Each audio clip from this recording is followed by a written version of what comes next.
ever. Shalom, everybody. How y'all doing?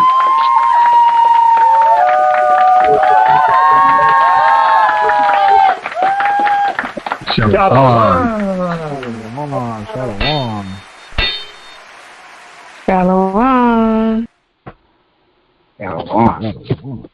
Who said that? Sound like you talking to a paper towel roll.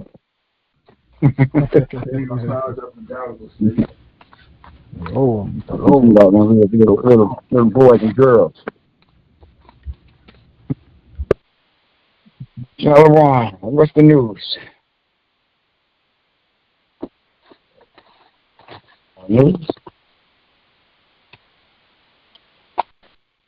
The news is, can I use Monday to go over my documents for VIP on my last tax filing? You tell me. I'm going to say yes, because I need it. Oh, man. I need it. Did you book it already? No. I'm starting to ask permission. I don't want to get yelled at. I don't want nobody else to get yelled at. I'm asking permission. Yeah, but y'all keep booking after 6 p.m. I told y'all can't book for the next day after 6 p.m. Not going to I'm going to say it again. Absolutely right. After 6 p.m., I plan my day for the next day around y'all appointments. So if you come after 6 o'clock and put some, I find already looked at the appointment, we ain't going to get it right. We ain't going to do it. Everybody got it. We ain't going to do it. And then some of y'all just think y'all so smart. Oh, he ain't going to know. Oh, I know. Because first of all, when y'all book it, the site tells me when you book it. They send it out to 3 emails and let me know you done booked an appointment and what time you booked it. I just don't like somebody trying to play me like I'm a fool or something. I mean, dang, you have all day. Just book the appointment. Yeah. And not just talking to you, I'm talking to everybody. A lot of people keep trying to do that. They're trying to sneak their way in. You know, like you're at a concert and they be like, well, this is going to be the last person. Parker Estate. Or you at Walmart and they say you're going to be the last person and they try to slide it behind in the line. Like the person didn't know. They busy. They swiping a bunch of bread and stuff. They ain't going to know. Hippie toes. Well, what happened to the early appointments? The early appointments on there. Wow, every time I go there, it ain't none but the usual I get to see. It don't show none like starting. I don't know either. I went in there. It's set up. It got the scheduling times right there. Well, it must not want me to do early appointments because the same stuff is on there. When I booked this last one, that's when I sent you a message and asked what happened. I went and rechecked it again, went into another. Yeah, that night when I first told y'all, I went on there that same night and changed it. So, well, maybe go to my availability right now. We're sitting right here. 9 a.m. to 12 p.m., 2 p.m. to 6 p.m. I'm looking dead at it. And that's under the VIPs. That's under every last one of them. Right. That's what I'm saying. It ain't showing. I don't know if anybody else is having that problem. I just figured everybody took the slot, so I did what's left. No. I checked today and I didn't see them either. Right. I have no idea what's going on. Blame it on the damn government. That's all I can say. You know, they control everybody. They don't control me, but, you know, these companies, they do. Because I'm looking dead here. I can see your screenshot of it. Every last one. I got it right here. I just checked it, too. Nothing. That's why I asked. Oh, well, maybe it's meant for just the regular time. But, CIA, FBI. You said what? CIA, FBI. That's what y'all said to me last week. That's how my phone hung up. I have no idea why it's not. Why it's not working. I'm not an early bird, so I'm good.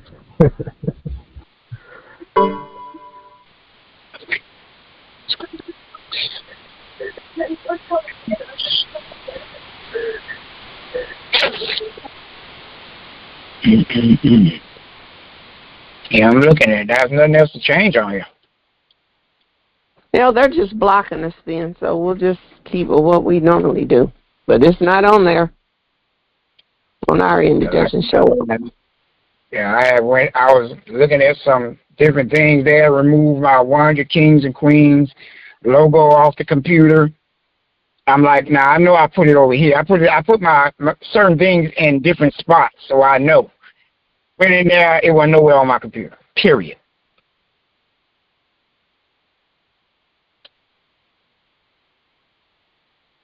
So, oh well. That's why I have backups.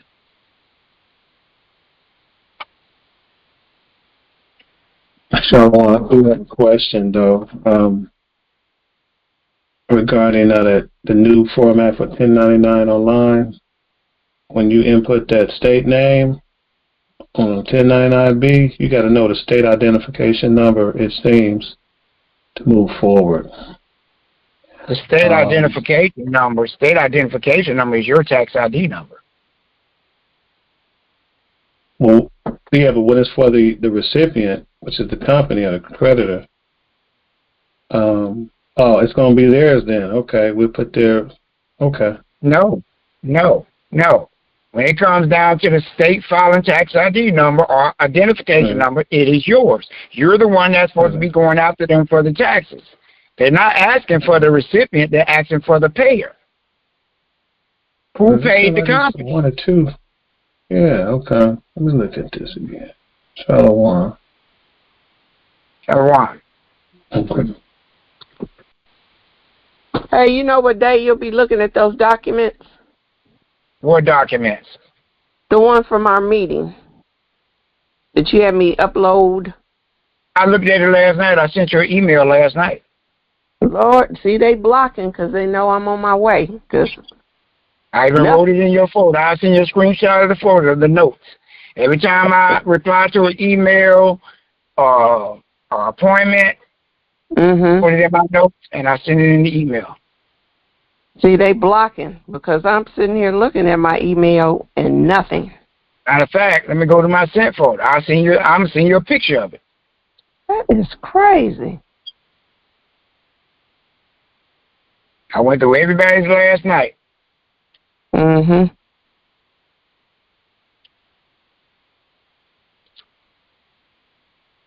Let's see.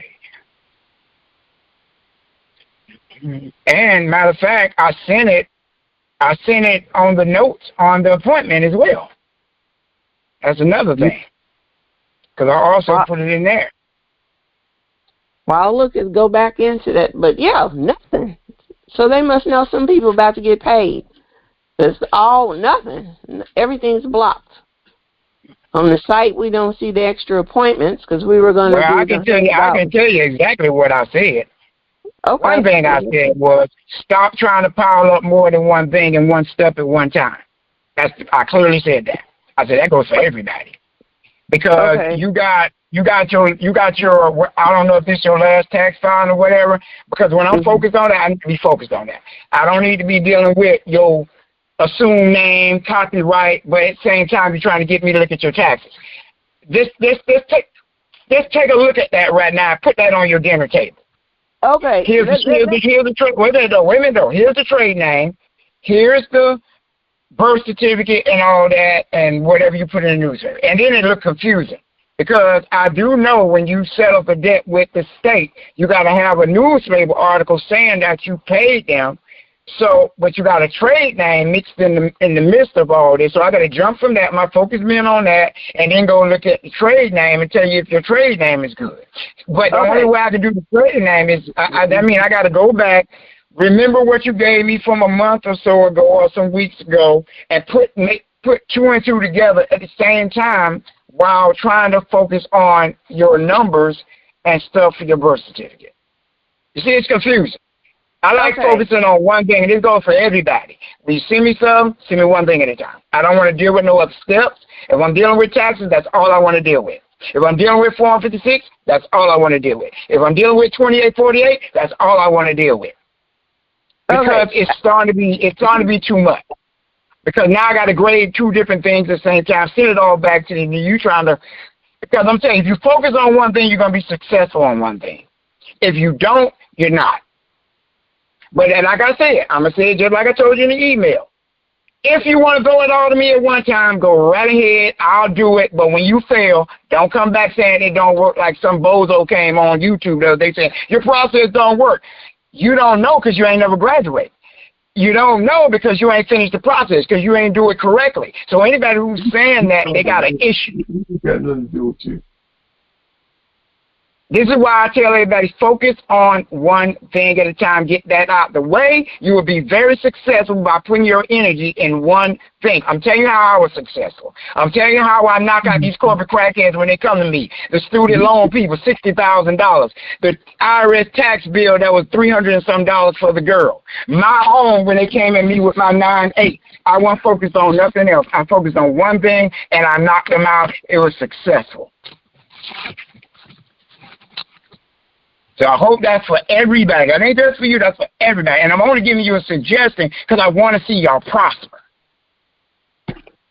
Right. Can I say I understand something? you got a trade name and all that stuff there. Hold off on that. Okay, listen. I told you I was at the end of completing my last taxes. You told us how to do the 8281.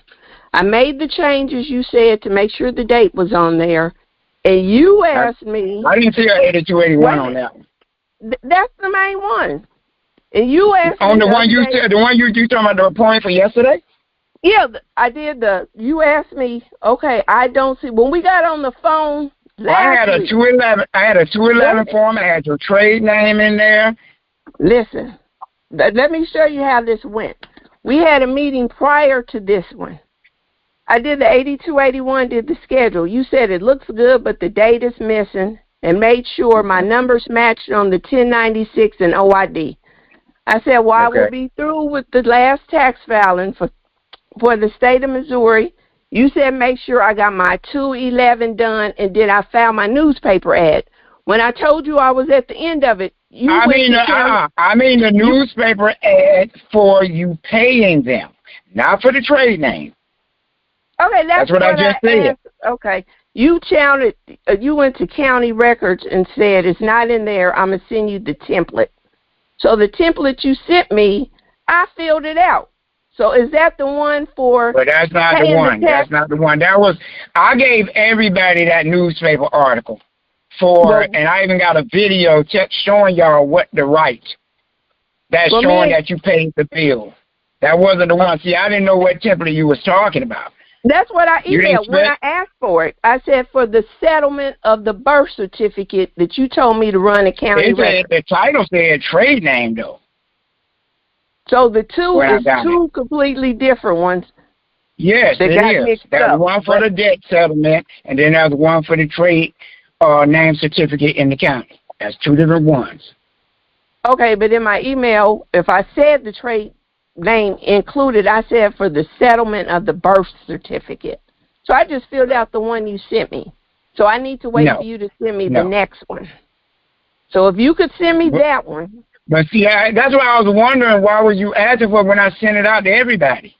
We didn't get it. Me and King Samite both checked our emails. We never got that template for the trade name or the debt settlement. Like they go in your computer, they go in ours. It's like I said, the email you sent, I did not get that. Dre Sear tell y'all send it out to everybody. Dre Sear even got it. Okay, Dre Sear, when did you receive it? So you can forward it to me because we don't have it. That was a minute ago. It was. Right. And a minute ago, I had got my files when they erased all yours and sent you the templates I had. But we don't have it. We searched all the way back to when we got in the group. So it's not mixing and doing this and that. That template was filled out based off the birth certificate settlement. So I filled out the wrong one. But that's all I'm working on is the birth certificate settlement. Okay. I was wondering, like, why does she want this? Right. I'm not doing that. I'm just want to end the birth certificate. Okay. So on your comments, I'm going to go look on the appointment thing where you said you made the comments. How did that schedule look? Schedule? For the 8281 line 15, the schedule? I approved it all. I approved it all, except that newspaper ad. Yeah, that was a mix-up. I thought that was the one for the settlement of the birth certificate. So, and it ends up being the trade name. So I'll scratch that to the side till I get the other one and just do a Thursday meeting to have you review that one when I get it. Let's see.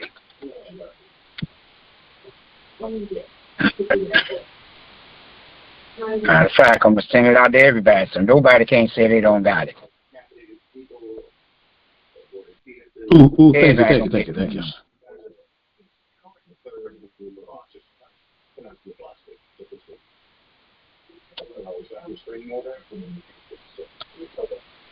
They try to stop some, they can't stop everybody.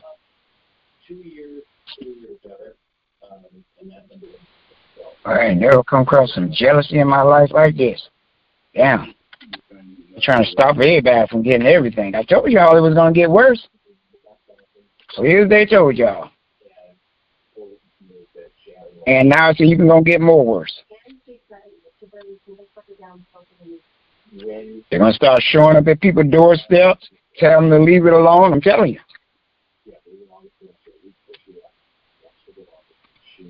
Leave what alone? The process. Oh. Yeah, right.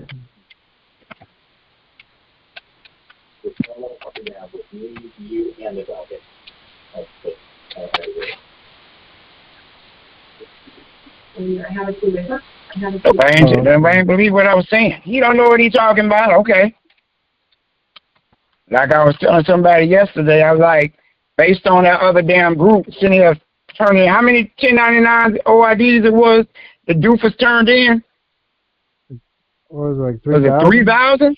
Was it 3,000, something like that? Something like that. Of course they're going to stop everybody. They don't give a care if their shit right or wrong.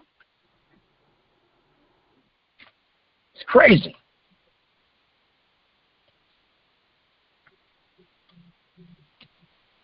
Damn, I see this newspaper ad was sent out February 21st of 2024.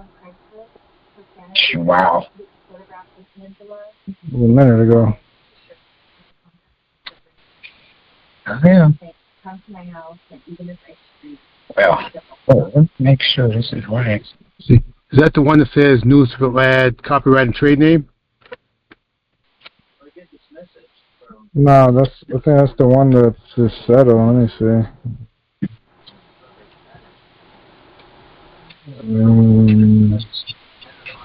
Yeah, no, it's the one for the name. Yeah. Settlement window, I'm not sure. Oh, no. Yeah, that was for the name, so.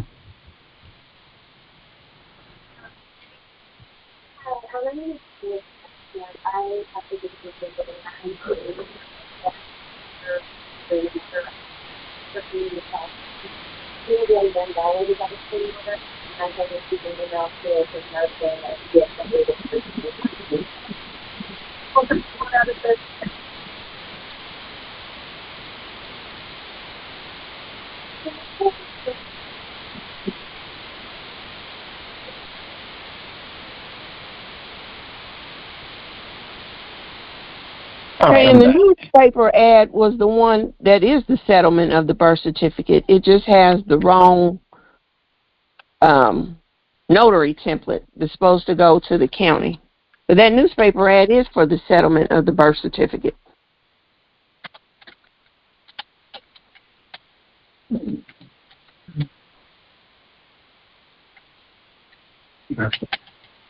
Look at it and make sure, too.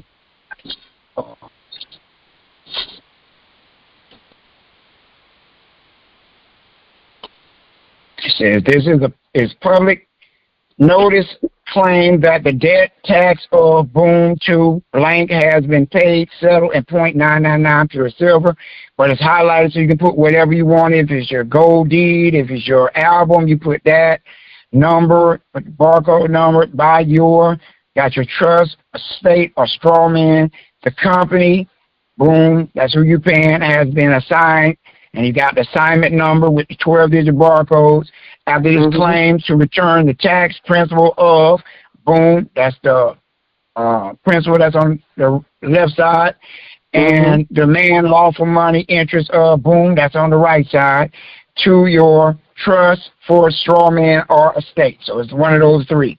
Within 30 days, because that's the whole lien process period, calendar day, any person, entity, or government claiming an adverse interest, challenging or rebutting the rights of the secured party may write to the trust in care of. And then you got your foreign address, which they're not going to write.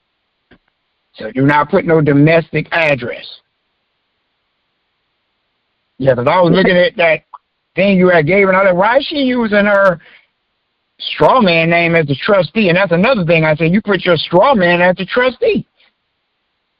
Well, that's on the trade name. That's on the wrong template. But even then, that didn't supposed to be on there. So I also emailed you saying that template was not even like that. Everybody knows you put the king or queen name, so somebody had to go in there and change something. Because I'm telling you, I'm noticing a lot of fishy shit going on. Like I had recorded a song day before yesterday, and then I put it in a folder, made a folder for it, and sent it out. Went back, when I came back, it's missing out the folder. I said, that's crazy because I sent it out to everybody, so you know I had it in there. Yeah, and the template that came said for me to put my lower, upper and lower name. That one that we're going to use for the trade name when we get to it. It says, use your name. That's what's highlighted in yellow. It doesn't say anything about the king or queen.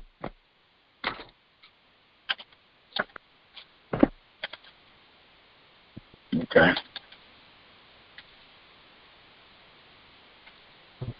But the newspaper ad has for the debt. I just need the template that is supposed to accompany that to the county records. Yeah. And then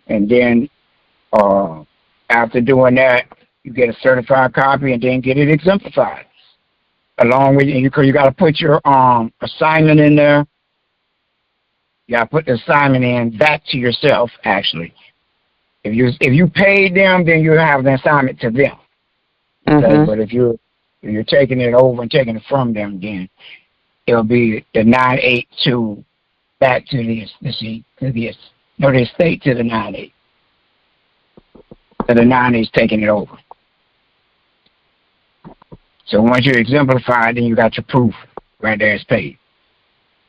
I was talking with another king about his child support case, and I was telling him they should have dropped the case already. Apparently, that was something done wrong.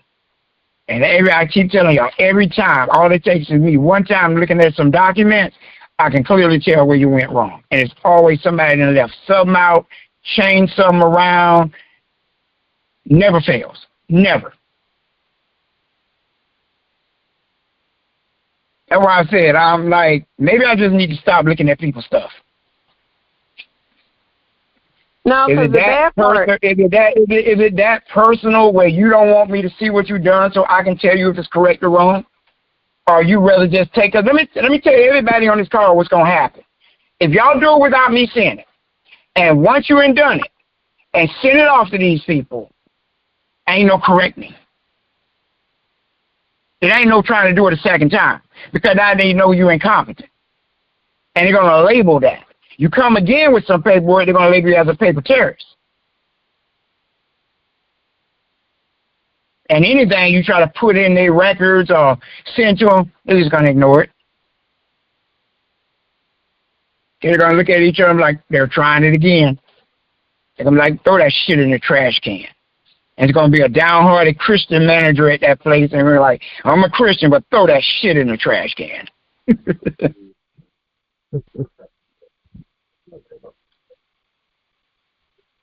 That doing stuff like that is an embarrassment to this entire group and the process. And I think a lot of people are doing that intentionally so they can try to ruin the process for the next person that's coming behind them. Mm-hmm. And I know this is facts because when I dealt with the student loan people was holding on to something that they replied back to. Can you hear me? They replied, we hear you, hold on one second, that they replied to someone else with. And they was coming at me when I hit them up. They said, oh, we don't deal with UCC. First of all, what I sent them didn't deal nothing with UCC, so it was a program now that, okay, well, this is what we're going to say. So I rebutted it and told them, ain't nothing on here about no UCC. And I hit them with all the codes and proof that they were assigned and gave them a copy of the 1099A showing that they owed me the debt. And they took it off the credit report. $60-some thousand. But now they still holding on to my instrument, so they owe me $60-some thousand in taxes. Because it's a loan that goes through the TTNL, Treasury Tax and Loan.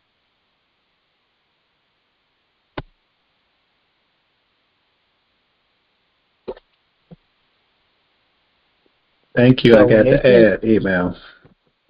Yeah. So when they send you all these, oh, we can't do this, we can't, y'all better rebut it and know how to rebut. And that's a problem I see a lot of people doing. They don't know how to rebut. They say, oh, it's just your job to do, that ain't rebutting. You got to read specifically what they say, line for line. Like I was looking at the Kings today, and it was saying that the state came back and was telling him that, oh, it might be some illegal. They ain't say it was illegal.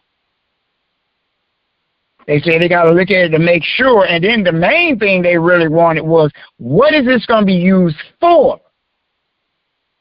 So you got to know how to state what it's used for. You can't just say, oh, I'm going to pay my bills. No, according to 26 USC 123, let me pull up the code.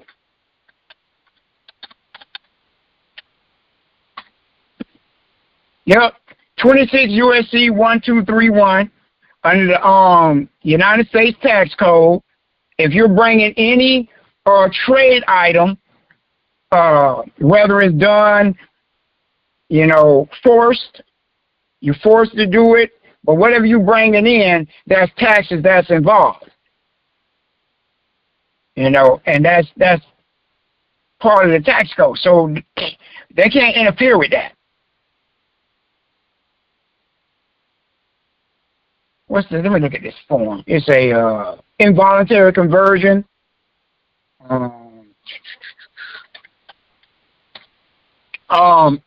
Even exchanges.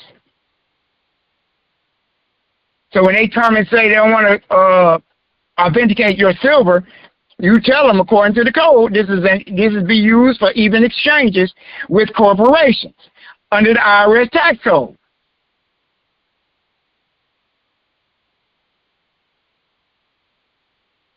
Just that simple. It can't stop you from doing commerce. It's for commerce.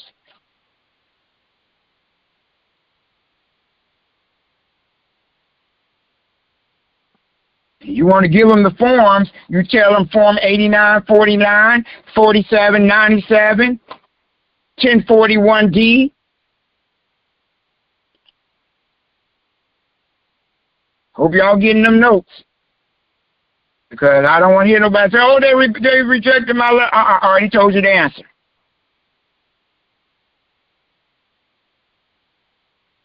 It ain't the fact they just don't want to do it. They just want to know what you're doing. You're in their state. You're going to be shipping something from their state to another state, possibly. So that is, interstate commerce. That's foreign. State to state is still foreign. That's why you got to get it authenticated so it can be recognized in that other state. So you can make sure you put that. It has to be authenticated to be recognized in the other state and be recognized in every state when I'm crossing state lines. And I told the king, I said, hey, if you get me on the phone with them, I'll get on the phone and explain it to them. But I'm not going to be getting on the phone for everybody. I just want to show y'all how simple this is. Because King Harry had to do it for somebody. He got on the phone and they let it go right through. I mean, y'all got enough teaching where y'all should be able to stand y'all ground right now. If someone shot me in the back of my head right now, y'all should be able to goddamn do this stuff without me. But I think a lot of y'all just want somebody to hold y'all hand. Imagine you standing up before your whole bloodline. You're going to run and ask me some questions when you're supposed to be telling them? My job is to teach y'all how to stand your ground on your own, lead your whole bloodline. Because they're dependent on y'all.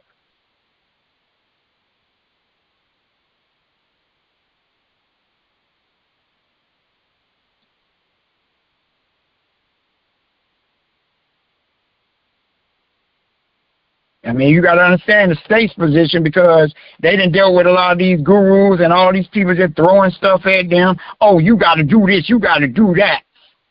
My Moorish group said this. My Moorish group said that. Oh, we're Morocco. But you're in the United States.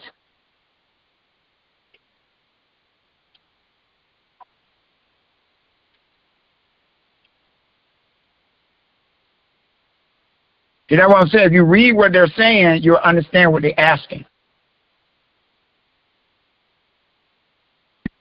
They don't need you to be combative and you got to do this, you got to do that. They want to make sure that they're not going to be liable for something. Now, when it comes down to like the feds, when they just throw them codes out there, nah, you got to know how to rebut that too. So they're accusing you of something. They're accusing you of trying to commit a crime. But what I just gave y'all stands with all that. Whether it's the state or whether it's the feds. They want to interfere with commerce, well, now they will be liable. And I make sure I put that in there. You interfere with this, then you can be liable for the taxes. Because if the IRS come after me and say, hey, you gave this person this, you're responsible for the taxes. They didn't authenticate this, so that way it can be legal in every state. So if the IRS pull me in court, I'm going to pull the state in court. Because they're the ones that denied it. Because if a company see that it's not allowed to even come in their state over their state lines, they don't have to accept it. That's one reason why I told y'all about the exemplification. And a lot of y'all never watched it. It's taken down now, so you're going to have to purchase the Secret Sauce video. I was going to go over it more in detail, but I'll wait for me and Dre to do a Secret Sauce 3. So we're going to really put some icing on cake because I'm going to go really hammering it. So even a slow blind man can see it.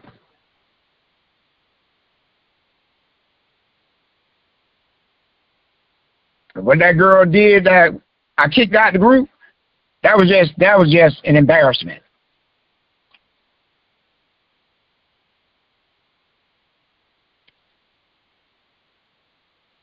If her behind got locked up, she would have been on the damn own. Still possibly. Still can happen.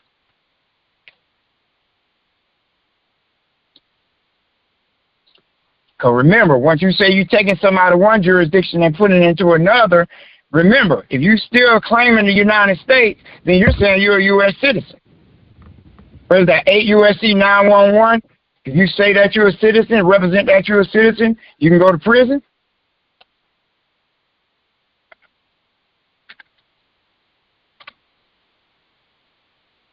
Yep, 18 U.S.C. 911.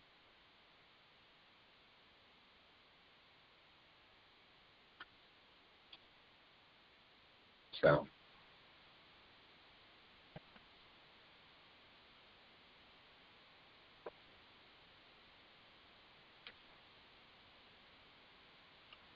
A lot of you come in here in this class and y'all sit around and y'all playing with your toes and I don't know what you be doing.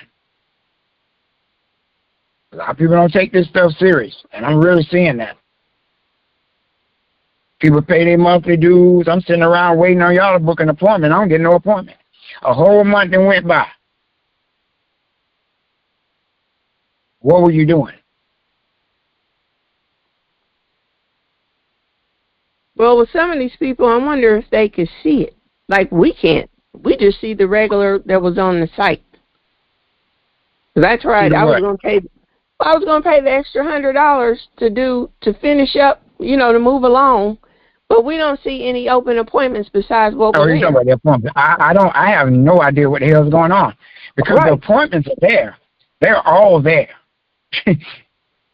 They are all right here. Right. And on our end, King Gracier said he didn't see it today. We checked again today.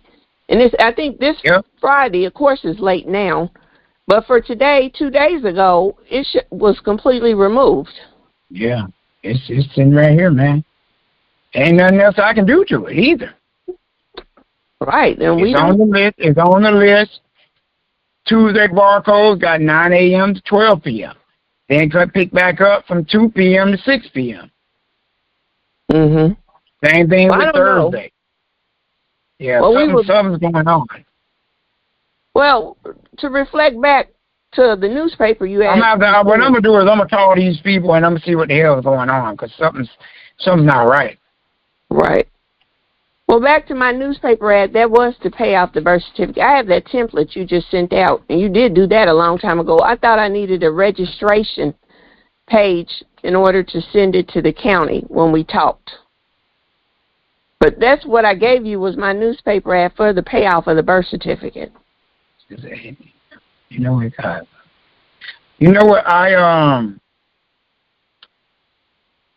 let me see, this is June. Oh, these are just Fridays. No, everything's good. Everything's good. Okay. Okay, I think I see a problem with one of these.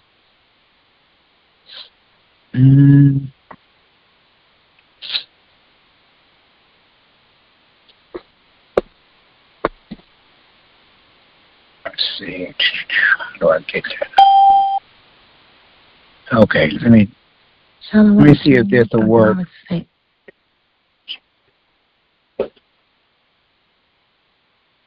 What day you was trying to do?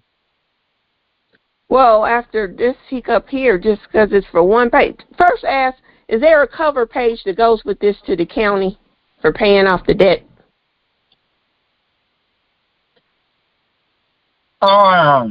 No. That's the only thing they need. Right. See, when we talked, there was just a mix of communication. Because what I gave you was the post. Well, I already have that template you sent, and that was a long time ago. That's what the newspaper ad I ran was for the debt. So I'm just taking this down to the county. But wasn't it supposed to be authenticated? Well, you want to have the assignment and the claim. You got to have the claim and the assignment. But the newspaper ad isn't much of a claim because it's supposed to have the barcode on it. The newspaper ad does have the barcode. Well, I know. That's what I'm saying. That's a claim. But if you want to put the certificated deed, the assignment deed, and that newspaper that what I just gave you, that's the cover. And then the newspaper ad goes on top of the deeds. Okay, and that's all the county. Okay. Go on there and see if you can do a Monday. A Monday should be good right now. It's got a bunch of these dates blocked off, which shouldn't be. Well, like and I got said, it going up to December of 2026. Well, I'm going to check my computer. Make sure it's still breathing. All right. Shadow One King, this is Queen Refinery. I'm trying to book as well. And You know they sell books at the bookstore. no. I'm just messing with you. But I don't see those other it's a lot here, but it's starting refresh the page and see what it does, because I just went in there. I'm finna go in under every date. I don't know how the hell those are blocked off. It don't make no sense, because the dates were available. Let's see here. Okay, yeah, that's some damn show going. Somebody went in and did this because they didn't know where in there. I ain't have no Tuesdays blocked off. What kind of mess is this? I don't know, King. Mondays blocked off. Tuesdays was blocked off. I'm gonna take this computer to the shop and see what's going on. Yeah. So you got one spot left on Monday at 2:59. I'm gonna jump for that one. No. So don't. Because there's an appointment at 3:00. If you do 2:59, you only get 1 minute. But on your thing, I can't. That's what I know. I'm just messing with you. Stevian, I tell you, man. And you gotta laugh with this stuff. If not, you'll be pissed off like King Stevian be in them videos. No, that's right, man. I'm always pissed at these people. They really try to make us think we crazy, you know, and then, you know. Nah. Tell them what happened when I mailed your stuff in. I mean, damn USBs I had to fucking mail off before you even got it. And what stopped their ass from doing it? That how you pronounce it? RFID. RFID. They had to erase. They had to put a magnet over the USB and erased everything off the damn USB.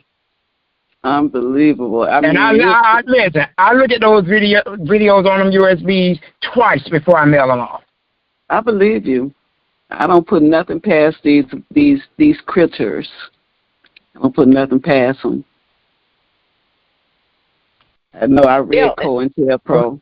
So it's kind of like when y'all order, I'm going to have to wait. It's kind of like I got to time myself in order to mail it out. I can't just mail it out of me. So, look, if they watching everything and talking to all these people, okay, you just order USB W-2, they know you just ordered. So they're going to be expecting me to mail it out within a week.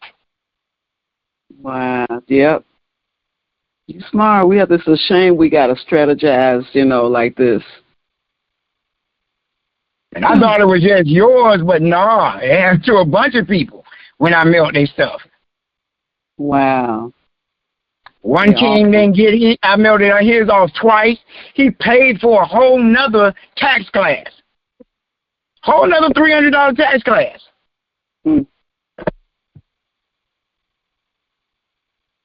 don't know what. They said somebody had signed for it too. He never got it.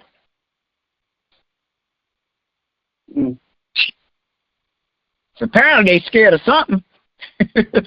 Yeah, they scared of us rising. Getting this information. My goal is to be able to.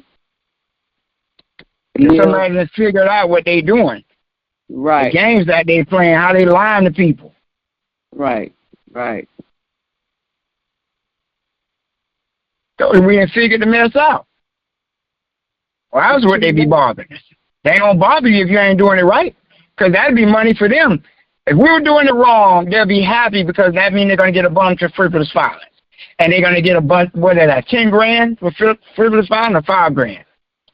It's up there.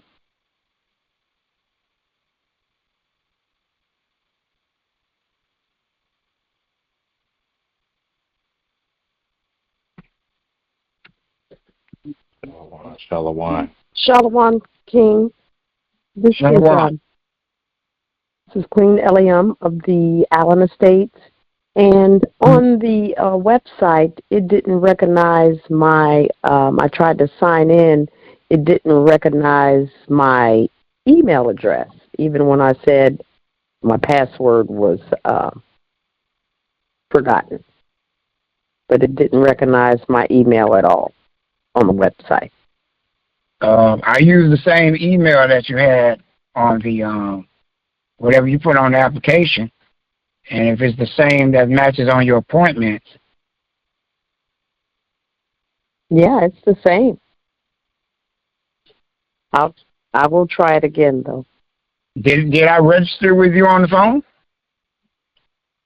I was able to book an appointment with you last time with no problem. Remember, no, the appointments don't got nothing to do with that. I mean, to deal with you being registered on the website, you got to be a full student to even mess with the website. You ain't no student, and you ain't gonna be able to, go and do the testing and all that. And you ain't done that, you ain't gonna be a student on the website. Anybody can book on the website without being a student. Okay. I'll get back and take another look at it. All right. Shalom. Shalom. Shalom. Okay, I got to go in all these appointments. Shalom. All right, so I'm going down the line. I think I cleared off 3 of them. They do the 2 more appointments to do. Yeah, they have they got the times blocked off. That's the problem. Well, go ahead, King. I think past Thursday I had an appointment. Just document review. I can barely hear you. Sound like you're talking to a toilet paper roller.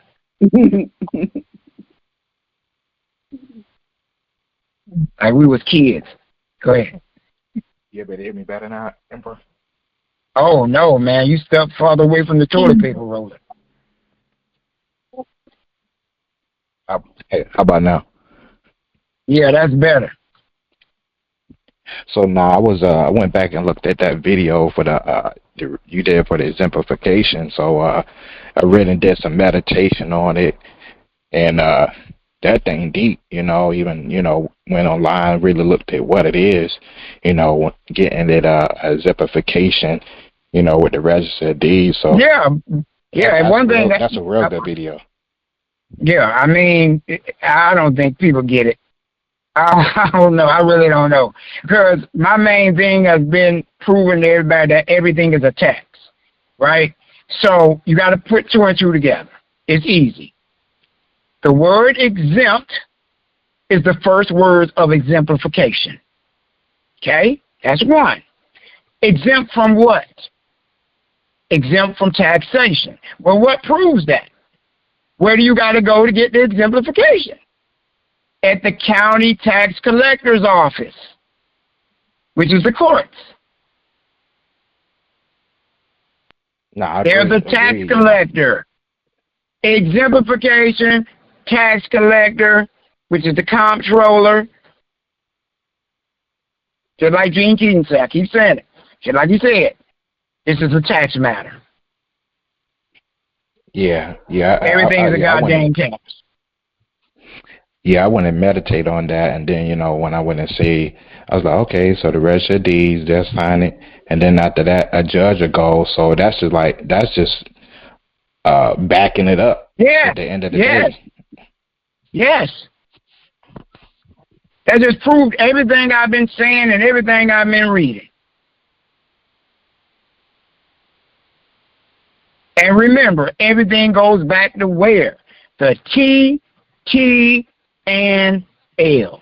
Treasury, tax, and loan. That's where your adequate securities come in. They advance you a tax loan without you even knowing. And this is how the debt is caused.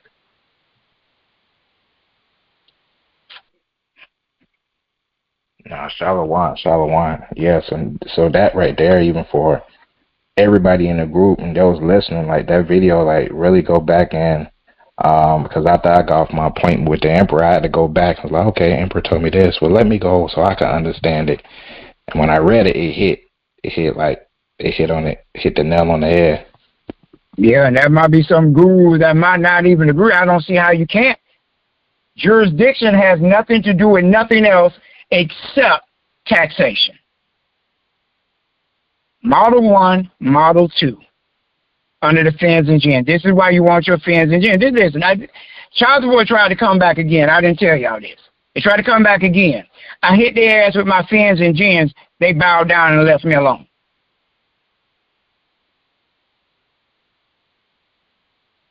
Once you realize everything is a damn tax, these people leave you alone. I don't care if it's a court. I don't care if it's who it is.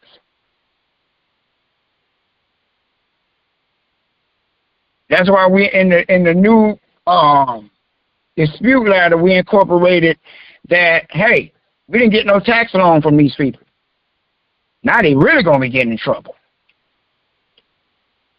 Some might be wondering, well, why under 1041 y'all always putting some in the tax box? Because you got to make sure you claim that it was a tax, that you paid them. That's why under the newspaper ad, it mentions you paid the tax. So when we put it in the newspaper, that's proof they didn't rebut it. So we put it in the county with the deeds, done deal. And once that's exemplified, now we can take that to the Treasury and get our lawful money. And that's what the exemplification does for us. We're taking it out of their jurisdiction, putting it in our 9/8 jurisdiction, so that way we can get the lawful money, which is 200 to 600 to 800 times more than the $1 in the U.S.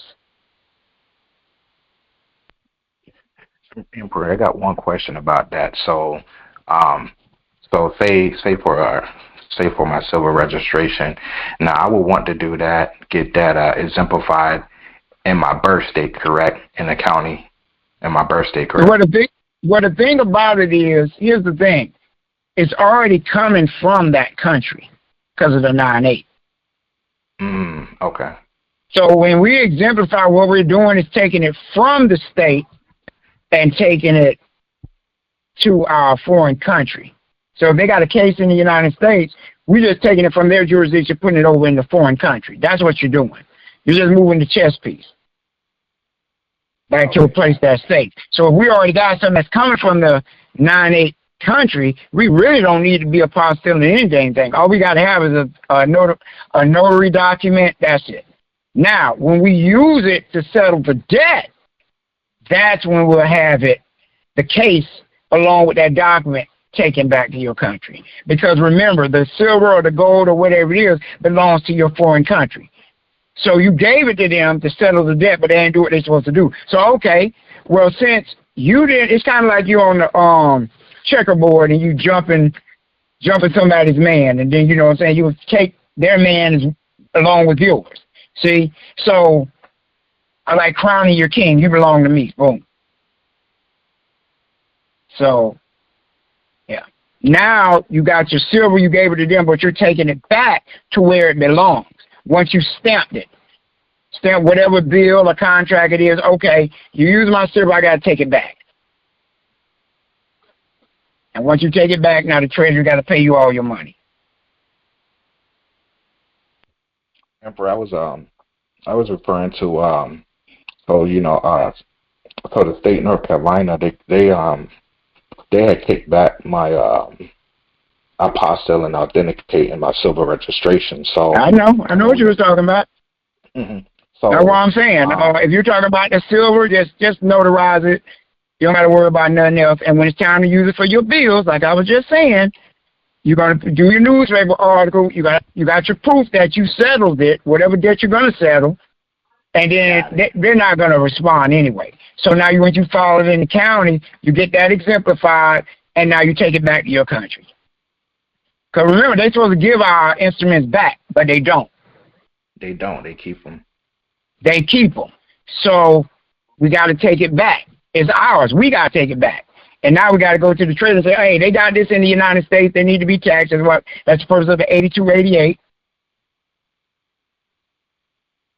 Okay? So now they're taxed on that, and the Treasury got to give us our money back to balance out our books. All right, Shalom King. Yeah, you Because even though we may took it back and got it exemplified, they still holding on to a piece of your silver or gold or copper. And that got to be accounted for. Understand. Hey, when you say exemplified in the county, do you go over that in that secret sauce video? Yes. Yeah, we have it now. Thank you. I need to watch it. Yep.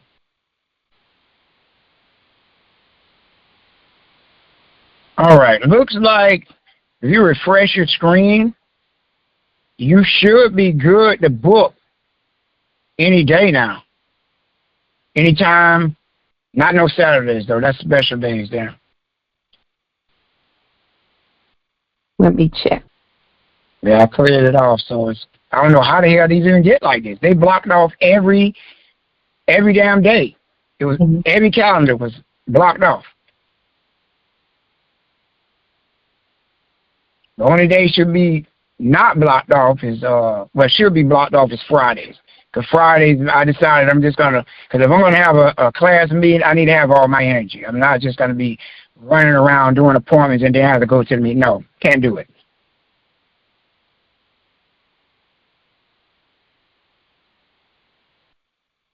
Okay, now they're showing up. Let's see, that's for Tuesday.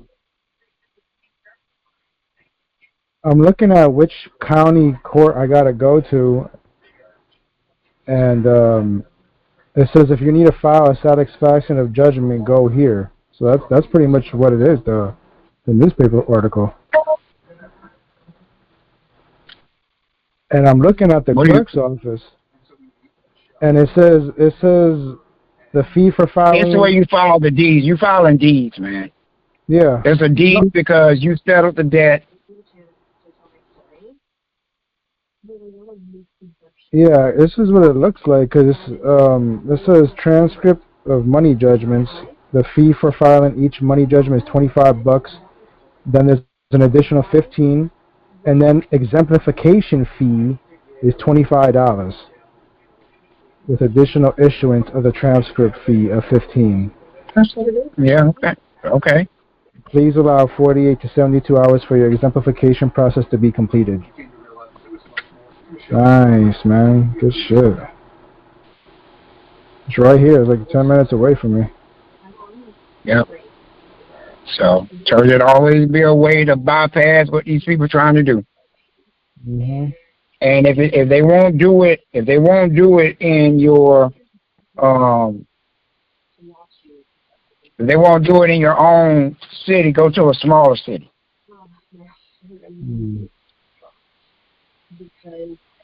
A smaller town and get it done. And then once you have that, then you take it back to the place where the courts where the case is, and you file it in there, and in that case, and so it'll be done at that point.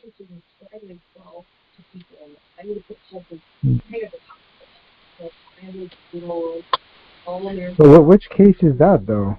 Because if we're just if you got a ticket case, you got a child support case, that's the case. No, copy. So we would put the newspaper ad in any case, you're saying? No, man. No. Okay, You're missing what I'm saying. No, what I'm saying is, I'm talking for the people that has a case. Right. That have to go to another city to get their exemplification if they want exemplified in their city where they're located. Copy. You got that? You want me to say it backwards? Upside down. Gotcha. All right. I'm just glad that they're saying everything right here, man. Exemplification fee, everything. So there ain't going to be no resistance here, man. Yeah. And I hope no dumbass go like that damn girl did and try to fuck it up for everybody. That's the stuff I be talking about. It's like, when y'all think about it, that's why y'all should be chewing them out. When she said, oh, I just did it to test, y'all all should just cuss her ass out. Y'all heard me when I told her the week before what to do, and she still said, oh, I just tested it. I just wanted to test it. Really? And mess it up for everybody. Right. Is that could really mess it up for everybody. Because listen, y'all got to understand how this works. When they start seeing people mess up and do it like this, they're going to summon their head, whatever corporate state, whatever that tells them about this stuff, and they're going to start sending messages out to the other states and counties. And they're going to know that we're coming.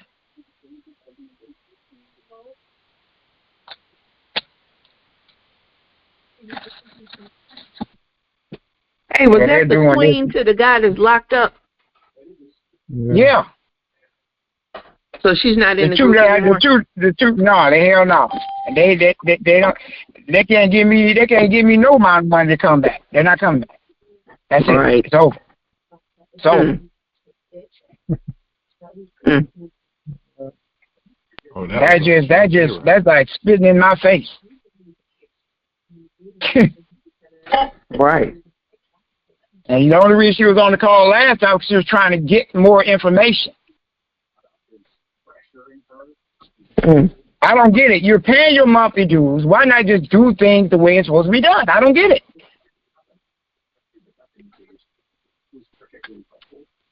Too impatient. I don't think it has nothing to do with patience. Because she had a free VIP. Why not use the free VIP? I've been and I told her to reach out to me for the barcode, and she didn't even do it. You did. I heard it many times. I mean, it was a bit much, honestly. But your class, I said to myself, I said, she must be retarded. I'm sorry. She got to be retarded. That's the only explanation. Either you're on drugs or you're retarded.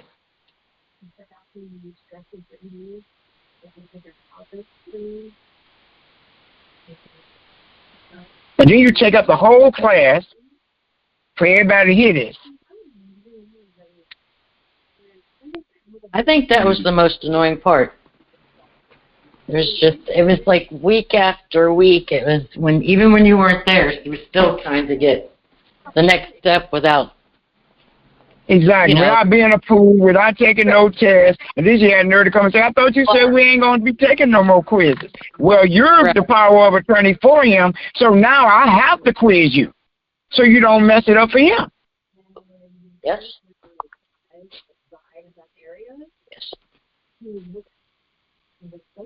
Now I clearly see why he locked up. Because he didn't follow no steps whatsoever. That's why I say I can look at stuff and tell you exactly what you did wrong. And they're paying for it. I don't understand that. He did a cease and desist. It didn't have no barcode on it. He just sent out a cease and desist. He didn't let me approve the cease and desist. Because he might have been in there all in his emotions. Y'all people did this to me. Y'all took my license. That's the wrong thing to say. I mean, you can be saying anything. Yep.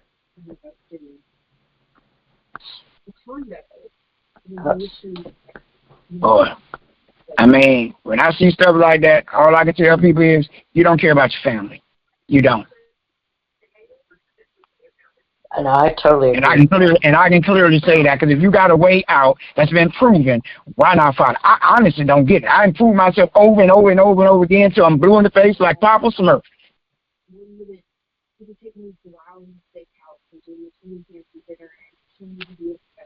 You know what's funny?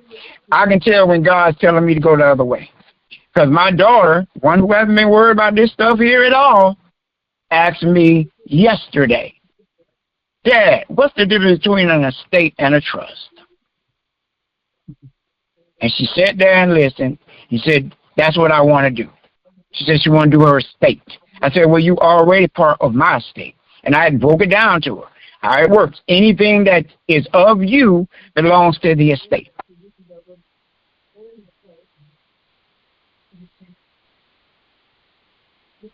So that put a smile on my face. Yeah, that's awesome, man. So all three of my daughters are on board. Wow. Nice. Congrats.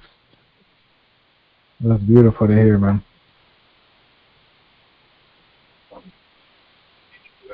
Oh.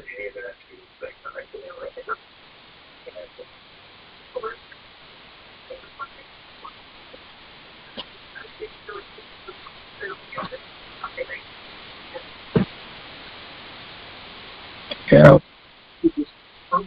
And I already added my oldest daughter on as a trustee over my music catalog.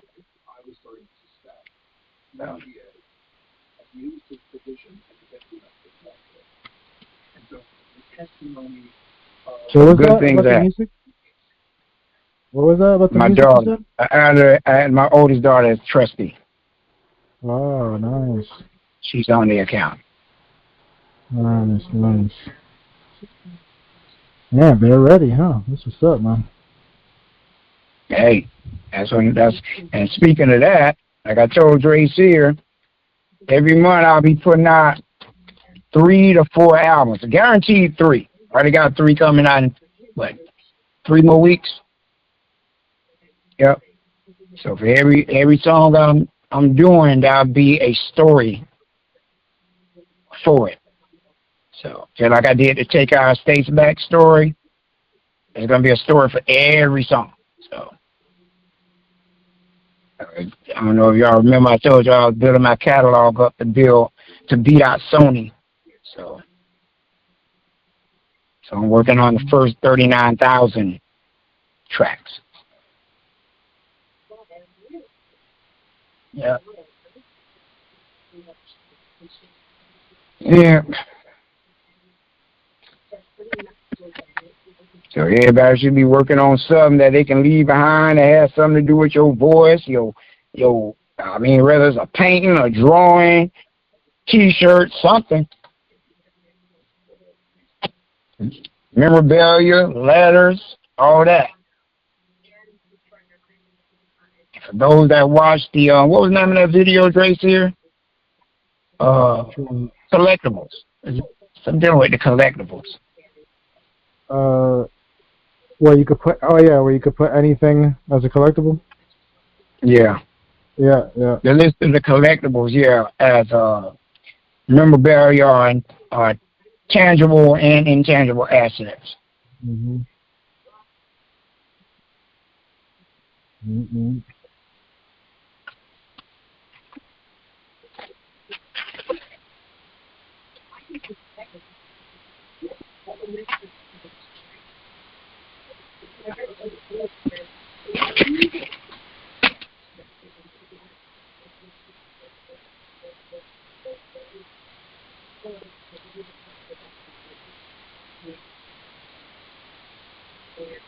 All right. Questions? Any more? You got questions? I got answers.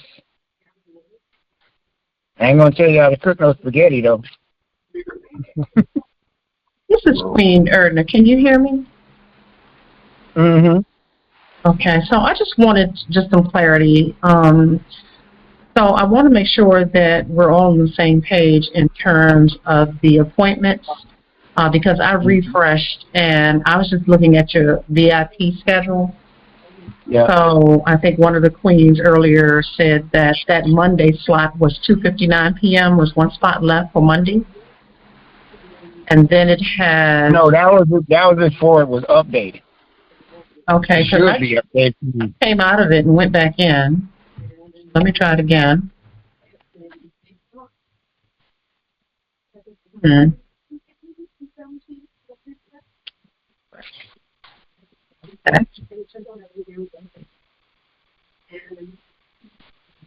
Back in. So just to kind of go through your website. So for the bar, I'm looking at it right. I see now. When you go to the barcode, that's a whole different. You got to keep going all the way down. You got to go down to the one that says VIP, the square VIP one, and that's where you find that one at. The black one. Yeah, and that's only for the people that yeah. Okay. Is on that one. There's another one. There's another one also for people that want to do the $100 one. But yeah, now that one I see. Well, yeah, Mondays must be already taken up because there's only one slot. But then Wednesday it opens back up at 9 o'clock. Okay, and then Friday. There's no. Wait a minute. I'm trying to 7. I don't know why. Okay. Oh, you know what? Cause it don't let you book that far ahead. So you got to wait a couple of days. I got you.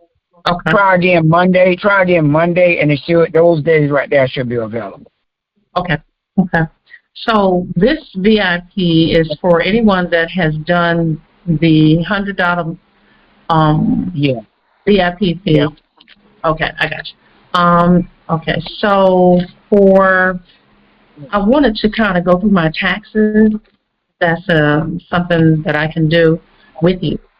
Because I want to do I don't know if I can do my last tax filing now. I really want to do it. I think we had talked about it. You got to do that one separate apart from any other taxes. You can't. And you really want, now, it depends on all the other taxes you might have, how you want to handle those. But if you're going to be handling those with your estate, then your last tax file need to be with your social. All the other ones can be with the estate number. Okay, so I would do a 1040, right? No. We don't mess with when you do with the social, I want to make sure I'm understanding. Yeah, you can do a social. You can do a social on a 1041 because the United States government has your stuff in trust. Awesome. Okay. That's why on the 1096 form, you're going to be using the back of your Social Security card number to put it on there because it goes back into that trust account. You just threw me with that one, but okay. I mean, I get what you're saying. I know what you're saying about the 1096 and when you put that number, I got it. So I just want to prepare for it. So when I'm going to book the appointment, I load everything in that you'll need from me, so that the appointment will stand. So if I want to do the last tax filing, anybody who wants to do the last tax filing for the social, we can't do it on a year that's already been done, meaning filed. If you're cleaning it up, your last tax filing can be done that way. Oh, it can. It can. So I can go back and because I was going to do 2025, but I'll give you a good way. Last year, JoJo worked at Wendy's. He filed his 1040 and he got his income tax return back. That ain't number what he paid in. Okay, but JoJo never got his lawful money. So JoJo, since to get your lawful money, is held in trust by the United States government because JoJo's in India. He gets lawful money. So he's going after his lawful money because the state owes, or whatever job he had, owes him his lawful money. So he filed a 1041 trust document in order to get that lawful money. Okay, so let me kind of solidify for myself, using myself. So I retired in 2023, right? So I am, the last return I think I did was 2024. I haven't done a 1041. I have an estate, EIN, and of course I have the trust. So, all right, let me pause you. Let me pause you right there. Okay. So, is it all at the same job? That I retired from? Yes. Yes. Now, what you can do, you can go back to all of your W-2s or whatever they gave you and add them all up under your last 1041. As long as you have a claim on all those W-2s with a Schedule A and with the barcode, as long as you have that, you can do it. Add them all up and do the taxes under that. And that'll be your last tax filing. So that way, because if you don't do it that way, what's going to wind up happening is once you get your estate number, and even if you got your estate number, they will write you later on and say, hey, the estate got some cleaning up to do like they told Dre Sear. That's what they told him. Okay. So just warning you ahead of time, if you don't combine them all and just take care of them all at one time, this is what's going to happen. And then when they hit you up, they're going to say you got to do this year, that year, this year, that year. Sometimes they'll skip around years because they're only estimating is what they're doing. So they might have kept some money that you're supposed to be getting. But this is why you do it this way so you're guaranteed to get everything. Okay, so they ain't going to tell you they're holding out anything from you anyway. Okay, so when you say do a Schedule A, are you talking about the Schedule A from associated with the trust, or or Schedule A from the tax Schedule A? The Schedule A that I send everybody out. Okay, I'm gonna look for it. Okay, so I'm just going to, and I think we had talked about this before when we were talking about the W-2. and you know how to go back and get your records, so you know which each line item is that you poured into the system they've taken from you. So for purposes of the 1041 that I'm going to do, I'm going to do the, am I doing each line item there, or am I everything, when we talk about tax, right, I keep thinking of the taxes that they took out, like federal. That's the principle. Okay. That's the principle. And then you multiply that times 16.666. That's what the job's supposed to pay you. Okay. And that's your fair market value. So that's the lawful money that they owe you. Gotcha. Okay. Then I think I got it. And I think you talked to us before about ways we can kind of get that information. I think we said Department of Labor was a resource for us, because I think Social Security is not going to give you the breakdown of every line. It's been my experience that when I got something from, I don't have the blow by blow, but then someone says you can order some type of a FOIA for. I know the W2. I mean, the IRS has it. What, the W2?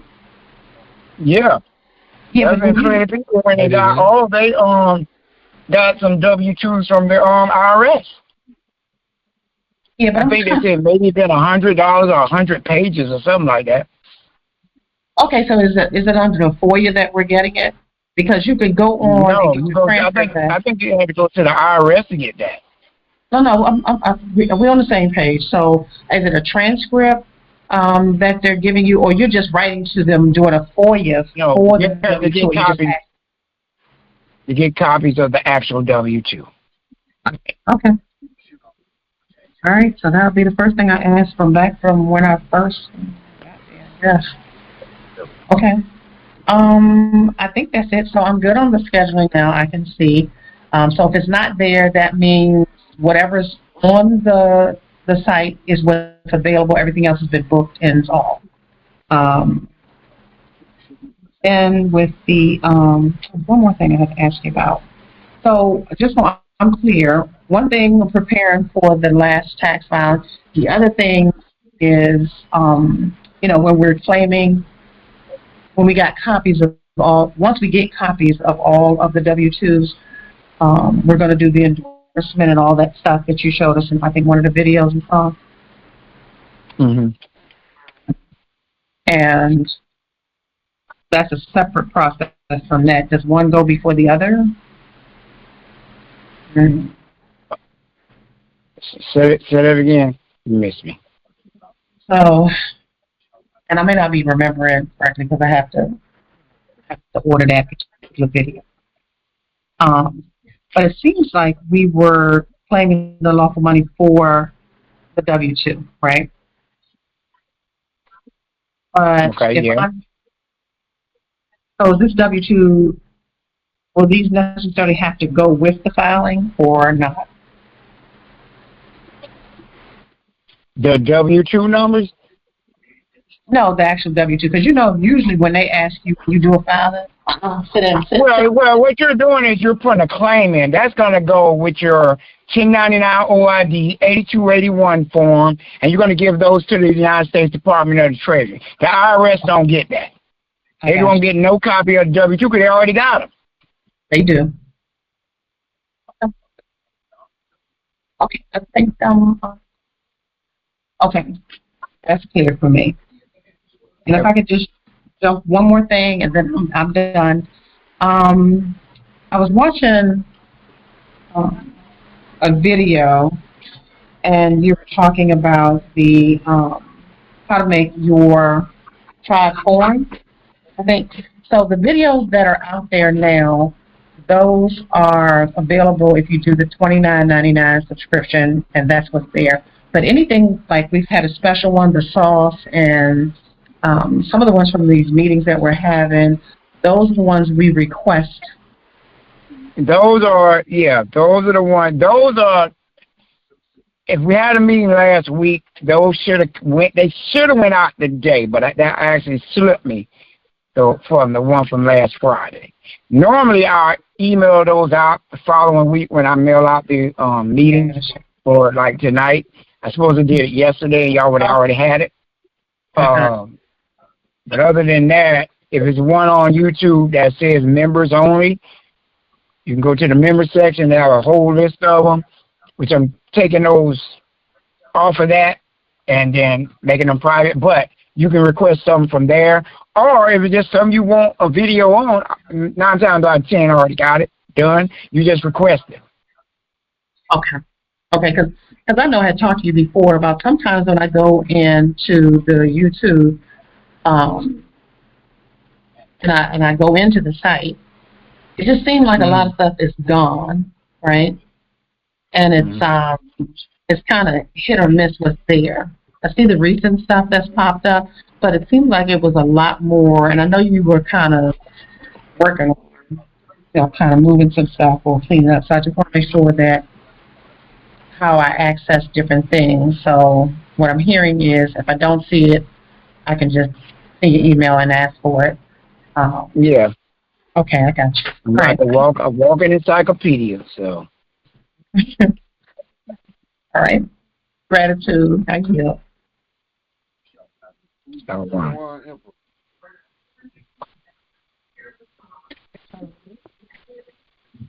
Hello, can you hear me? Somebody trying to talk because their phone low.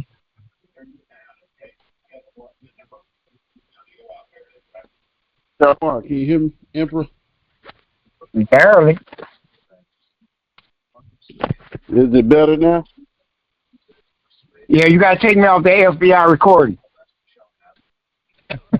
There's no recording on here. Hey, I'm looking at the $100 VIP.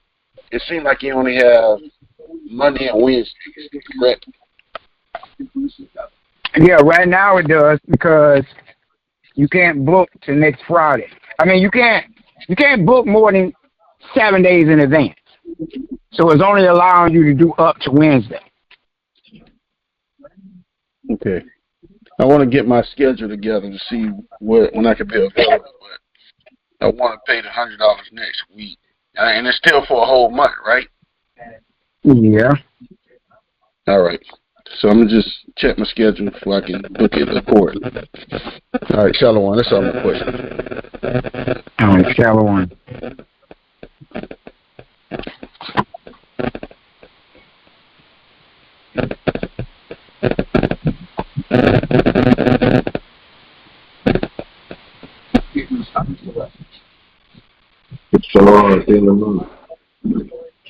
Shalom. Shalom. For the Ionis, what would be the website for the? You're fading in and out. Say it again. Your phone fading in and out. No, I said for the Ionis website. Website. What about it? What would be the name for the website for the tribe? The name of the website? Right. What website, though? The website that we're supposed to create for the tribe, right? All right. It's whatever the name of your tribe. Okay. And then we're supposed to make one for the straw man too, right? For the Sioux name? One for the straw man, one for the trust, one for the Indian government. Okay. Copy. The same name you named it, that's the name it's supposed to be. Not no LLC, none of that crazy mess there. The all caps name is first, middle, last, what you were born with. That's that. Same thing with the trust. Got trust at the end. Don't have no fancy names and all that. Same thing with the Indian government. It's supposed to be exactly what's on your CP 575. Copy.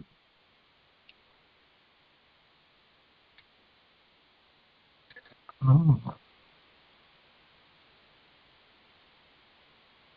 Got it.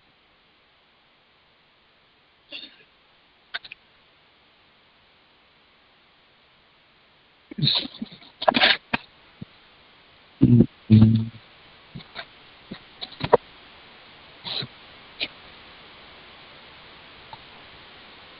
in the future.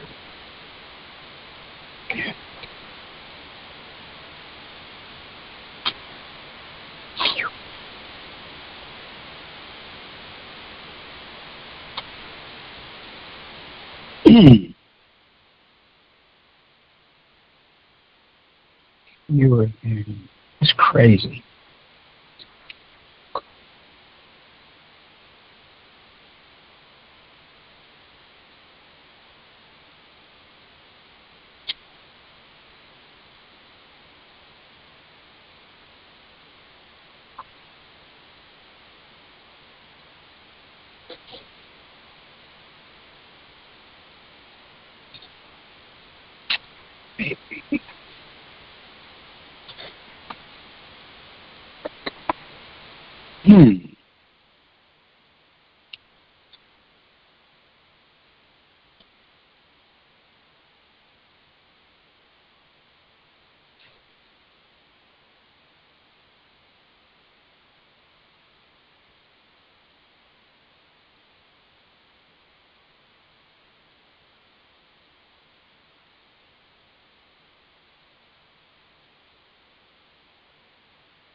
All right.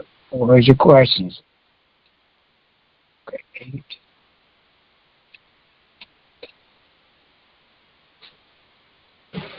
So you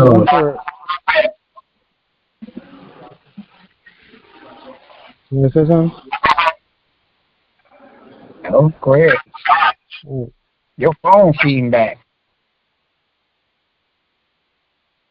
Is that mine? No. Yeah. Sounds like you got a little bug scratching your phone. Right.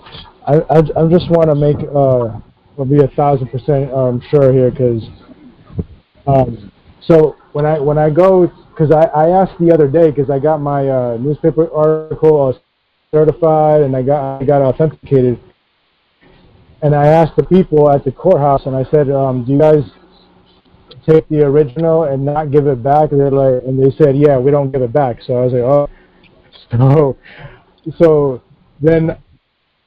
So I gotta say, when I say I want to file something under miscellaneous, and they ask me what it is exactly, That's actually a good thing. But that's also a good thing. So say when somebody had child support, giving your example, and you gave them an original deed, and they say they don't give it back, and they file it in the case. Guess what just happened? You just settled the debt on that case. Wow. It's an original document. It's an original deed. Right, because they're holding it now. And if they give you a certified copy of it, that proves everything right there. They don't.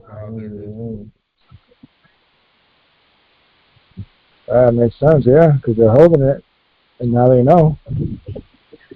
And the judge gonna see it. If it's an ongoing case, the judge definitely gonna see it. Definitely.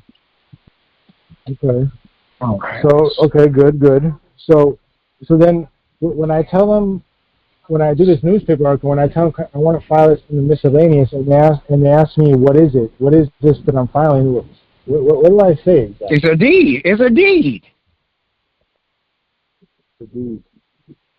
Now what you gonna tell me? Some toilet paper to wipe their butt with? Yeah. Because it's a deed, man. Right, because I was reading, they're saying that certain office is deeds and certain office is that, so I just wanted to make sure I was going to the right place. Hey, the calendar actually, it just opened up for all the dates. 12, 17, 19 for the VIP. I don't know why Monday. I was saying 358 is the only spot open. I guess what it's doing is when one person book, it'll go to the next appointment. Look from the looks of it. And it could be it's a 12-hour difference. I think that's what it is. That's why I was doing that. It's kind of like a 18-hour. I think it's 18-hour difference where you allow the book going up. It's a certain amount of days. So that's why I was doing that. Yeah, I noticed that. So like if you look back in another hour, it'll be another time slot like a 5 o'clock, then another hour, it'll be 6 o'clock. And it's only doing that because it's Monday. That's the last booking day for today. So tomorrow you can go in there and, you know, I don't know, might have some more slots. But Wednesday, all day Wednesday is open. Monday, 17th, 19th, and 24th. It was all open.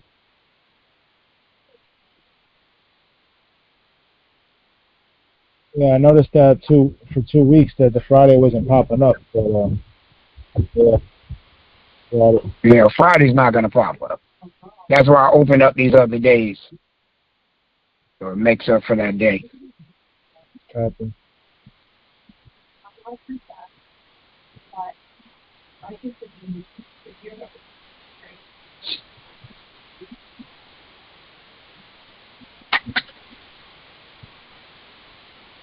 What about that extra VIP hour? We can't use that for a Friday, or that's totally off limits. Hell no, man. Friday is my day to get ready to teach y'all on Friday. I'm not gonna do it. I don't need nobody in my ear. Yeah. If y'all want to get taught something new, then leave me alone. It's that day. If you don't want to be taught nothing, then okay, well, bug me all day Friday and watch what you get. I don't know. Leave it free. Seems like that's what you want. I don't want you to teach them nothing. I'm the feds, and I don't want you teaching these mother suckers anything. I don't want you to free them of their goddamn get their estates back, so I want to bother you so you can't help nobody. That's what it sounds like.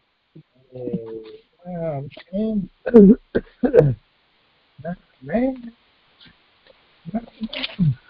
I'm going to interfere so he can't help nobody. Man.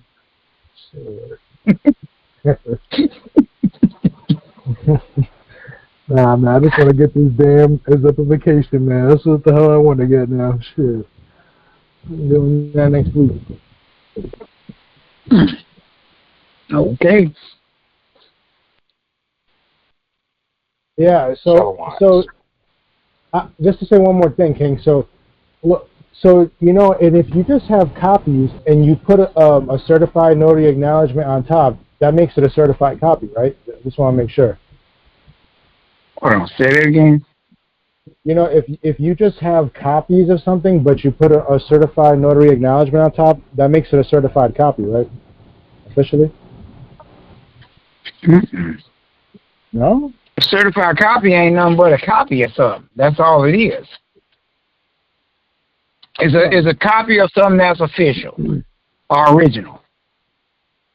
I thought it would count as... Because if you give listen, when you give, whatever you give to, like you can go to court, whatever you give them, they looking at that as an original.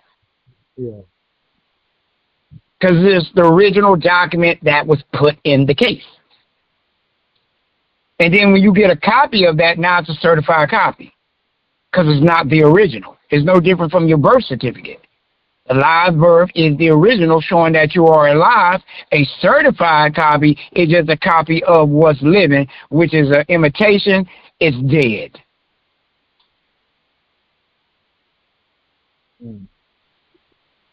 Try having an original girlfriend and one knock at the door look just like her. She's a certified copy. Damn, man. So that means I gotta make originals again. I told you that. I said you make 2 originals, you give them one, you keep one. I mean, why do you want the original anyway?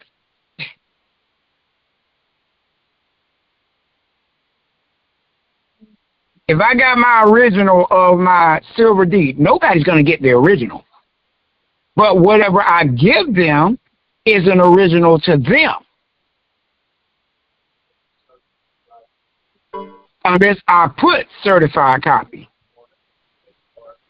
So if I'm giving the county a certified copy, then that's that. They got a certified copy. Then I hold the original. Yeah, I thought that was good enough. I didn't. What is it that you're trying to put? What you trying to put in anyway? Well, the newspaper ad and the certified deed for the birth certificate and the assignment deed. I have one original assignment deed, an extra one, but the assignment deed is just a copy. That's why I was thinking of putting a certified notary acknowledgement on top. I thought that would have been good enough. Well, when you go to the newspaper, all you got to do is ask for 2 copies. 2 copies of the proof of affidavit of proof. Yeah. I got 2 of them of those. I got 2 of those. Okay. And then if you really want it to be original, put it like this. If it was me, if I'm going to give them something and I'm selling the debt, making it look like a real deed, I'm going to put it on 24-pound watermark bond paper. Everything. And stick it in there. Because now it's an original to them. Okay. It's like what I told y'all before about, like, if I release a song that I had out 15 years ago that no one ever heard, it's new to them. It's old to me, but new to them who listen to it. See? So when you give them that document, it's original. They're looking at it as it's original. It's their first time getting it. Now, every copy after that is just a certified copy because it's a copy of what they originally had.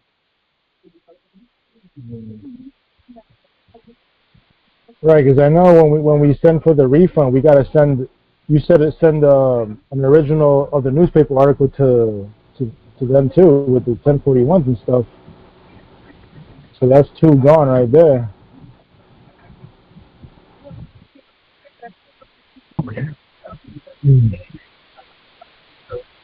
Shit, cause okay. So I have to make another original assignment deed, and yeah. I don't know if the notary was backdated like that though. Does it matter if you backdate it then? He has to backdate it, right?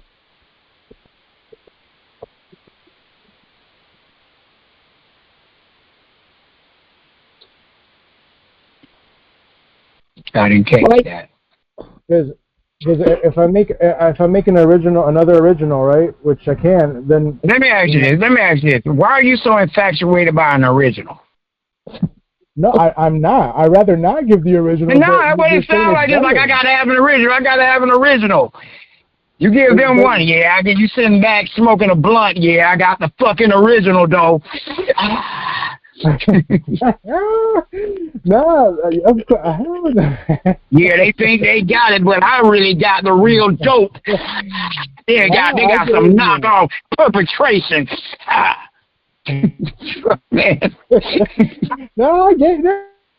Take out the original, of course, man. But the one I gotta give to the court. You're saying they gotta be the original. So I would have to make another one.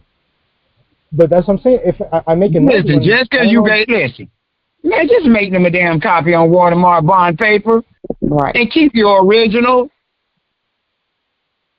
Just because they saying it's the original, they're gonna always say that. Did you not get what I was just teaching you? I made a song that was in 15 years ago. I put it out yesterday to the public. Everybody thinks that's a new song. It's old. Same thing. You got the original. You just made a copy on white watermark bond paper, 24 pound, and you gave it to the court, and they said that's an original. You just don't want them saying that it's an original. You can't stop that. That's the way the courts work. So what it is, you acting like you want to fight with these people. I got the original. No, we got the original. I got the original, mother sucker. No, we got the original. Come on, man. Now I get it. Make the damn copy on the 24-pound paper. Right now, well, I got it. You know it's a copy, but to them it's an original because the courts never had that copy. That's why it's an original. When they say original, it's an original for them to make copies of, so anybody that go to the record and get a copy of it is getting a certified copy of the court's original. It's a court's original, not your original. Ah, I see. Okay. Thank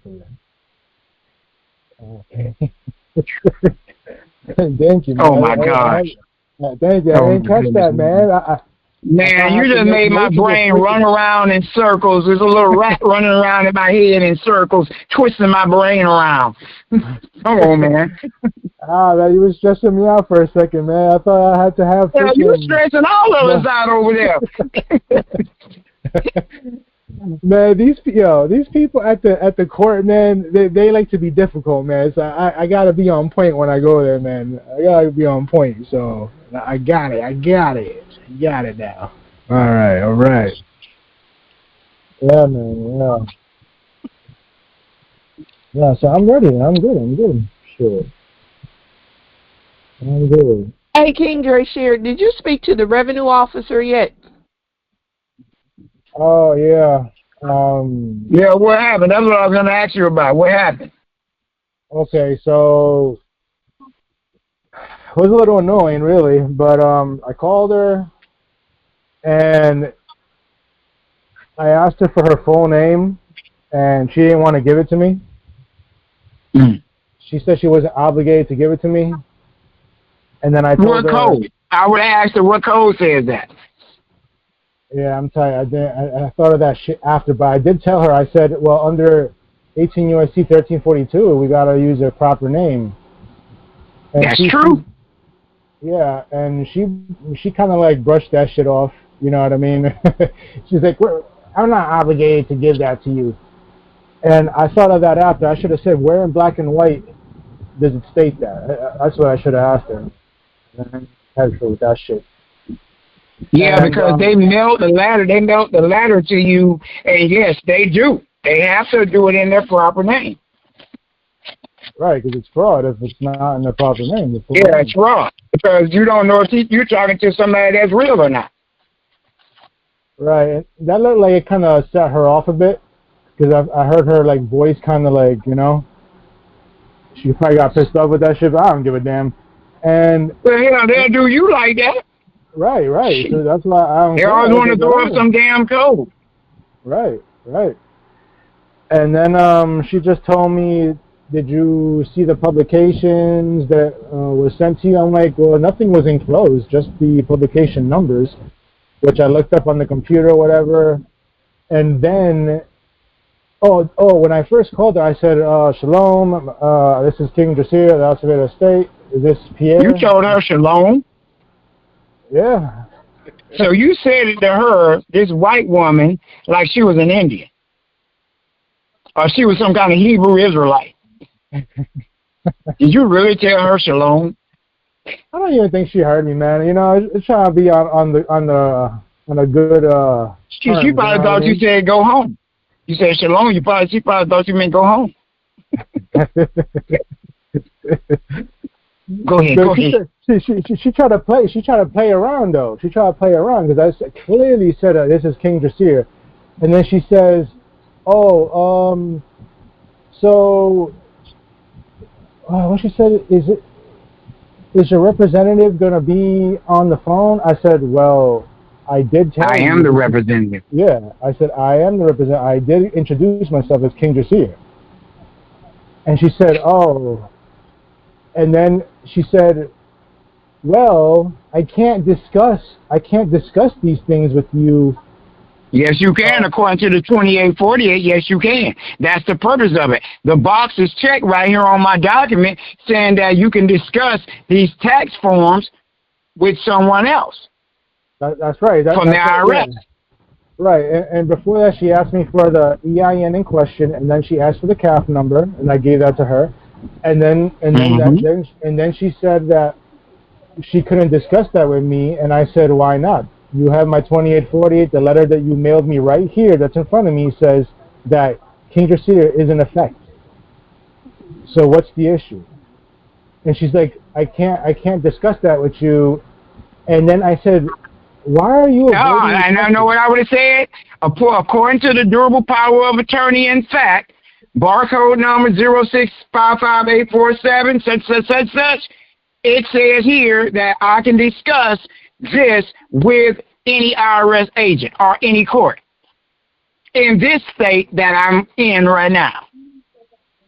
And you're calling me and talking to me from this state. Right.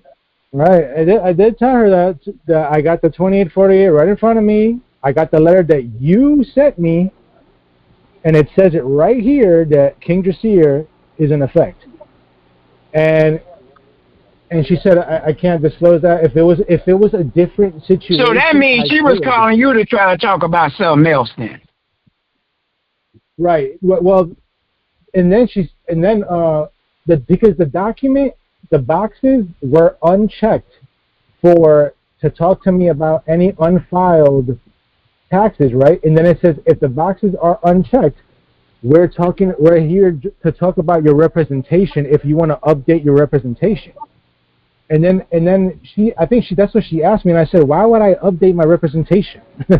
It's right there. Like, I'm on it, and King Jasir is in effect, and that's me, that's I. So I'm able to talk to you about that.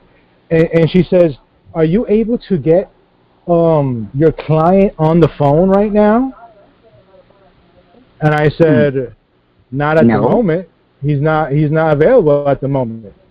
So she was like, well, he has to be on the line. And I said, no, he doesn't. No, he don't. No, he don't. I said, no, he doesn't. You're not. That's only if you're having a court or something. No, right. They're playing games. They're playing games. And then I said, hold on, let me mention this. One thing I noticed they're doing now, and they're trying to do this real hard. So if anybody witnessed this, let me know. They are trying to mix the king and queen names up with the straw man name. Right. Because I went online the other day. I always been doing this. When I go look up King Stevian. In parentheses, they put the straw man name right beside the king name, as the king is the straw man. No, it's not. So I'm going to go look and see where the hell did they get that information from.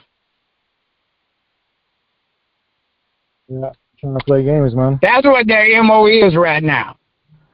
Yep. Had it right in parentheses. I don't have that anywhere saying that King Stevian is a straw man. Nowhere. King Stevian may act, according to the Form 56, as a straw man. But it's not the same. Not the same. Yeah. So I think that's what they're aiming for now. So they listen. We just shook their whole goddamn world up. Mm-hmm. So they're trying their best to debunk what we done. So, and I'm glad I'm talking about that, because there's a lot of changes I'm going to go in and make to fortify this process to make sure they don't try to tear it down, because that's their MO right now. Yeah, man. Yeah, and so she wanted to get him on the line. I said, he don't got to be on the line. I'm here representing him. I'm representing him. He doesn't have to be here. Oh, yeah. And what was it that they supposed to have been talking about? What was it that they supposed to have been talking about? That letter was just, first, it looked like they just wanted to talk about the representation, if I wanted to update the representation. I thought it was dealing with a tax return. Well, no, because the boxes were unchecked. But it looked like that, from what I was reading and stuff, it looked like they just want to see the representatives. Oh, so that's what they want. That's what they want. They want to get rid of the king. Right, because they said that, on the letter it was stating that they can't send nothing to my power of attorney because I don't have mentioned the unfiled dates on the 2848. You need to resend it to him. That letter that you have, you need to reply to that letter and show them a copy of the 2848 that says that you do everything you're able to discuss with the IRS. Right. Right. Let me read this shit to you right quick. It says here, so we currently have Form 2848, Power of Attorney Declaration Representative for King Drasir in effect. However, we also show that the existing Form 2848 doesn't include all tax periods where you have balances due and or unfiled tax returns. You need to write that down. So what you need to do is go in that 2848, update it, and add that in it on the list. Like when it says extra things or additional things, add that in. Wait, yeah. But that's the thing, though. What exactly am I adding in? Because it's saying... Exactly what they said. Exactly what they said right there. The different tax years. It doesn't. It says, yeah, it doesn't include all tax periods where you have balances due and or unfiled tax returns. Well, that's what you need to write down. I'm able to speak with all IRS agents on balances due, balances owed. I mean, to me, or to the trust or whatever. Right, and that's good, man, because it's time due for me to update it anyways in December. So I'm about to resend that in. You sit there and let time lapse. Yeah. This is what I mean, man. You got to, once you start this stuff, man, y'all got to move. Sitting around like a lump on the log ain't going to get you nowhere, because once that time then lapse, you're not going to be able to file any taxes. It's going to be just like with Drace here. Oh, we can't do that. We can't talk to you about it. This old. Yeah. And then, let me see. Yeah, if you want us to provide your power of attorney with copies of this and future notices and correspondence, you must submit a new Form 2840 that includes all the tax periods where you have balances due and or unfiled returns. Mm-hmm. Includes all tax periods where you have balances just redo it. Why they just ain't send no goddamn letter saying they need a new 2848? Right, and the annoying shit is too, because on the other form it says here, we want to discuss your filing payment for the following tax periods, and there's nothing there. It says total $0. It's just how much? So zero. It just says $0. So it looked like they wanted to see if I wanted to update representation, and then they probably were gonna start talking to me about any unfiled stuff. They probably put that there because that's probably it could be some money owed to you, and they just don't want to discuss it, so they just put zero. Yeah, they don't want your straw man going after your king going after the money. No. Right. Yeah, that's crazy. That's real crazy. Yeah, man, that shit's bullshit because technically, I read the 2840 over and over. I was like, there's no freaking space where it says to file that type of information. But yeah, like you're saying on the last. But shouldn't they have somewhere? They have somewhere on there about the tax years that you're completing. Let me see, because it didn't state that though. That's what a 2848 is, though. And you got the durable power of attorney. Right. So they need to refer. Also, need to put in those notes. Refer back to the durable power of attorney. Refer back to them. And then find the line. What line is that on the durable power of attorney? Tell us about the tax. No. Years are all periods. Description of matter. I think we need to go in there and probably add that in. I think so, yeah, man. So no one else goes to this shit. Yeah, down there where it says other. But remember, on the durable power of attorney, it says that straw man can go in there and change the power of attorney at any time. Oh, I know that the king or queen can go in there and change it any time as long as it benefits the straw man. So you can go in there at any time and change that. Yeah. Right, other acts authorized. That's where we should put that. Yep, other acts authorized. What page is that? It's the first page, 5A at the bottom. Boy. Or if it ain't one thing, it's always another. These people are really fighting. Did you send in some new taxes in? No, just the last tax filing and the other one I told you about for JM Bullion. So you didn't, so it could have something to do with that.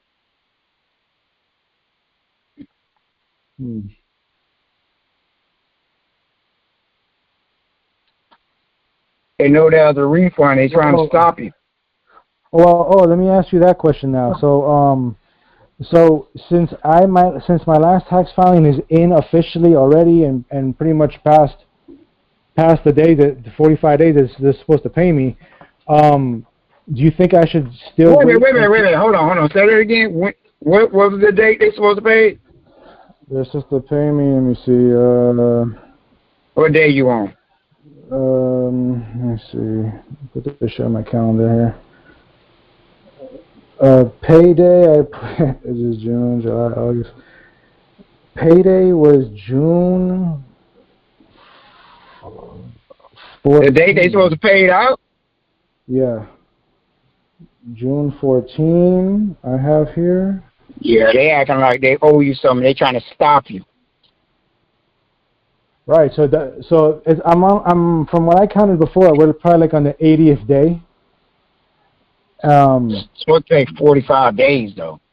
Right. So this is my question now. Since I have the last tax filing in and it's on the 80th day or whatever, and remember I told you they want to pay me. They owe interest. You need to write them a letter and let them know they're past the 45-day period of a payment. So they are 35 days past due. Past due. No. Wait a minute. That's right. Yeah, 35 days past due for the 45 days. Right. So of the 45. Hey, since he said he's past due, if you have to update like a form 1099, like you showed us the new way of doing it, and the 8281, will that affect the 45 days on the principal?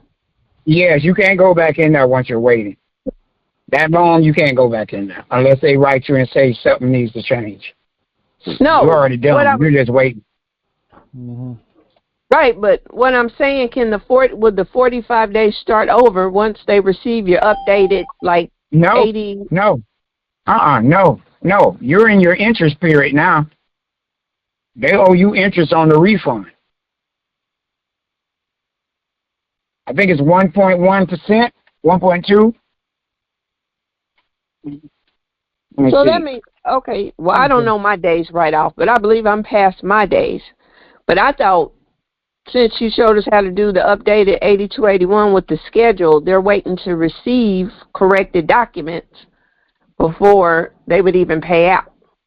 Actually, it says the IRS pays interest on a tax refund only if the refund is delayed by more than 45 days. And that's the same thing it said with the Treasury. With the 1099 OID, it takes 45 days for the refund to come out. You should have it about 45 days. Remember, Barrington got his exactly 45 days after. Right, but what I'm getting at, like the changes that we made to the 1099 OID, when you turn that in, that's when you should be starting Long as the 1041 refund amount hasn't changed, you still count the same. The refund comes from your 1041. Yeah. So if you turn in a new 1041, then you would start a whole another 45-day period. Okay, so that means they're behind on. Yeah, but you had the same 1041, the days don't change. Well, that means they're late on mine also. I don't know the dates, but I know it's past 45 days. And now I'm about to turn in what you reviewed as an corrected 8281 in the OID. But the 1041 never changed. You approved that, and that's been over 45 days. Yeah. It says it's 7% for the first quarter, and third quarter and 6% for the second quarter. And it compounds daily. Wow, nice.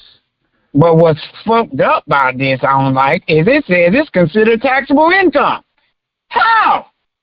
You done lost your mind. So I guess they looking at it as it's some kind of investment. Mhm. Well, I tell you what, when they give you your 7% or 6%, put it in your brokerage account, so they can't tax you. Right.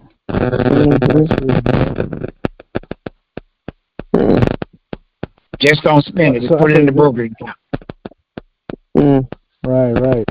So this is the question here, Emperor. So since that last tax filing in already passed the days, blah blah, right?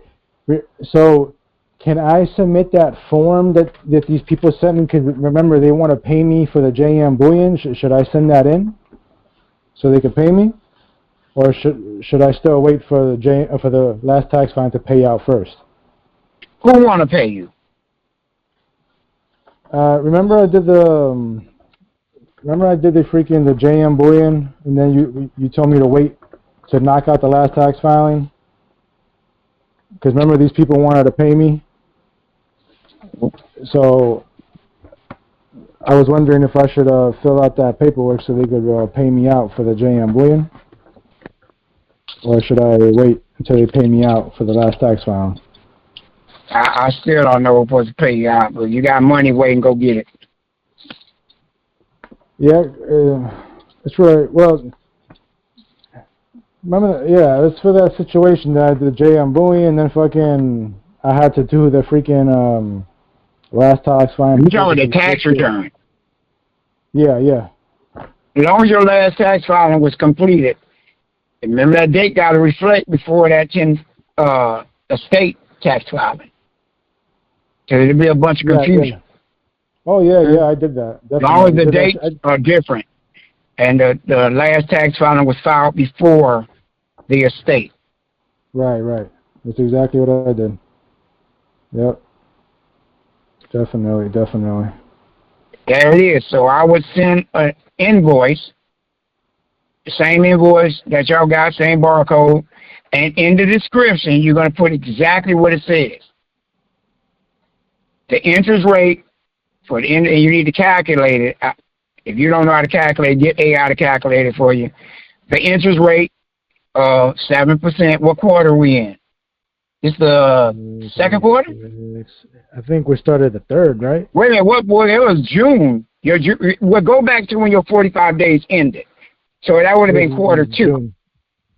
Yeah. So you would have been in quarter 2. So it would have been 6%. 6%. But so June is when the 45-day period ended. Yeah. Okay, so that amount, add that 6% on. Plus to the amount. The total amount. So we in August right now. Yep. So that's the. So I still would add my 7% for the next month. Yeah. So add 6%. And separate your interest for each month. But remember, it's compounded daily now.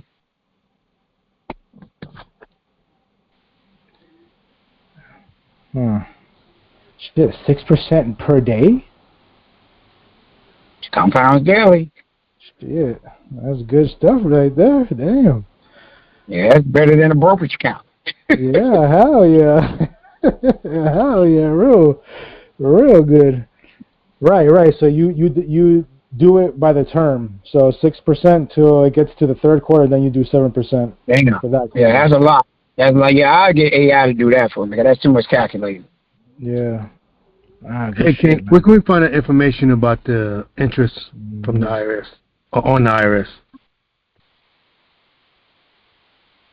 You can find that on any tax site. Now it says for individuals it's 3% percentage points. But remember, you're doing it on your straw man as the estate. Man, as a state. That's beautiful. Even if it's $10, that's still beautiful. Yeah, man. Shit, 3% is good as hell too, man. The damn first day you get 60%. I mean, you get 60 cents. Wow. So we're doing 3% now? 464. I'm just adding it up. I'm just doing it. Just adding up the numbers. Damn, in 2 days, that joker jumped to $11.24. Damn. And you know why they said if it's over $10? Because remember that goes on the OID. That's a debt. Right. I'm about to hit their ass up for mine. Right. So if you waiting on $100,000, you good. Yeah, definitely. Well, past that. And just in one day, if you owed $100,000, that's $6,000. Wow, so 18,000 from me because they gotta pay me 320,000 around there. That's crazy. Damn, that's some good money. Shit. Yeah, and then when you look at the one that they send you, the numbers match up, but they do the same thing to you. Right. Yep. Oh yeah. Late fees, all that shit too. Damn, bro. Wow. That's a lot of dang money. Whew. Good money. Good money. Whew. I wonder if that was a max.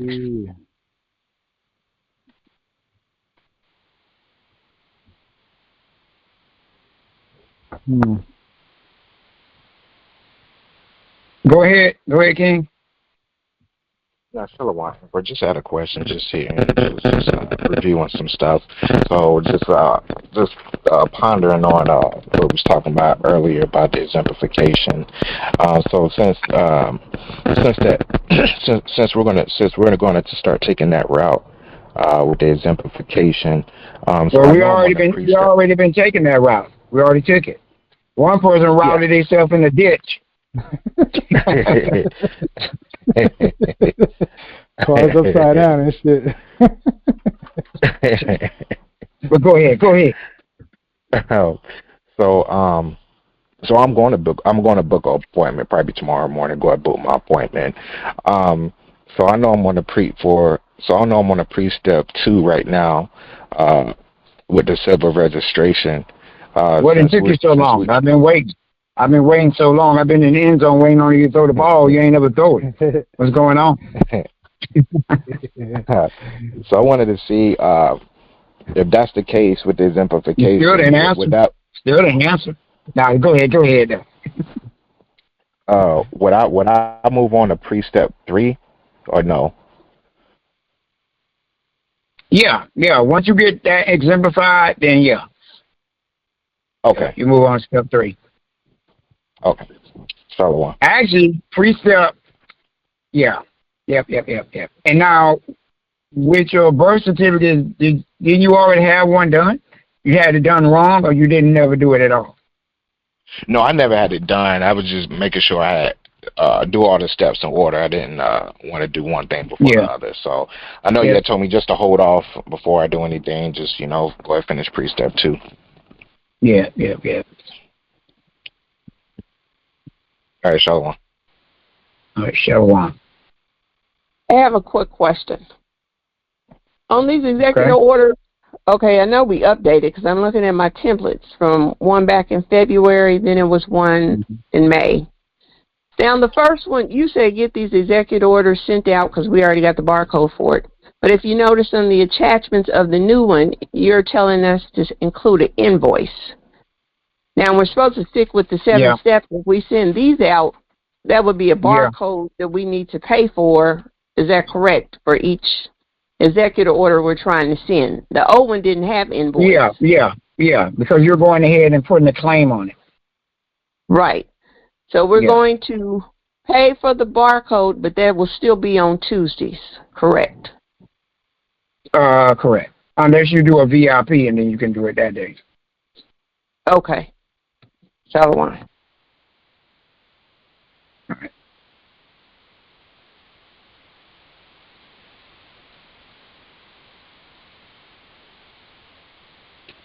Okay.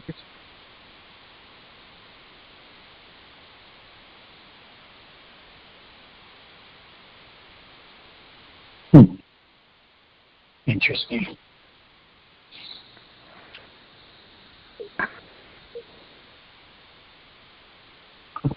More questions? Yeah, on Tuesday, what's our max? Because I do business with a lot of companies. What's our max barcodes we can get on Tuesday? Is it 2? Well, you already get the regular barcode and an assignment. One thing I don't want to see is y'all trying to do more than one bill at one time. It ain't going to work. I tried it too many times. People get them mixed up. You'll be just like that dude that had the same barcode on 3 documents. I knew you were going to say that. Right there, I'm going to tell you. See, that's what I mean. I should have been kicked their ass out of the group. Dude put the same barcode on his silver, his copyright, and his fucking power of attorney. How in the hell do you do that?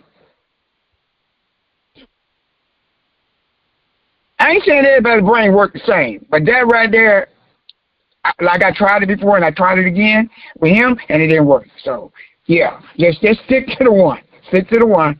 Because if you have the VIP and you didn't put that on the document and need to go on and you're ready to move forward, then yeah, you can book another day and get the next one. But I want to see that barcode on the document it belongs on. Okay. I don't want you going to dang jail and prison for a false claim. No, I just won't do it. No, if I'm not sure about it, I won't do it. That was crazy. That was just that's what I say, man.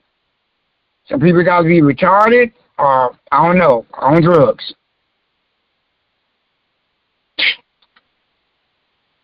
So by the time I get my silver, I'm gonna know my barcode by heart because I write it on all my receipts. Most all of my receipts when I go out somewhere to eat, I put right on the receipt.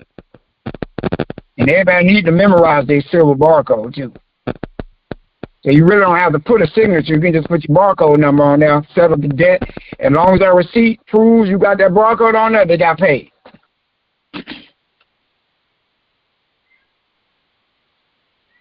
The fuck? That's great. That's nice. Yep.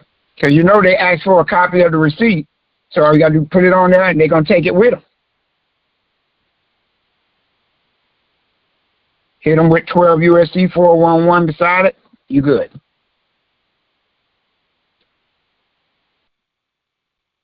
And if y'all watch the video on that, the SEO doing the SEO, I would definitely do that. You said RSO? Which video? The SEO video. SEO. So that way your barcode number pops up. Yeah. Because they're going to go look up that number and see what it is. So that just makes it easier to get the return, right? Yeah, because if you got your barcode in the public with a value on it, you know, nobody can argue that you paid them.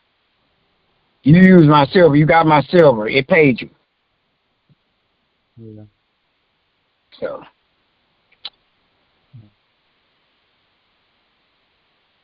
Yeah, if you look up mine right now, it's all in, I got it on a t-shirt. So. King, will you put that barcode on all your receipts, that same barcode number, or will you get a new silver? No, okay. Same barcode number. Same. So you got, like, did you get your Take Our States Back album in the mail, USB? I did get it. That and the W-2. I got it. Thank you so kindly. I got it. Yeah, you can use either one of those. Oh, well, you said the silver barcode, and what's the other one? Any other D's you got? You got a W-2 one now. You got a Take Our States Back album one. You can use any of those. Okay, on the receipts. Okay. I didn't know that. Thank you. And I also want to tell you that all my EINs are cleaned up with the IRS. I only have 2 EIN numbers now, and that is the 98 and the estate EIN. And with the 98 EIN, they sent me a letter saying that to close that one out, I would have to send in a 1041 for the final tax thing on it. No, not for you talking for the 98? Yes. No, they're trying to set you up. No, don't do that. In fact, I was just thinking about that same thing today. No, you don't do it. You write them back and let them know, no, that's a 3520 that should be done. So what you do is you write them a cover letter and say, you said to do a 1041. You don't do a 1041 for a 3498. That's foreign. So correct them on that. And then say, please see attached 3520 form. And in the 3520, you're going to put all zeros. Okay. Please see. Yeah. Yeah, that's the same letter. Yeah, they're trying to set you up. Because once you do that, they're going to do you just like they did me. They're going to do you just like they did me. They're going to give you a frivolous filing. Oh, it wasn't even frivolous. It wasn't even frivolous. It was just zeros. I can have a frivolous filings with zero. Please, okay, so please do 3520. Yeah, it's a 3520 form. And put all zeros. Okay. I remember, too, you had mentioned, it's been a while back, but me and you were talking.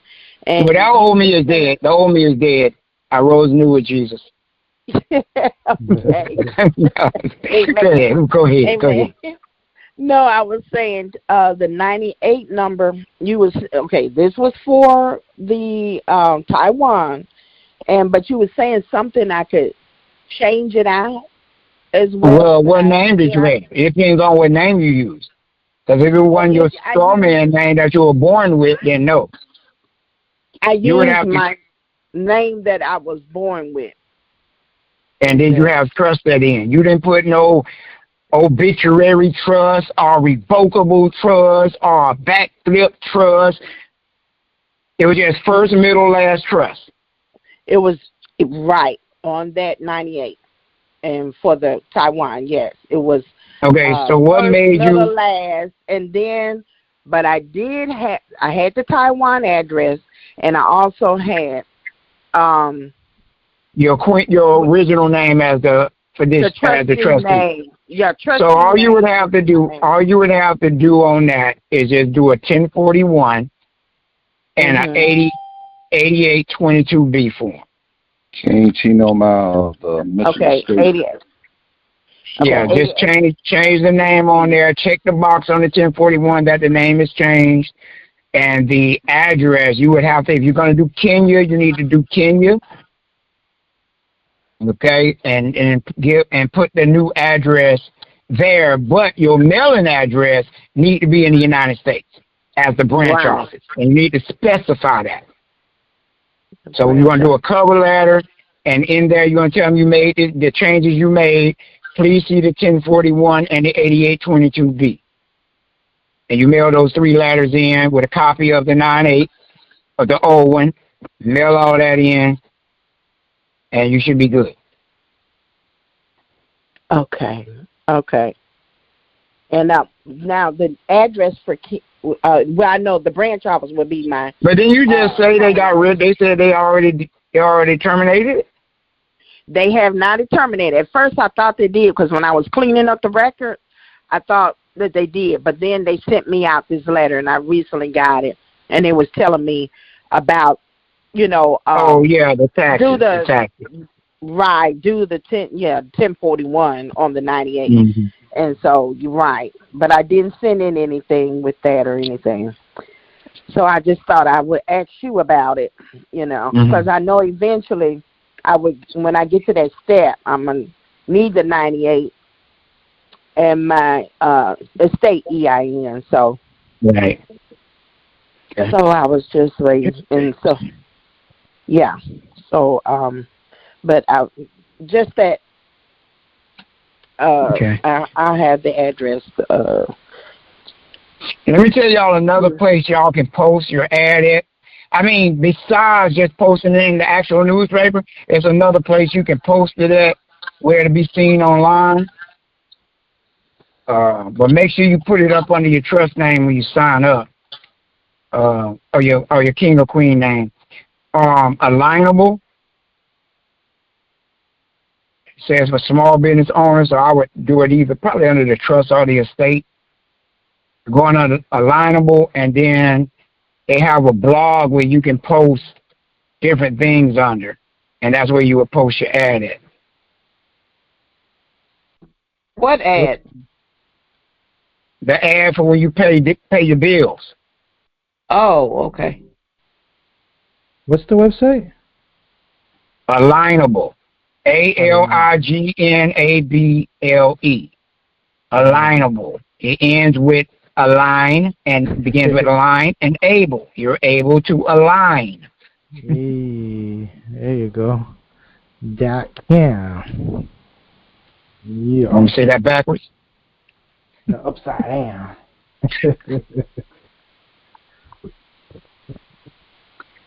So they had this under. Like I'm looking right now, someone had posted their copyright in a newspaper, and this is when I was putting my silver, allowing them to use my silver, and it had the barcode sitting right there. So, and they put it under, it's under land records. So, and also when you place your ad, see if they put it online as well. But that'll help.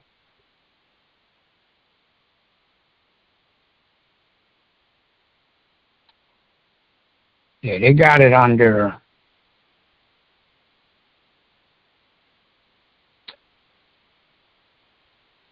original land paperwork. So when they put their silver in the newspaper, that's under real estate. So if anybody was to say, oh, this ain't real, no. Sitting right there. Well, for the king, because he put his copyright in there. But along with his, my silver is on the document. And that's what made it real. So that way, he won't be the real estate.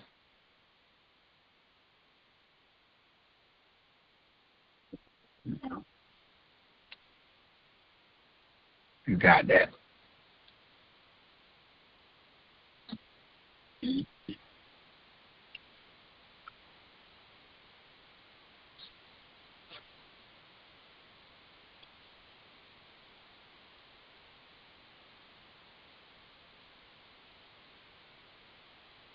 So we can post the ad here instead of putting it in the newspaper? No. You still got to put it in the newspaper. Because when you put it in the newspaper, most likely they're going to put it in their digital version. So that'll be one physical, one digital, and then you also do this one. You just want it to come up in as many places as possible. They go looking for it.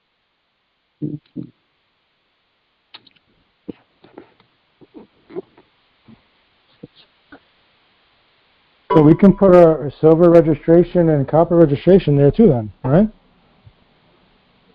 Yeah, but you still got to do it in the newspaper too. Yeah. Exactly.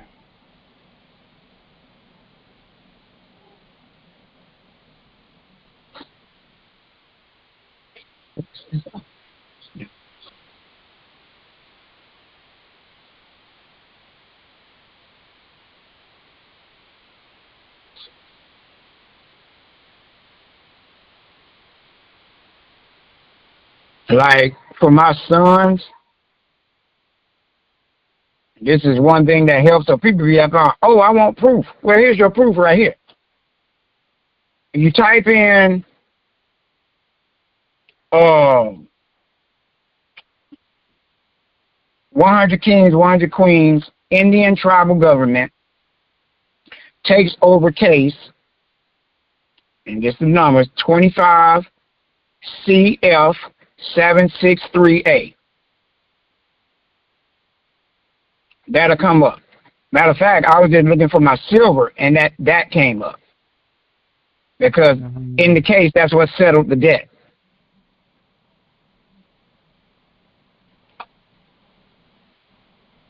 Nice. So my son's case gone. So, yep. You saying you put that on alignable, right? You put that on alignable? No. I actually put it on another site. It's on a press release site. Oh yeah, I remember you telling me about that, the press release one. Yeah. So let me go back, because that's not where I found it at. It was under, tell you where I found it at. Because I had just put in the silver, and it pulled this site up.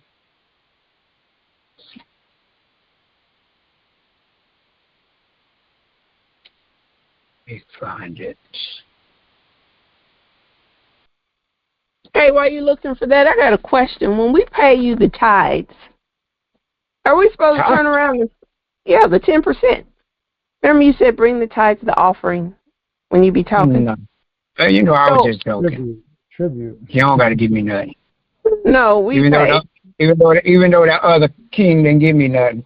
It was somebody asking me something. Oh, my daughter was asking me about that, about Cardi B. Because Cardi B manager done wanted me to help them out with getting all their money back.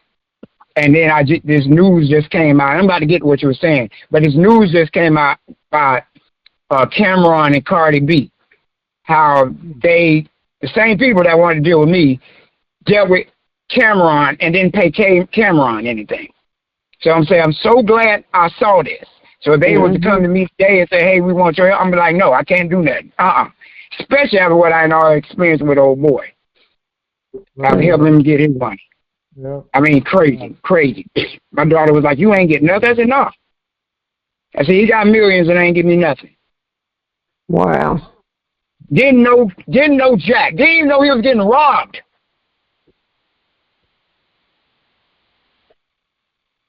That's sad. I said, I'm about done helping the people. I got all this knowledge. I'm helping people, but people are like, "Oh, this don't work, that don't work." Keep talking, because there's plenty of people that got millions. Right. And then they turn their back on me. You know what I'm going to give you, King? I'm going to give you $100 while I'm sitting on millions.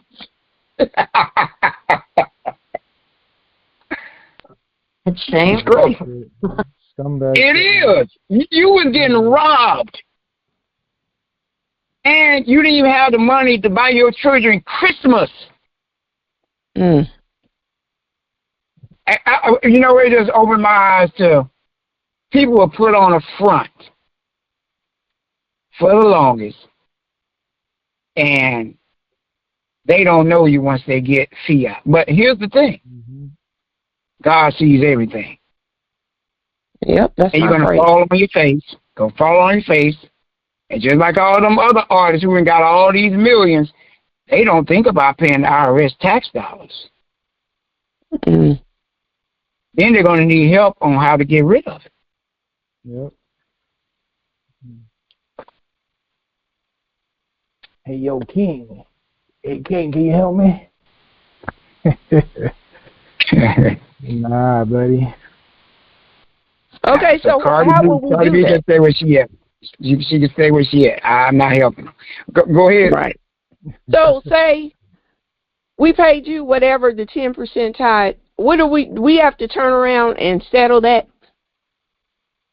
for giving you fiat or not with me. So how will we do that? You just claim that on your Schedule C as an expense. Okay. That would count as a loss on your paperwork, which lowers any tax liability you have. Okay. Now, if you gave it through PayPal, you go out to PayPal. Because I didn't get it directly. They did. That's why they do a 1099K as a third party, what is called? Third party intervener. Forgot what they're called. Interloper? It's something to that nature. It ain't an interloper either. It's one of them. Intermediary. Okay. Intermediary. We went over this before. I went over it in the tax class. Well, I'm speaking into existence that ours and everybody who's waiting, theirs come through. Tell the truth. You already got y'all millions. No, if we did, you would know. Over there just counting, got a big cigar on your mouth like Michael Jordan, just counting it. Yeah, 1, 2, 3. Yeah, but when I get it, when instead of counting, I'm going to give you 10%, and you already got it over there. I wish we did. I wish that was the case. Land, here we come. Don't blame you. Can't we send you a transfer to Queen Acre. Two people talking at the same time. Go ahead, Queen. Go ahead. I had a question. Go ahead. Oh, Queen Akram, can I ask you, when you went to have your name changed, ask the reason, what reason? Because one option, or the only options that they give you are, if you're divorcing or, Yeah, I put divorcing. I'm divorcing the state. Shoot. Well, I just so I can get my maiden name back. You know what I mean? And I didn't know. Yeah. Well, I just told her I wanted my birth name back. And they did it. Okay. All right, or they ask if you're fleeing from a domestic violence, and I'm like, right. Okay, either. Oh, okay, so just tell them. It can be domestic violence. The state is domestic, and they're beating you up, stealing all your money. Shoot. They're robbing your estate. Shoot. Yep. It's true. It is. Yeah, I know that asking me. That's been a good thing to say. I know. I know my state is asking me to fill out an FBI, get my fingerprint in and all that stuff. I have to do the DMV and the FBI background check. So, yes. Or a name change? I have to do. Yes, just to get back into my birth name. What state's that? That's the state of Alabama. Yes. Okay, thank you. Shalom. Shalom. This is crazy. Real quick, if you want to be a personal Uber driver, they'll do all that for you for free. Oh, I'm sorry, didn't you? Sound like you was on a CB. Breaker, 911. Real quick, Quinn, if you sign up to be a personal driver for Uber, they'll do all that for you for free.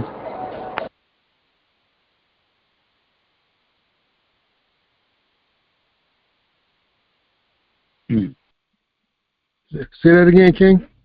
You hear me? Can you hear me? The first part of your conversation getting cut off. Okay, can y'all hear me? If you become an Uber driver, they'll do it all for free. Yeah, just sign up to be a personal Uber driver, and they'll do it all for free.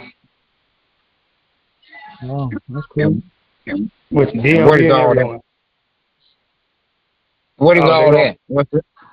They're going to run the whole FBI background check, the Interpol, the Interloop, everything. Make sure you're not a registered sex offender, drug offender. Oh, and they give you a copy. They give you a copy of the records. They give you a copy of your record. In fact, Okay. Emperor, I had sent you a text message of all mine. So, back in April, I believe. You gave that to me. I don't need your background. Just when you was doing your investigation. Hey, you could be a killer, but that still don't mean you should telling me you're a thief. I ain't a killer, but don't push me, right? Now, I ain't going to push you. I'm going to just kick you.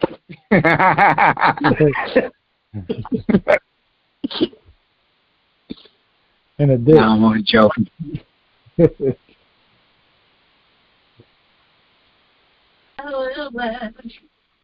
Emperor. Okay. Hey, Emperor, that king that got his 1099 from Walmart, did he get that using the executive order? No, he just called. He called the CFO, and they sent it to him. Oh, wow. Wow. I thought he went in person. No. He called him.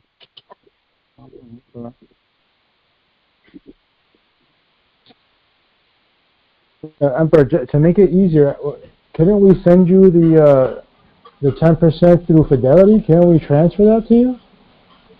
Yeah, you can. You got a Fidelity account, yeah. Because all our stuff gonna go in Fidelity anyway for those that have it. Right. I thought that would be the easiest to do. Yeah, that makes sense. Yeah. Good. Because they asked when you go on Fidelity, you want to transfer, and they said from one Fidelity account to another. To another, yeah. Yeah, with $100 million, what is that word? Matter of fact, my daughters, I don't know which one did it. They both supposed to did it already. The Fidelity account. I was telling them about it, and they signed up for that. So they're following my footsteps. I mean, they busy as I don't know what, but they're definitely following my lead. I'm proud of them. Very good.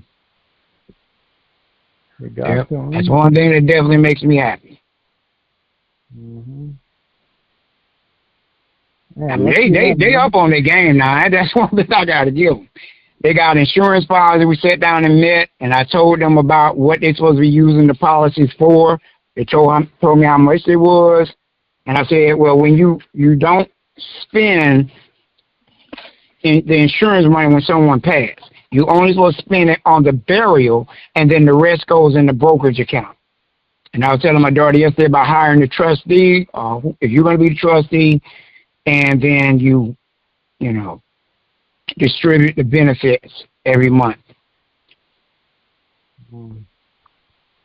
to the grandbabies. And then, of course, they take out for a fiduciary fee for doing it as trustee. Nice. Yeah. I mean, I've been talking with them about it, so they know. Yeah. Man, lucky them, man. They got the teacher right there, man. Woo. Yep. Lucky them, man. I'm happy. I mean, they're already ahead of the game. They got the insurance policies and everything.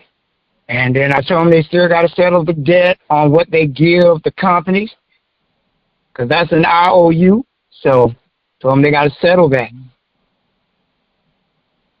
Oh, yeah. Yep. But I'll handle all that for them. So they're part of the estate. So I'll be writing the treasury on all the insurance companies they deal with, even your car insurance. Same thing.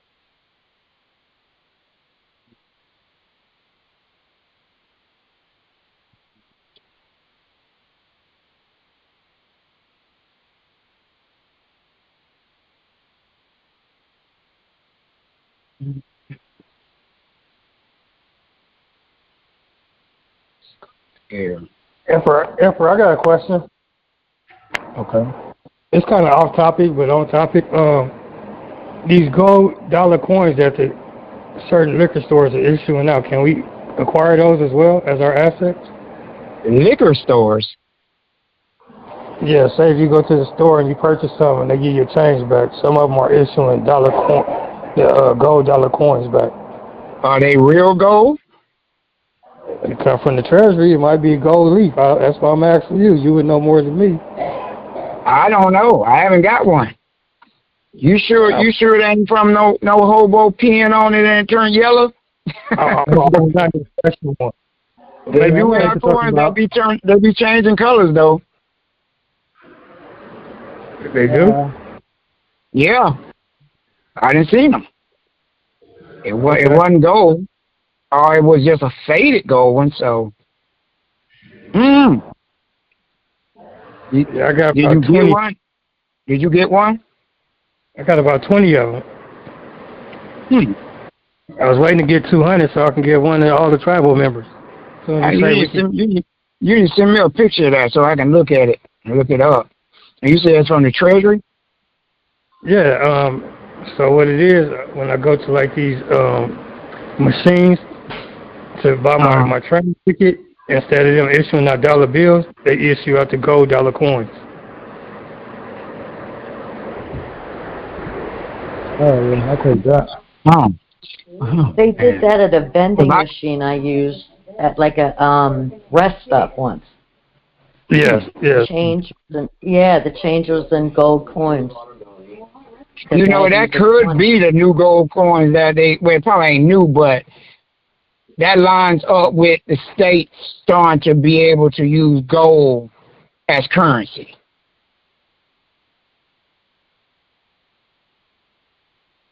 Yeah, I would definitely look into that, see if any real gold on it, and then I would put a claim on it. I put a claim on it. Hey, King Stevian, I had talked to you about that before. There are 5 states in the United States that are allowing settlement with gold. I actually had 5 pieces of it. They were like $5 a piece, and they're in different states. That's the value of the coin, or you bought it for $5? No, that's the value. You pay for the face value. They're actually being sold through where we get our silver bars. And how much are they? Are they exactly $5? Because I ain't gonna pay $20 for a $5 coin, and all I'm be able to do is use it as $5. That don't make no sense. No, it's they were. You have to buy. I think it was $25 worth, and each of them are $5. The face value is $5. Hold just a sec. Let me pull them out. Are they real? You said they're on JM Bullion? Yeah, they're sold through. I think I bought mine through JM Bullion. Let me check and see. Bought mine through face value, and they come through the vending machines. Like when I go get on I see them right here. I see some right here. What are they? Gold coins. Government mint. They take. Are they called government mint? They're not gold coin. No, I got mine through Money Metals Exchange. Okay. And they're called. I got 5 of them right here. They're called. Well, So all of mine were from Nevada. They're Nevada gold. Yeah, they got them. They put like an eighth of gold in them. What they call goldbacks? Yeah. These are a dollar. These are worth $1 each. What are they called? So I can look them up. Nevada goldback. Hey, God, I'm an official distributor. Just okay. Okay. Oh, you on here trying to sell drugs? I'm not talking about the goldback bills. I'm talking about the actual coins. That's what we're talking about. Oh, the coins. No, these aren't coins. But I'm interested in hearing what the king had to say, being the one that's in distributed. What I was saying, when I go get on Amtrak, say if I put in $20, my ticket is $17. Instead of them issuing me $13 in fiat, they issue me $13 and $1 gold coins. Yeah, that's awesome, man. Oh wow! You need to send me a picture of that. Yeah. How much of those gold coins worth? It's say $1 value. Oh, okay. They're trying to devalue. They're trying to devalue the gold, or they're trying to slide it in since the U.S. dollar is going down. So they're trying to keep that dollar stable and have their name on it. They're gold, but they don't have gold in them. They're just colored gold. They gotta have something in it for them to be able to. Yeah, they gotta have something in it. Can be 1/8 of gold in it. You know, be gold leaf somehow. You can get those gold coins from the bank.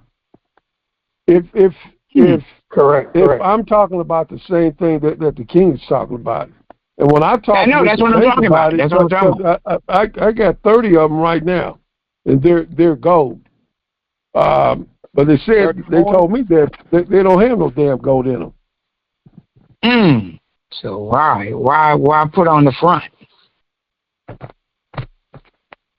Now, it's probably just gold. You got to be something. They securitizing it.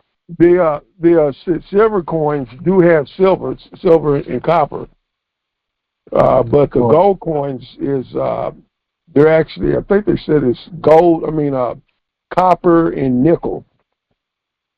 Yeah, but they color it gold, and they call them gold coins, but it ain't nothing gold about it. As far as any copper's still good too, King. Somebody don't forget that copper go in everything. That's better than a note. Yeah, I'm gonna cut the cord to your battery in your car, and I'm gonna run off with it like a crackhead. Well, when you read the code about gold, it doesn't tell you that it's got to be actual gold. It can be a damn gold leaf or something. As long as it says gold, it's gold. Yeah, that is true. That is absolutely correct. Gold certificate, that's an ROU. It don't even have gold in it. Yeah. Look, the modern ones are 77% copper, 12% zinc, 7% manganese, and 4% nickel. What? It's all still real estate. The gold coins. Yeah, with Sacagawea on it. It's got 77% copper, 12 zinc, 7 magnesium, and 4 nickel. So that's pretty damn good. That's a lot of copper. It says golden dollar, but it has no gold in it. That's crazy. Send it to the Dogwood address. I'll be sending you some. Give me an old ass one from 1794 to 1935. Those are the real gold that has 90% gold in it. Well, 1849 to 1888, 89 were made of 90% gold. And that's just like the half dollar.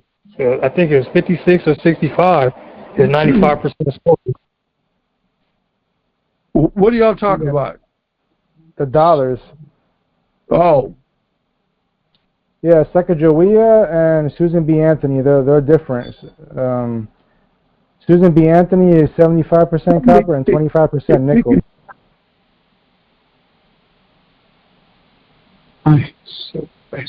Yeah, I'll take the Sacagawea. It's all good, King Dre said, like Empress said, still really good. We gonna convert it more than what they it's best value. I'll take that over that shitty fiat, yeah. Hell yeah. It's still fiat. That's what they call it. If you look at it, that's what they call it, but it's really real estate. Real estate, yeah. Really. Because you look at the dollar is made of what? Cotton and linen? That's real estate. Yeah, that's real estate. Yeah. But they devalue it and said it's fiat. Which don't make no sense. I guess because you got the dead person on. It's kind of like what we do with the silver. Put silver on your bill and you bring it alive, or on the birth certificate and bring it alive. They putting the dead on the real and making it dead. That makes sense. That's why it's called dead presidents. And that's how they keep living, though, right? That's how their estate keep living. Just like Michael Jackson, his family went back and upgraded his estate. even though he was physically deceased. Yep. Well, they're doing some secret stuff over there. But I was going over some stuff with Dre Sear about, well, how many songs? The 39,000. That wasn't even 39,000 songs, I don't think. I think we talked about more than that. But, yeah, I was showing them just from pennies a day how much money I make, and then yet they told me Michael Jackson was broke. I said, you know that's a lie. Michael Jackson had way more than 39,000 songs in the catalog. That man wasn't no damn broke. You can tell that to anybody else who don't know music, but you ain't going to tell that to me. Especially a penny that doubles itself for 30 days is $1 million. You can never go broke. Yeah, that man wasn't no broke. Nope. Nope. Yeah, never, man. You can say whatever you want to say. You can't fool me. You look at the catalog. I know the minimum plays on a song daily. And then you got to count every platform it's on. But they out there lying. That's what they do to try to devalue. I mean, I love the way they did some of it now to avoid the IRS. And it dawned on me, and no one has talked about this. Peep game. IRS came at the Michael Jackson estate saying it was worth millions, right? So they said it was only worth maybe, some thousands or hundreds of dollars. And the IRS said, no, it's worth millions. And so they sold his catalog, and it never dawned on me till I really thought about it. If they sold it, then they're not liable. They sold part of the thing that was making the estate the money. They're no longer the holder. So his name can't be worth that if Sony over there holding it. So. Well, it could be worth more. That's why they sold it. I was mad at them, but then I thought about it. No, they sold it for a good reason. For somebody else to manage the part of that estate. That music catalog that was in that estate. So that way they're not going to be taxed. So the IRS is trying to tax them. Oh, that's why they sold it then. Huh? So that's why they sold it, because they were trying to get taxed? Yeah, they was getting taxed. The IRS was coming after them for taxes. So Sony was a smart move. I was like, dang. And here's the thing, they're not going to say that in the public. Yeah, definitely not. Yeah, it's a secret chess move. That was smart. That was a smart move. And this is also, wait a minute, this is also how you know this is why they did it. When they gave it to Sony, sold it to Sony, they still kept a percentage of it on the back end. So if they sold 100% of it to them, the part that they was trying to tax, but under the table they say, hey, we still got a percentage of it, but they didn't disclose it.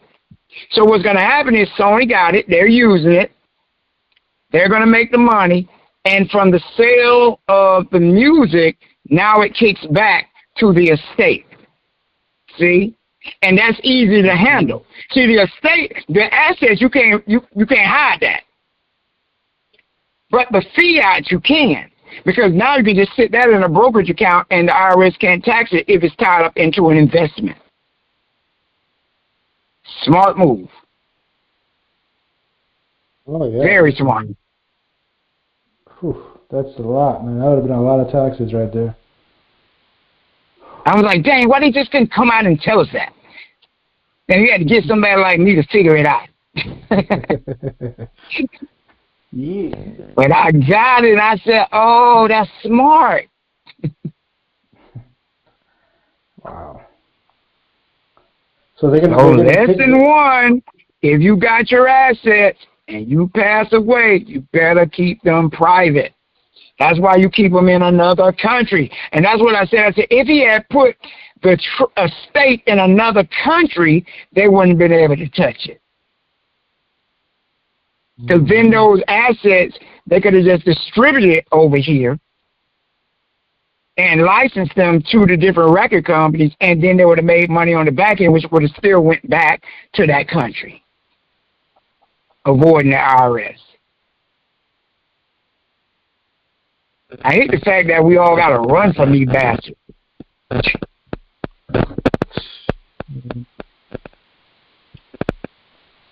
Your mama died, the first person to come is the IRS.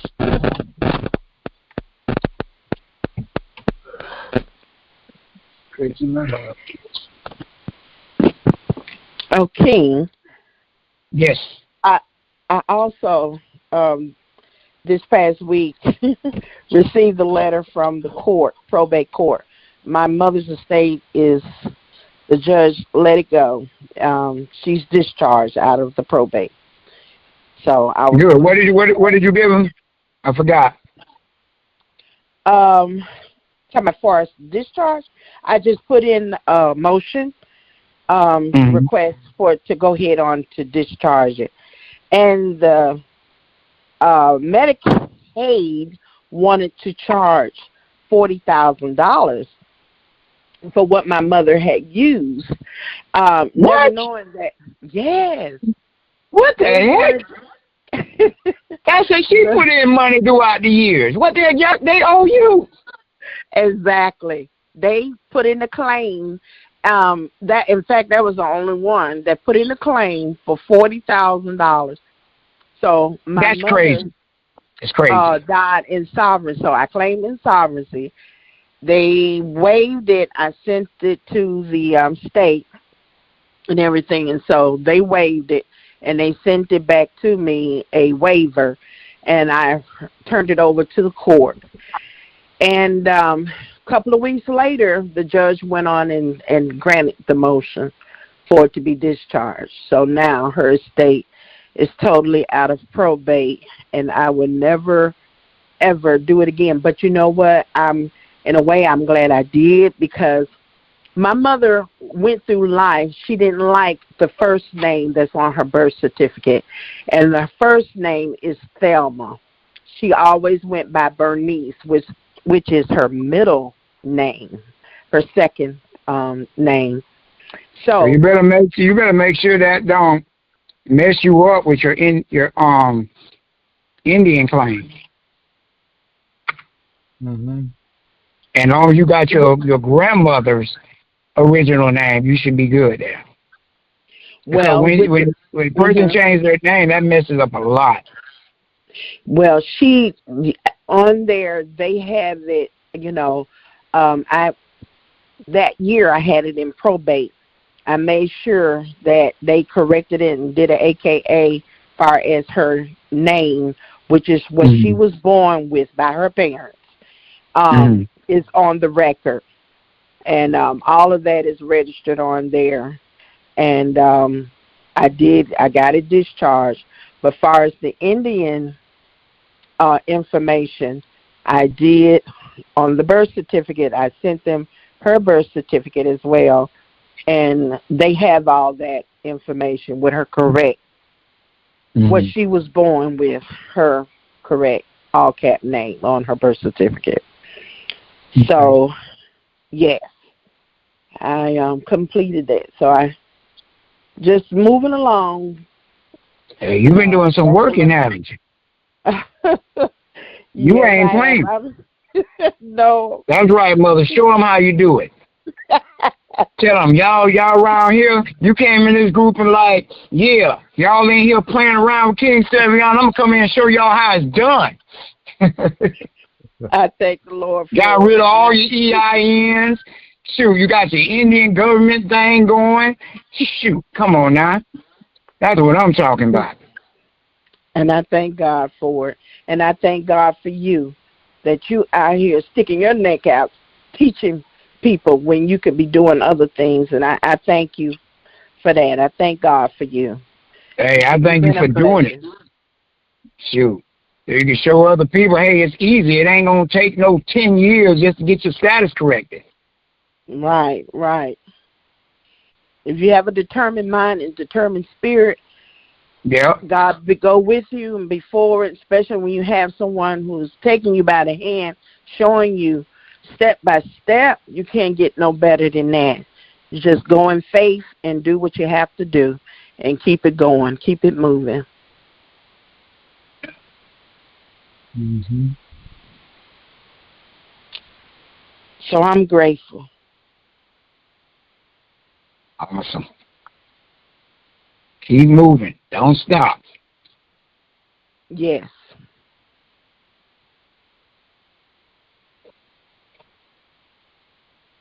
You did get my email about your power of attorney, right? About my power of attorney. Oh, your last appointment. I'm have to check it. I'm gonna check it. I've been sent you that. Huh? I've been graded that and sent it back to you. That was yesterday. Okay, I started looking at more tapes and studying and going. I'm gonna go back.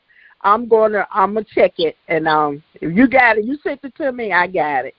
But I was looking at today what you had sent out, and then yesterday, and just been studying, reviewing things, and because I'm on that precept one, and I'm going through that. I'm enjoying it. I love it. I am enjoying this, and so it's just, I'm excited studying and learning. But I'm going to go and I'm going to check it. I get it. Thank you, King. I appreciate that. All right. Yeah, on your power of attorney, you got to have some things you got to definitely got to correct. I do? Okay. Yeah. Okay. I'll go back. I will definitely check it and go over that.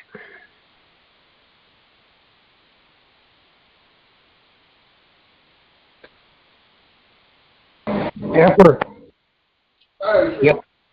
Can you go over the suffix one more time again so everyone understands or understand? The what now? The suffix, because I made a mistake. I got to read. You said a substance. Suffix. Like my certificate of live birth have my suffix as a third. A while back, you did a video saying do not put suffix on your name when doing your trust document. Yeah. Well, when you get it authenticated or using it on your copyright and stuff, I mean, it can be whatever it is on the birth certificate. You're not trying to correct the name on the birth certificate. They throw that in there. But when you're using that name, you're supposed to put the junior after the first and middle name, not after the last name. There's no such thing of a junior estate. That makes no sense. Okay, so say for instance I did that for the 9-8, but I thought you said don't put the suffix period. Well, this says go on to use the 1041, change the name. It'll be your first, middle, junior, and then the estate is the last name. So remember, the trust is over that last name mainly. Correct. It ain't over no junior. That's like saying, like I tell everybody, okay, that's like your last name Johnson. It ain't done with Johnson Jr. estate.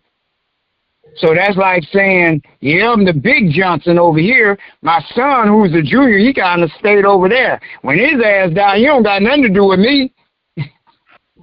Yeah, so all mine say James Fred III, there's surname of Colson, period. Well, I just want to make sure. Hold on, say that again. All mine say James Fred III with surname of Colson with a period. So you got the third, you put THE on there? No, I put Roman numeral 3. Okay. I was just making sure you ain't put no T on there. 'Cause I said it on the call. And you didn't say nothing was wrong with that. No, I put Roman numeral 3. Sure. Because some people, listen, they would take it literally and do it just that way. Well, I said T on the call, and everybody going to be like backing you up saying, yeah, he did say that, King. No, I'm just making sure because I'm trying to come in hot. This is my week. I'm trying to come in hot. That's the way you do it. Yep. Because your first and middle name, whatever after your middle name, that's what you are. That last name, you stay away from adding anything to it. Yes, the word they didn't trace. Yeah. In the middle name box.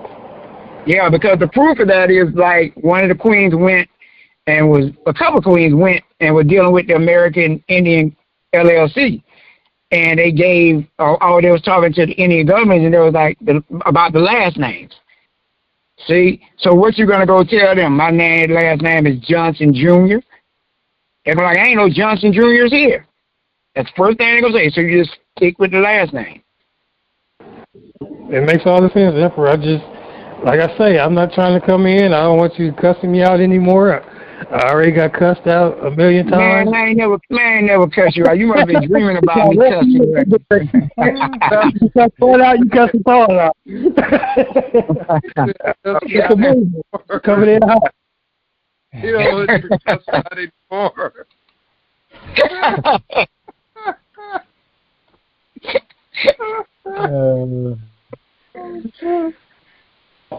Can't see no more. I still hear you. Slow it down. Slow it down.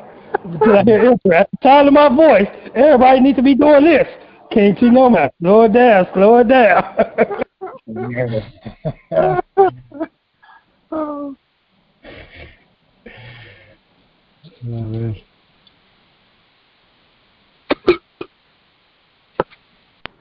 Emperor, I have a question. Okay. Who goes there? Who goes there? My name's Queen Ilribnik of the Wilt Estate. Okay. All right. So that means your straw man name begin with a K. Yes, it does. Kimber. Okay. I know who you is. Okay. Between me and you, I know who you is. Nobody else know. Okay. Don't gotta know. Go ahead. My birth certificate, before I get to that stage, I noticed my mother's maiden name is misspelled. Do I have to have that corrected? What is it? Her maiden name, like on my birth certificate, as her being my mother, it's misspelled. Oh yeah, you need to correct that. Definitely. Okay. All right. And come to find out, sometimes it's not. It don't be your mom's fault or nothing like that. The state goes in there if you're not paying attention, and they go in there and change little things, so that way you won't be able to. Like you go to the Indian governments to try to become part of their tribe, and your name ain't on that, the last name ain't on that list, they ain't gonna take it because the name don't match what they have. It can be Brown, and you don't have the W in the Brown. They say we don't have no Browns or Bronze, because the little smallest thing can mess everything up. Okay, so I just put in a request to have it fixed then. Okay, perfect. I appreciate showing. Yeah, everybody need to be looking out for that. I said that before. Now they went in and changed my mama's whole name. This was recent.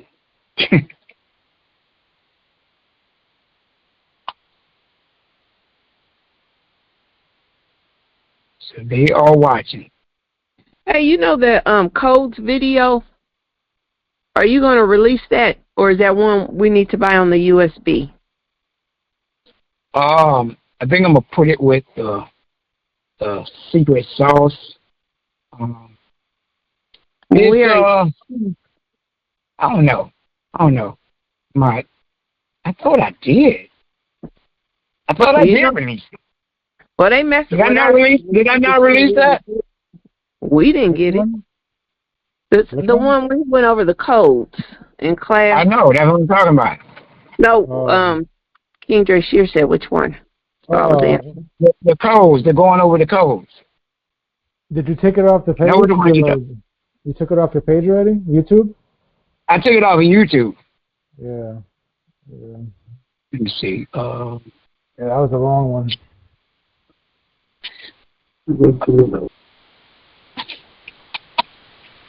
Let me see.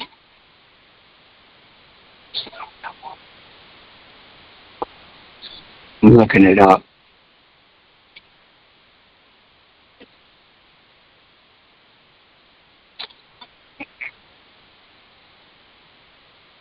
Over here.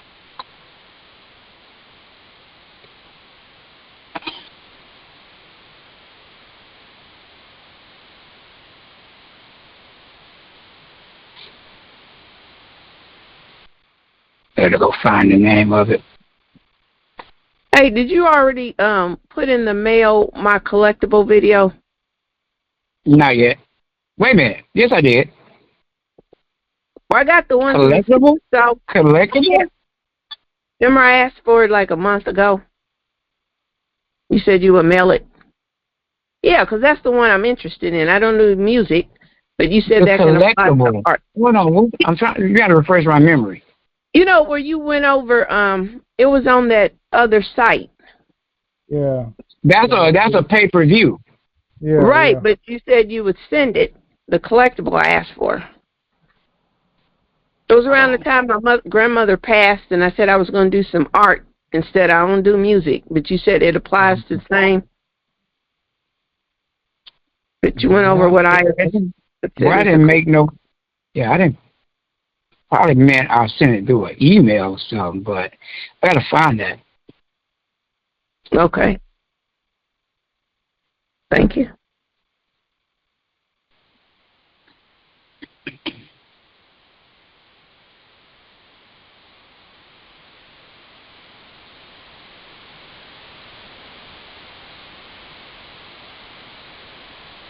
All right.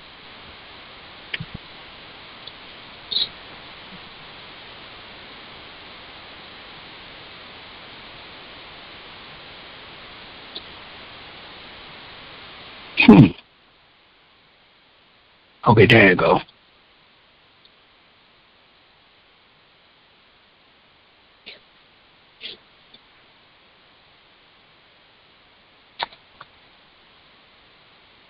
Yeah, I think I'm gonna put that on the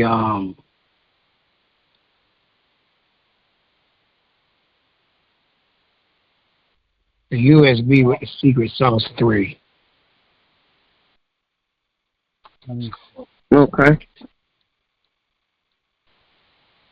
I didn't let nobody see this. I thought I did.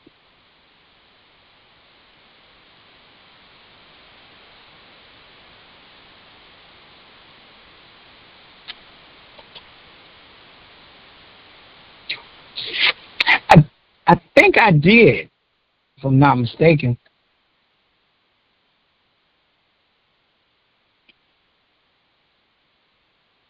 Mm-hmm.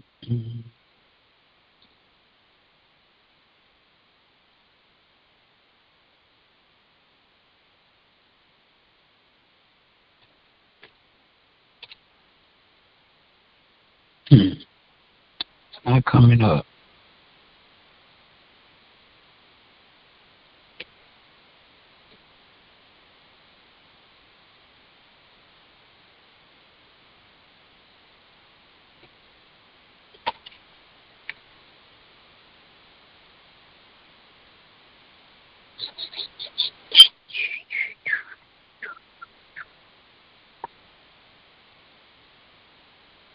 Wow.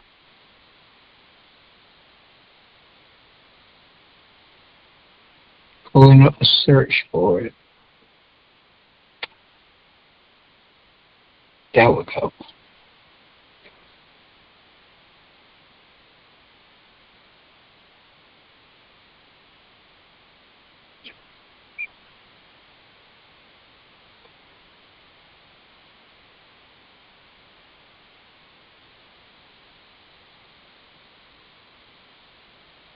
All right, I just sent it out to everybody with last Friday's class.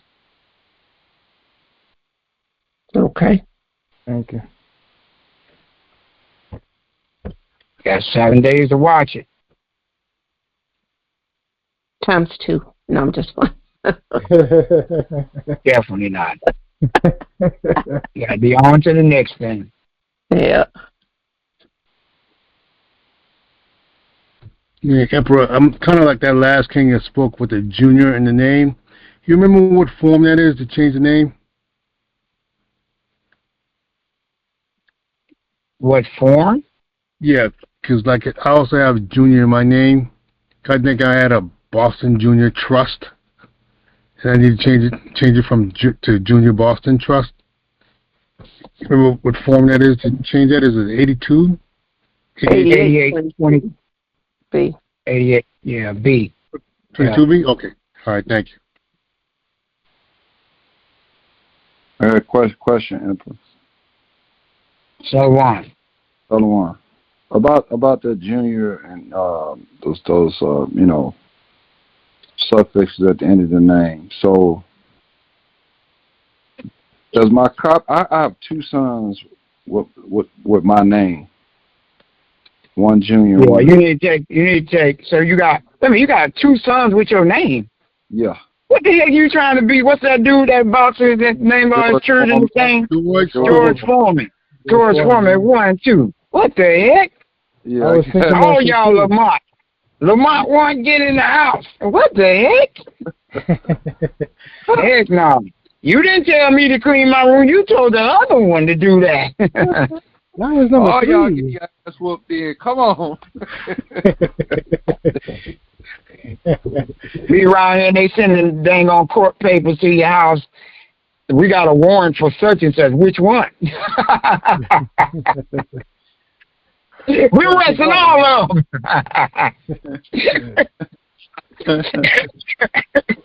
Oh man. So are they? Does my copyright cover both of them? Yeah. Yep. They do. Okay. Yeah, that's awesome. But that's how I got rid of my son's case too. One of the ways I got rid of it, because I used the same copyright. And told my son that I said, this is the same copyright. It doesn't matter, because it says in the copyright it says any derivative. Derivative of okay. That's why. Okay, cool.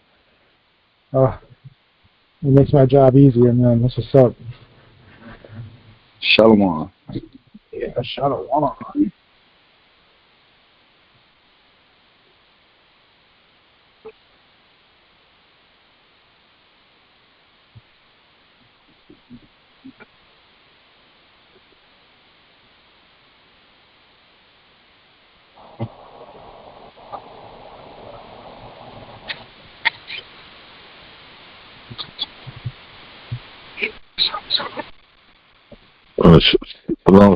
Any updates on the getting the fins and gins? Anybody having no trouble with them? Tracy? Yeah, I gotta call back. Yeah, I gotta call them back, man. They gave me another with a reference number, so I gotta call back. I haven't gotten no freaking email because supposedly they sent me an email and I told them I didn't get it. So yep, that's the same thing they did to me. They actually sent an email, but it had no link in it.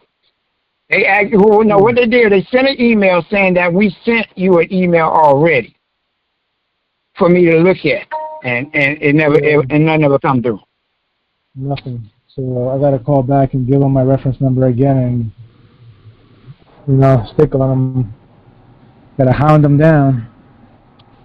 When we first did that and they approved it, I think myself and Queen Rafine hurry up and jotted the number down or screenshot it. What happens, would you think, if we used it because they gave it to us at first before they put it in review? Or write them a letter. I was still using the number, but that number won't be registered as an official fins and gins. So if you can't get nowhere on the phone, write a letter. But they did say that, I think they told that to Dracy or somebody, that it was still active. No, that wasn't me, but that's good to know. Yeah. Well, I just recently went to check with that link that you gave us, and I used the number that they gave me, and they said that there was no email attached to that number. So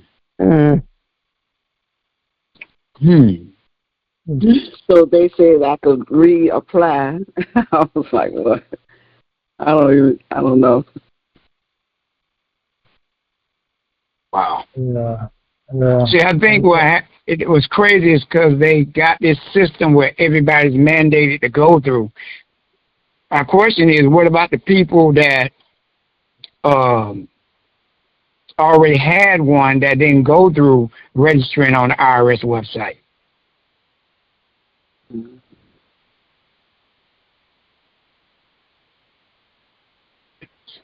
that's the question.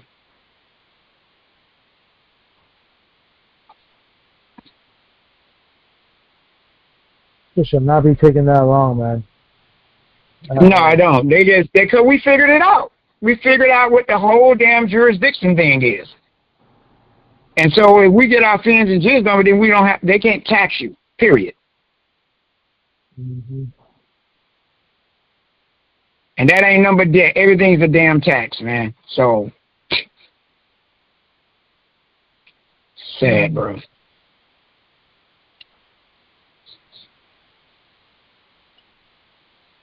Yeah, man, we got the EIN for the Indian government, man. We got our IDL, all that good stuff, passport. We should be able to fucking get that, man. What the hell?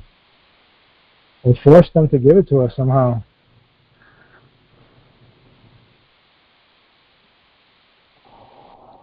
Probably got to find a code for that, probably. Mm.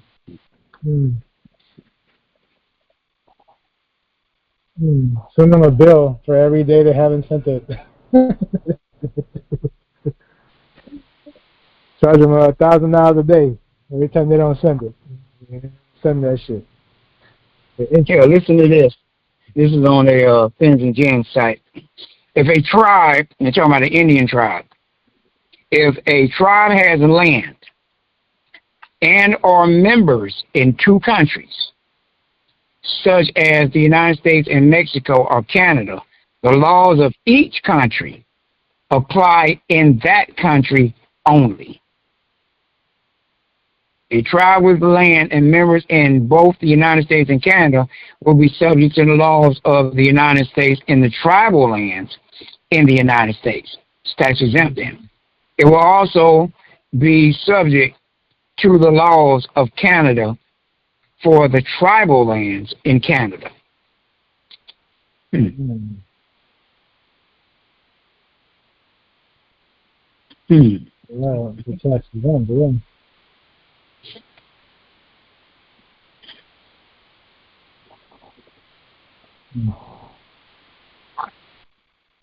Sounds like how the UN was started. Yep.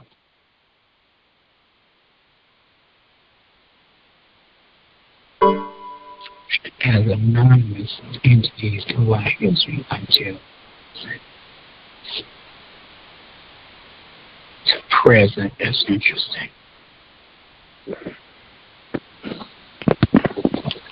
King, real quick, I just was checking my email and my spam. I don't seem to see it. Yeah, they mess with my emails. That's exactly what they're doing. They're in my goddamn emails because I sent Queen Akram hers, I sent you yours, and I sent another queen hers who had an appointment yesterday. Mm-hmm. I actually sent out 4 emails last night. Okay. Yeah, I checked spam too as well. Yeah, what it is, you didn't have no signature. You gotta upload it. You gotta upload the document with signatures. Right. Okay. Okay. You have no initial. It needs to look like how it would look if you're going to a notary. Okay. Okay. I figured that, but I wasn't sure, and I didn't sign it. Okay. I know what to do now. Okay. Thank you.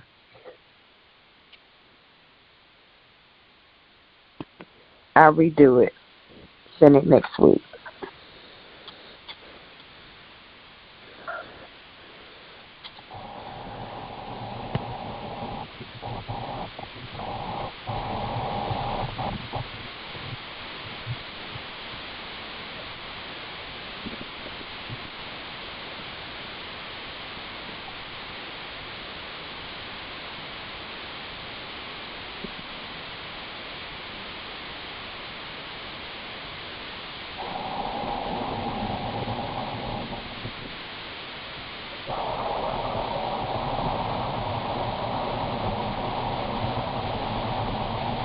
Yeah, it's sad.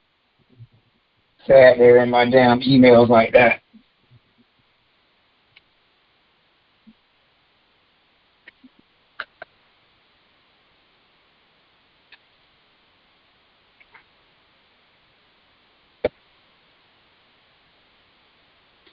Hey, King, I have a quick question.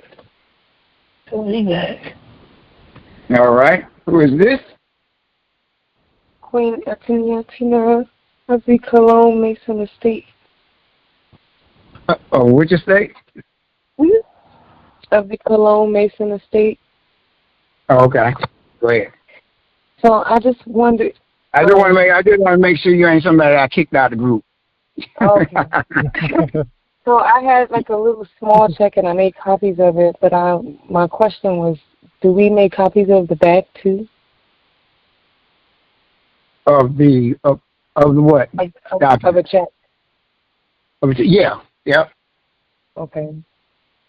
Can I put it, like when I make the copies on the back, should I put it on the back page or can I put it on the front with the... Put both the front. What I normally do is I normally take a picture with my phone of it, and then I'll somehow upload it on a Word document and do it that way.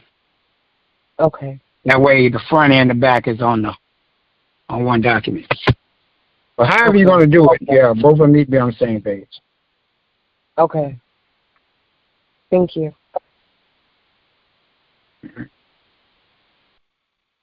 Hey, you know where I sent you that message about T-Mobile cashing that check? I got to call the bank that's on there. I'm going to call and ask, is there an account in my name set up? I didn't have time to do that today because I wasn't here. But it has a lot of account numbers. Yeah, I'll use that account number. Like when you do your 3949A, put that bank, and I'll put the bank account number on there too. On the 3949A. Okay.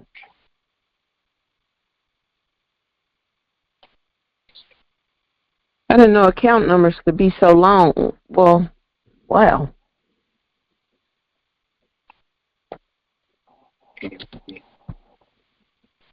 I don't remember how many mine was. And this one's 24 numbers. Unless ours on the bottom of the check I think it's 24.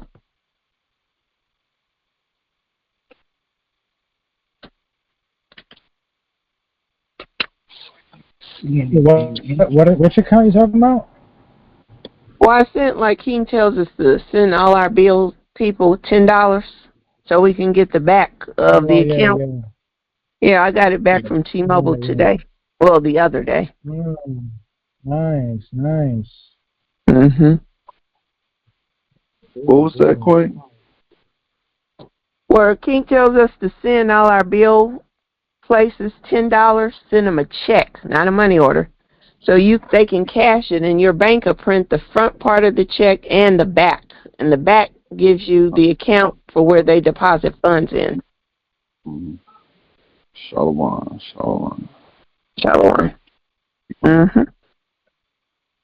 The cashier's check is fine too, right? It's the same thing, right? The petitioner's check. The cashier's check won't run through your bank, though. Yeah, you don't think you get a cashier's check back, do you? No, I don't. That's crazy.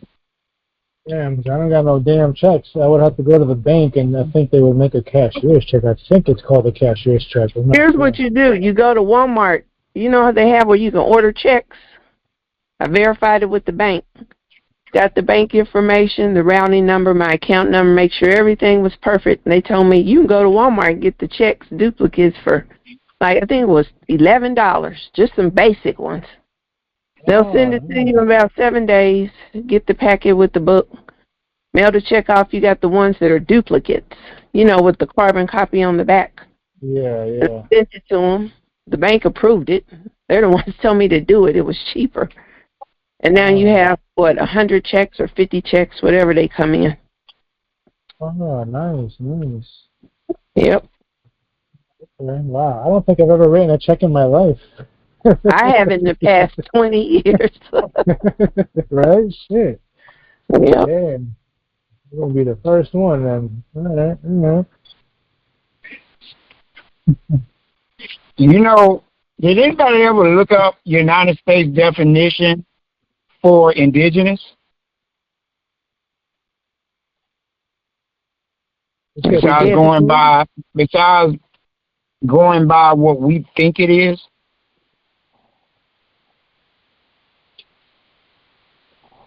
Mm-hmm. Let me tell you what the definition of indigenous is under the United States.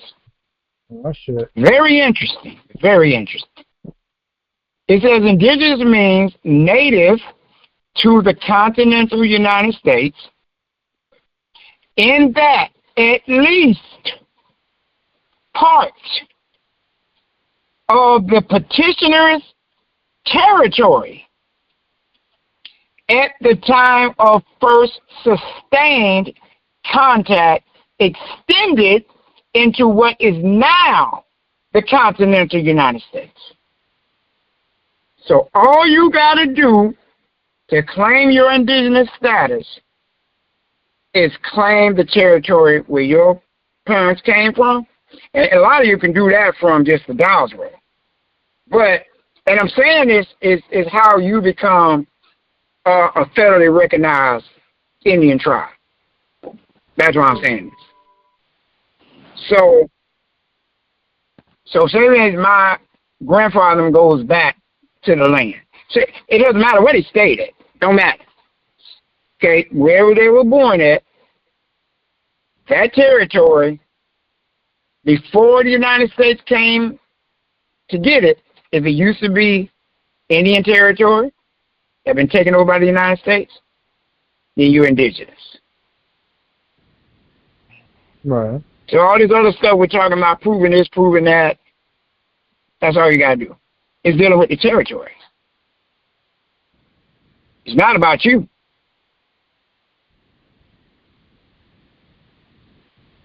Name the territory. You're native to that land that they took over. So if my granddad, great-granddad was there on that time when it became over to the United States, all this history, not at that moment, but before, there it is. So you can pinpoint that area was part of, the Indians or whatever, and that's it. Pretty much a good way of looking at it is, right now it's not claimed as Indian land. So it means a McDonald's on it. They got to pay rent. Yeah. So all you got to do is pinpoint the house they were in.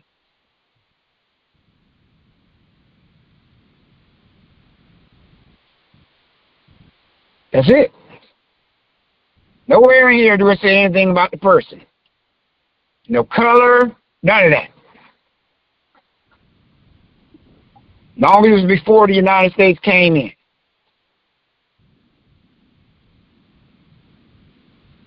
Simple.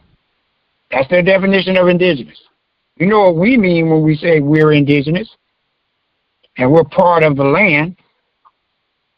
But yeah.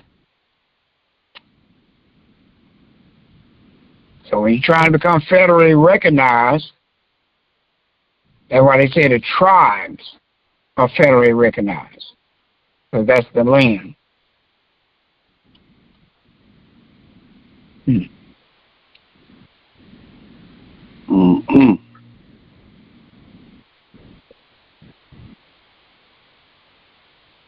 The United States didn't come here until 1791. Is that right? Somewhere up in there. I looked it up once. I think it said it was 1791. So the United States was established as a... It was whenever they established themselves as a country, yeah. Something like that. So you think... It's before the United States were formed. Before the United States were formed as one. Yeah. Not that easy to... You gotta look that up, Thomas. You gotta look that up, man. See if you got I on already there. did. Remember, I sent you my family tree, didn't I? That's interesting. Yeah, It but goes it's kind back. of blurry. Yeah, I can. It's over here, Rock. I can find it. Yeah, I think about 30, 40 miles from me right now. I can go and check it out. Get it pinpoint, I think. Yeah, it definitely looks like you would have to be a part of a tribe. You're looking at this. It's pretty much talking about your group. So that would be your family. So each family can be a tribe. Yeah. As long as it's before. Right? Yeah, as long as it's before. Yeah. So all we got to do is go back to the 1700s and find out where our ancestors were living. Right, that's what I was thinking. That's it. That's it. And that's the requirement. So I looked at the requirement. That is the requirement to be federally recognized. They got 6 other criteria though, but that's the main one.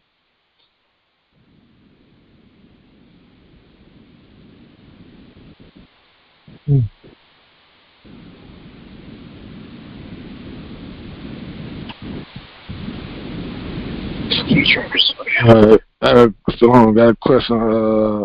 Anywhere in the process where we be dealing with doing any business with DTC? Huh? Are we ever going to be doing business with DTC or DTCC? No, we don't do what them gurus do. You don't need to be chasing behind that. Once you take control of your birth certificate, you don't got to deal with them. If you want to deal with them, ask them where your belly button is. Ask them where your mother's placenta is and embryonic sac. That's that shit. Other than that, once I take it over, it's mine. It don't matter what they got there. Got it. Because they use my name on anything. That's their ass. I don't care who they is. Got it. Oh, and I stumbled across a form. I don't know if you bumped into it. SAV form 1455. What now? It's a form I stumbled upon form 1455 SAV. Okay, I know about that. Oh, okay. That's what down about, the line too. Huh? We don't gotta do a 1455. Oh, okay. Now, I noticed it say fiduciary for distribution on U.S. Treasury securities. That's what I'm figuring. No, man. No, somebody else just recently showed me that form. Okay. Hey, why are y'all chasing behind securities? When y'all do these steps handle everything. When you get on step 2, you're going to deal with every government agency there is, and you're going to be settling all debts and telling them to remove your name out of their system, telling them your status, sending them a deed poll. So doing all these treasury forms for securities, you're going to be chasing behind the merry-go-round.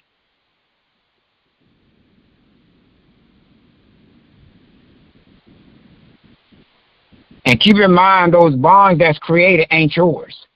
That's the ones created for the debt that you owe. That's why you're going to settle the debt with the administration. Food and Drug Administration, Social Security Administration. Once you do that, then you're good. That's why when I did mine with the Social Security Administration, they wrote me back, did mine at the same time with the IRS. All debts were cleared. Social Security wrote me back and pretty much told me, hey, you got any issues? In the letter, they said you go to the Department of Immigration. You got any business problems? Go to the Inspector General in Washington. And the only 2 places they told me to go. So you do the same process I did with them 2, you're good. Anybody else on the back end, DTCC, whatever, they're going to strip all that stuff down. And to make sure they did it, you do a dispute letter, a DLT, with the Treasury.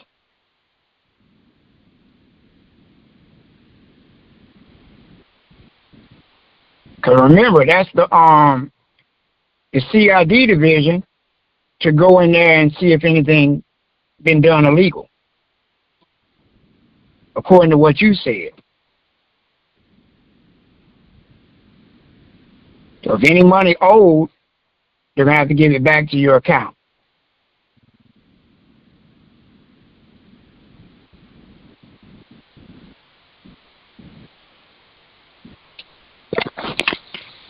And that with the Social Security Administration, you would hook up, if you're getting any funds from there, you would assign it to your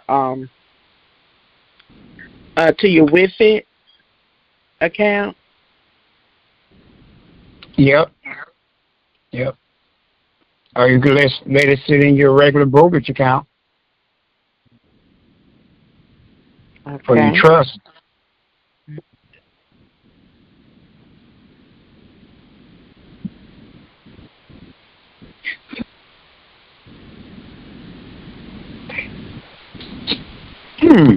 You know, I just thought about something with the Fins and Gens number. And one reason why we're probably having a lot of issues, it just dawned on me. We're supposed to go in there and set up the IRS account first, right? Remember that email I told you we got to send them out and they're online in that little box where we put all the information? After you set up your account with the IRS online or that IRS.gov or whatever, once that's set up, then you come back and you fill this out. That's why when they wrote, they said, this email address don't come up because you don't have the account yet. And they give you this Fins and Gens number based on that email address already being in their system. So basically, the last time when we did it, they just simply emailed the Fins and Gens number. But now what they're doing is posting the Fins and Gens number in that account online. So they won't have the email. So they won't have to email it to you no more. So now, once you have that, go back in and do that same process we did before online by just copying and pasting it into that box. So are you making the IRS.gov in the King's name or in the? What are you talking about? You're doing the same way I told y'all to do the other Fins and Gens. Yeah, it'll be in the King name. Okay. On the IRS.gov. It's either IRS.gov. I forgot the other website they're using. I don't know which one I used. You used the one that talked about the not the one that said IRS ID me, but the other one. IRS.gov? Yeah, when you go create an account, it says, do you want to create under IRS? Yeah, or ID me or something like that. Yeah, it was the other option. You told us log in. Right here, you got sign in and create an account. Is that it? No. Hold on. Oh yeah, here you go right here. It's sign in with ID me or you got ID me start an account. I don't know which one I use. Let me try ID me. It was one that was something dealing that had gov on there. I don't have it. Yeah, I know. I think that was the IRS. That was IRS.gov. Let me see, because I know which one I put mine under. Well, our screens look just like yours did in the example. That's the one I picked. Wow, that was real. I don't remember my password. Y'all know what video that was on? By chance?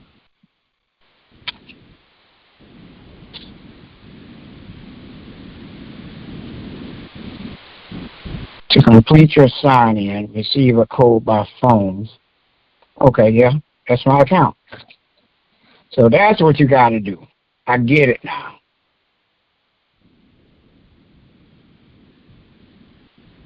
Because when you do it this way, You don't have to worry about all them shenanigans. All that stuff they be asking for, because you already submitted everything they need. Like that long old 30-page, 30-question questionnaire, we don't have to worry about that.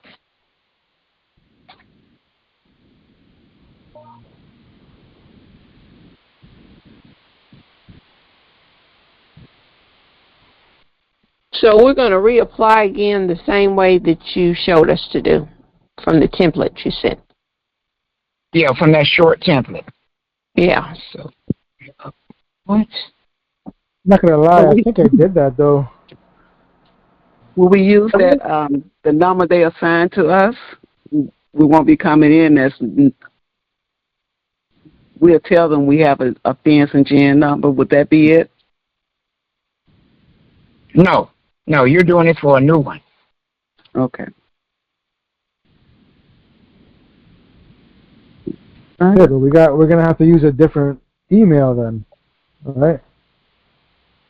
Can't use the same one now. No, you're going to use the same email you already have for the online website. Oh, okay.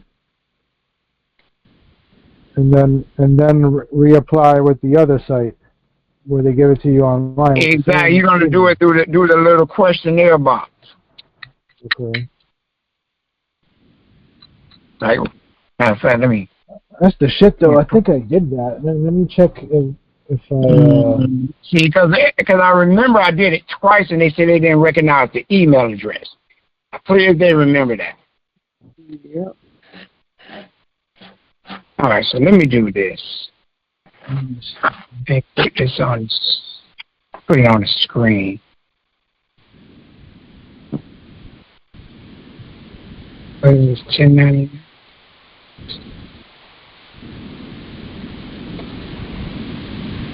Yes, you check.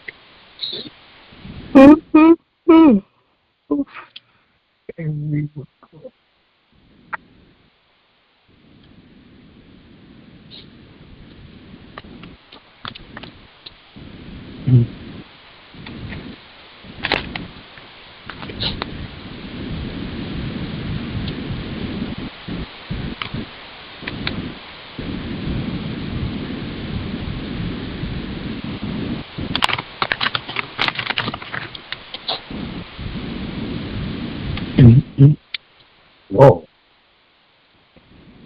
Why did it go here? You can go over there.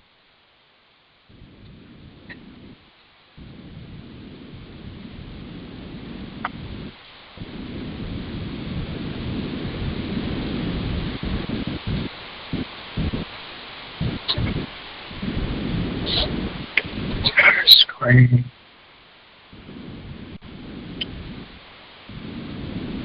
All right, let's go over here.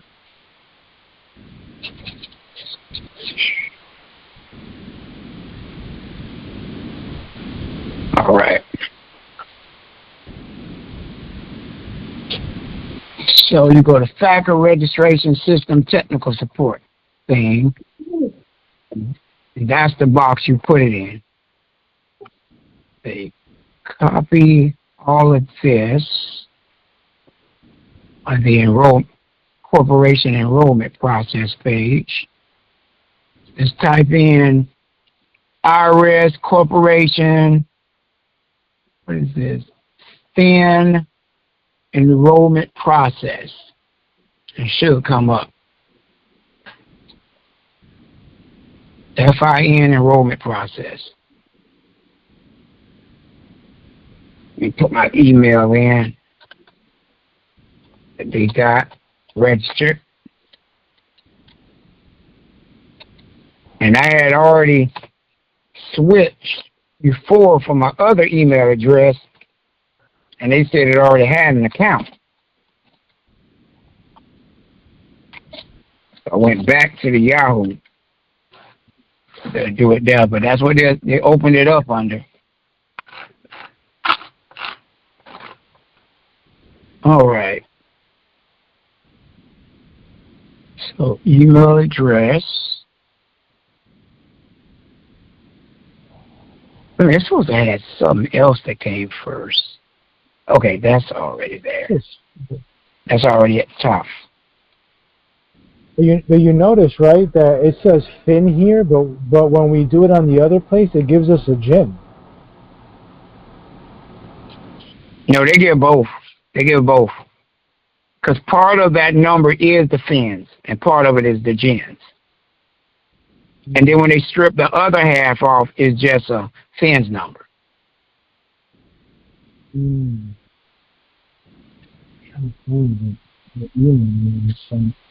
So we got enter opening statements. I am requesting a fin and for FATCA reporting purposes. Type of entity. So this is where I put Indian government.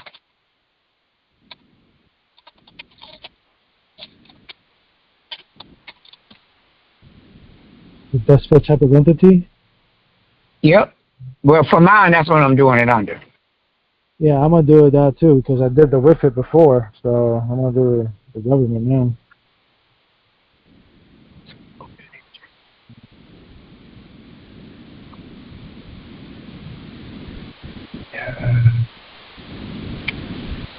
So is the are you getting the fins and gens just for the Indian government, or is that as well for the trust? No, you can only do one at a time.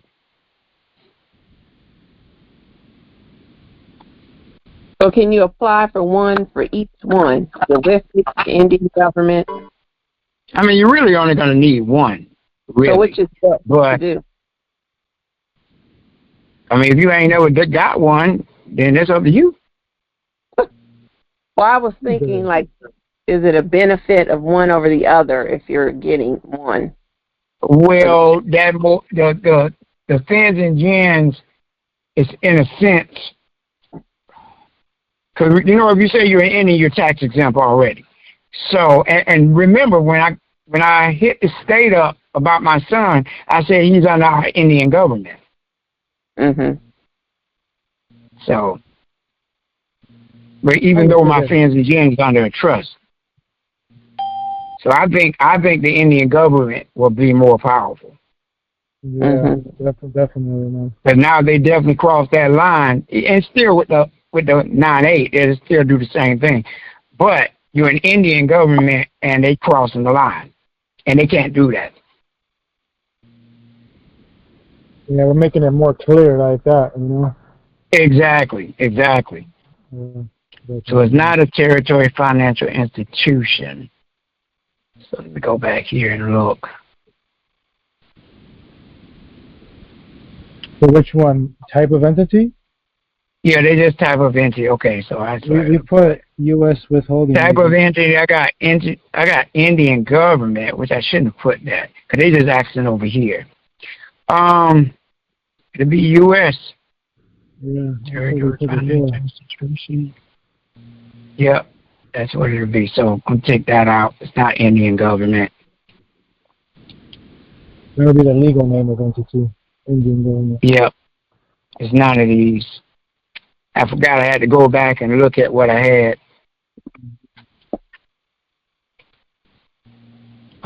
Legal name of entity. So now I need to go look up my Indian government name.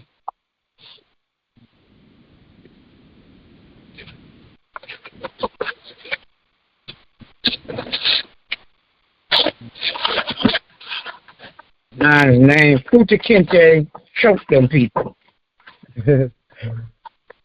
Oh yeah, man. Sure. That's it, man. Okay, there we go. Hey, you got your EFTPS for your Indian government?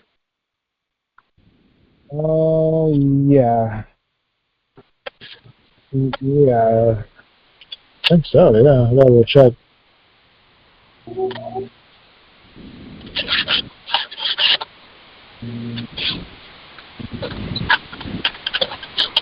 Surprised I ain't start asking for a tax ID number.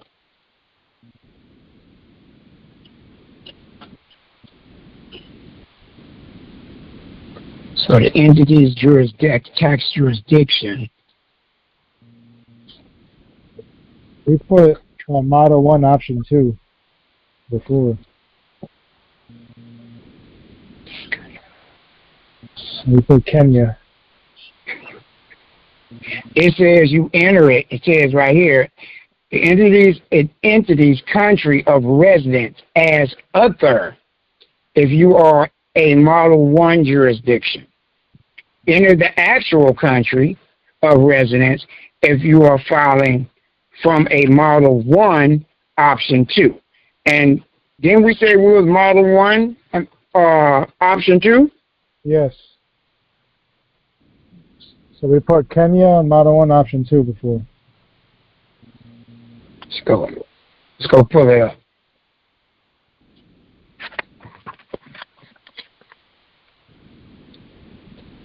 All right, Model 1 option 2 jurisdiction is a country with a Model 1 FATCA intergovernmental agreement where local, foreign financial institutions or specific entities are permitted by their host country tax authority to report data directly through the IRS. So yes.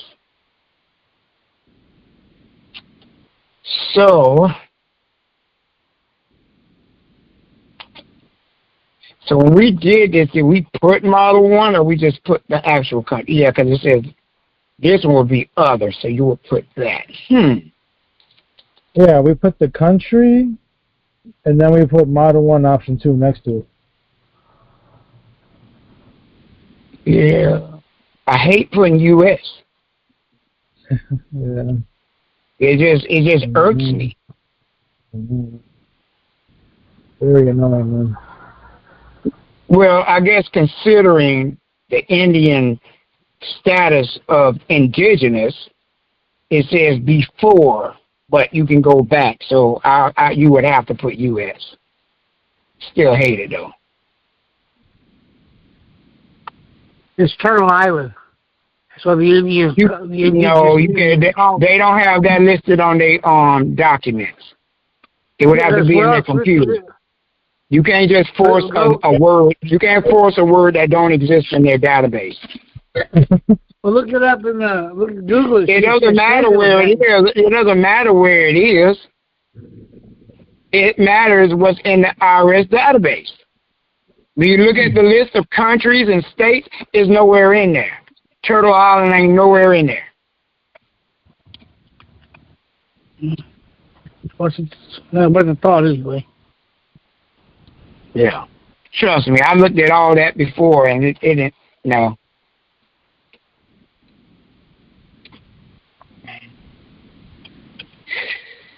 So, United States. Unfortunately.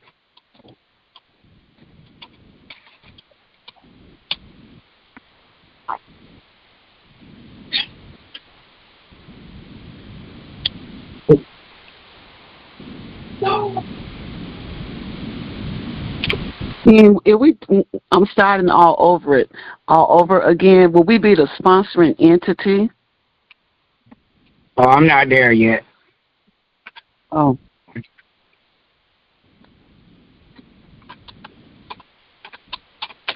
But that's the only choice that makes sense to me, though.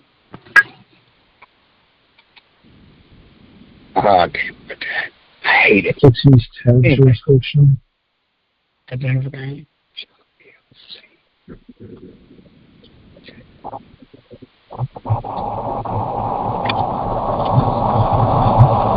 Oh, so we're not putting Kenya no more. No, because your Indian government. And now, if you put your Indian government and transferred it over to Kenya, yeah, you would put Kenya.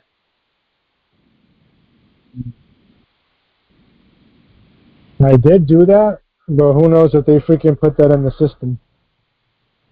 Yeah.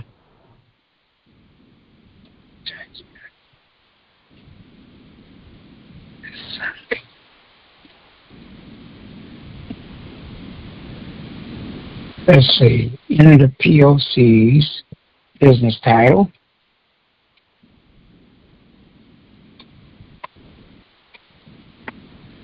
Business title. Chief. Full name.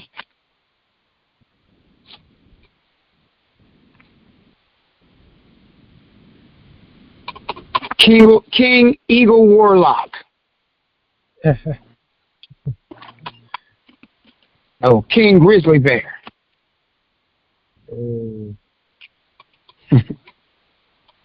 Hey, I gotta use an Indian name. Better yet, King Turtle Dad.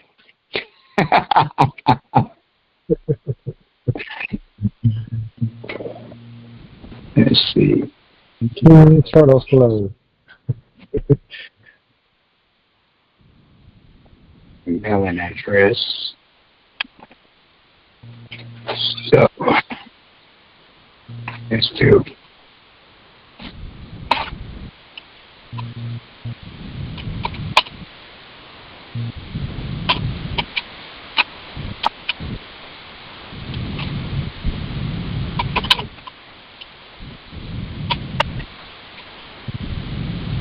All right, business telephone number.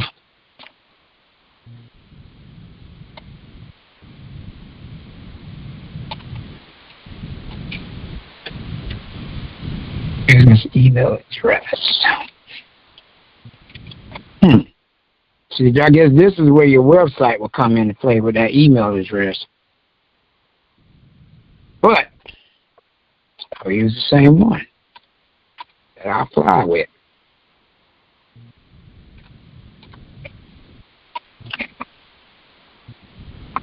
Business tax number.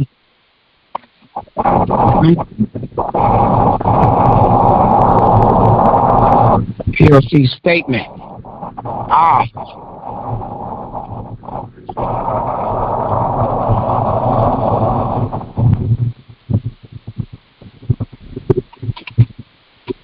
Stevian.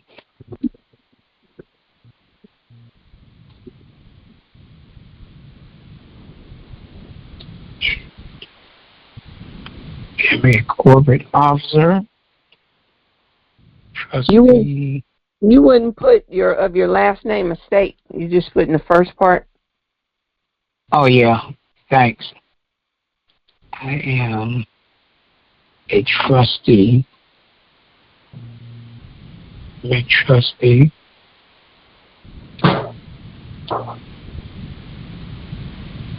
Authorized.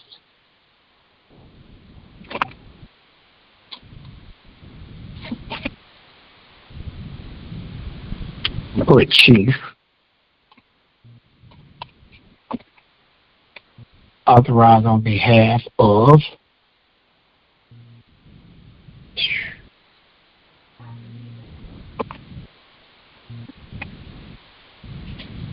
What is that?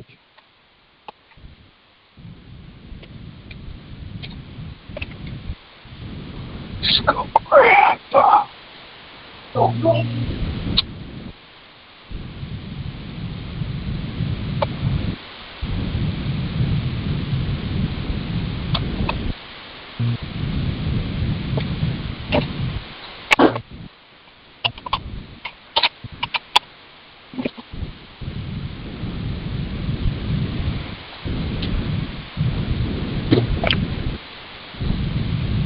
Government to obtain a fin for enrolling in and submitting files via IDS and for other FACA purposes, and to execute a consent to disclose the fin, which is return information to third parties. Their legal name.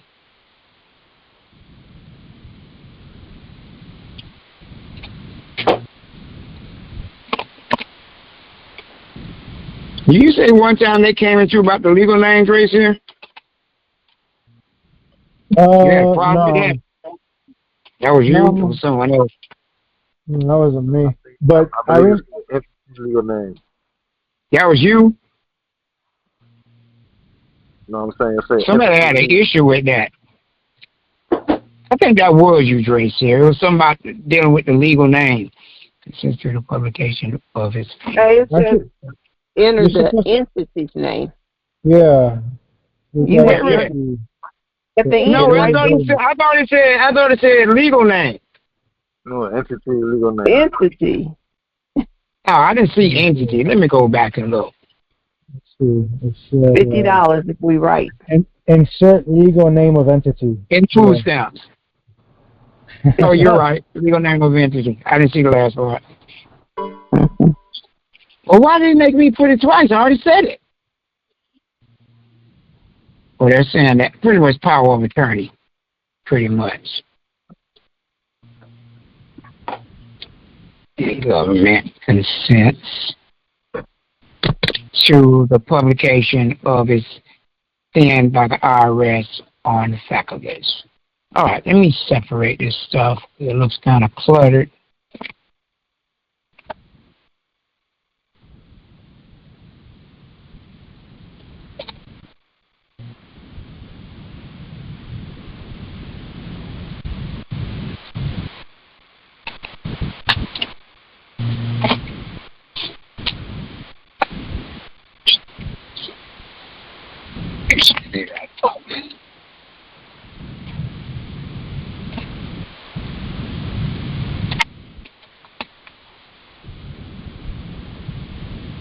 Legal name,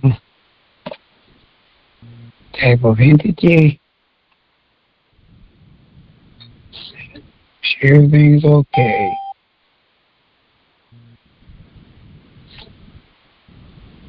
That's it. So that when you put United States though, you didn't have to type in nothing Model 1 or anything? You didn't have to write that?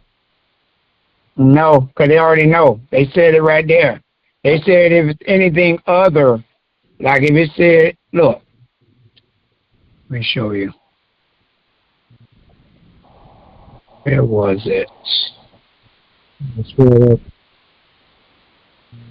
Yeah, right there it says, identify the entity's country of residence as other if you are a Model 1. So if you're a Model 1, all you do is put other.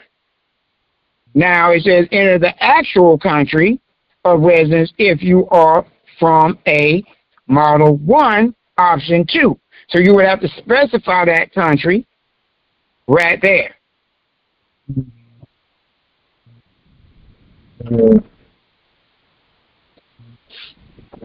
So you have... You don't have to put Model 1 option. They already know because you put your country's name. They already know that. Meaning they're direct. If you put the country, that means you going directly to the IRS. If you're Model 1, then you're reporting to someone else. Right. And, if we did, we did do the 8822B and they didn't transfer it to Kenya, what do you think we should do? I would still put the United States. Okay. Remember, we weren't going after our Indian government in the form we're going after it now. Then, now we're linking back up to the land. So now we're going to say United States, and as we just read, the word indigenous, it means pretty much the tribe land was ushered into the United States corporate jurisdiction, but it was already there. So I wish they would have put the country or, some type of location, but it's fine. As long as they did it to us.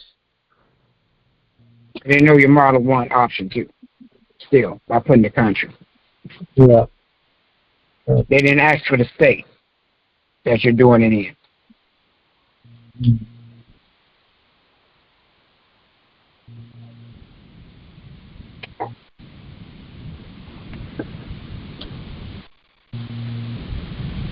So we're just going to make... This is also why a lot of states don't have a tax ID number like that. Because you don't need it. They're not even asking for a tax ID number. But when you start submitting your stuff through the IDS, then you're going to need that.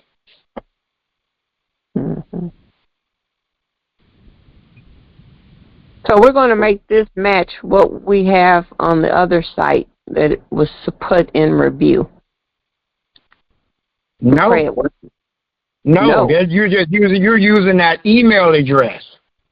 That's all you're doing. That site where you registered on, you use that same email address, and then once they give you the number, then it's automatically going to show up on that site. Okay. We just did it wrong. We went over there and filled out the application when this is the immediate application. But this is what we filled out. Because I tried it twice, and they wouldn't do anything because they said, "Oh, your email address is already in our database." So we're back. So now, so now if they say anything, and they'll tell you to go log in is what they'll tell you. I couldn't log in because I didn't have nothing through the email address that I used to get my other my other fins and gens. Okay. I had to register the email, then went back and do it. And there was a couple of people that called them because they already had their fins and gens number, and they was trying to get registered on the site.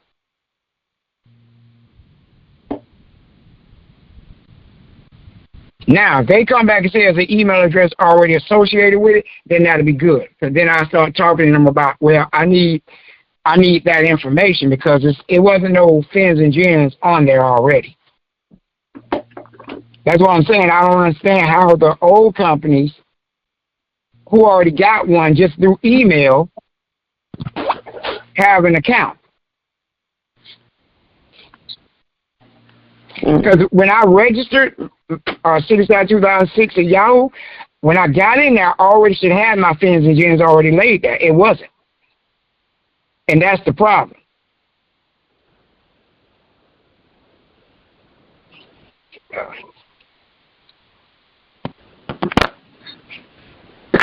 But here he goes. Send it off. Wait 3 days, and they'll come. And to confirm, you said we're getting the gems for the Wi-Fi and trust. You're only doing one. You can't do it for both. They're not going to give you a fins and gens for two tax ID numbers at the same time. They're not going to do that.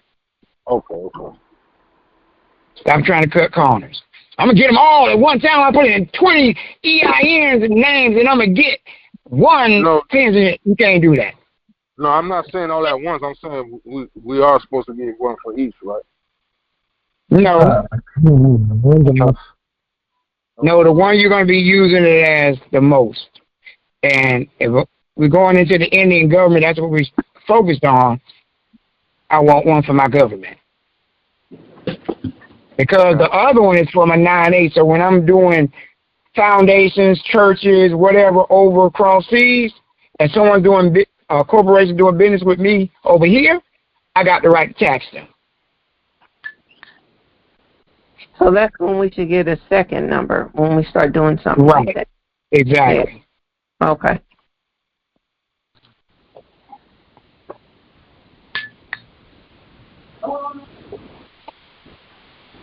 Alright, so I'll keep fighting for the other one meanwhile I do this one.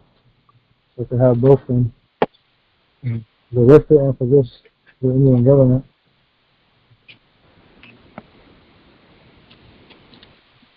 Ooh, they got report fraud. Okay, yeah, Dre's going to report your ass. Let's report these people, man.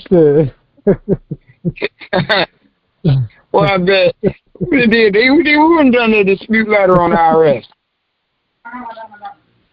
Hey, Samat.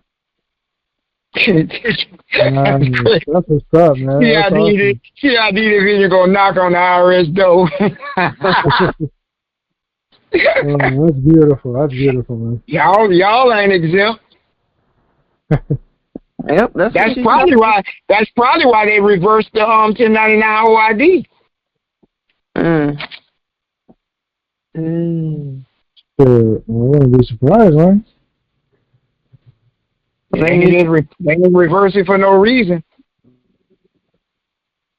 Now the revenue officer going to come through to their office.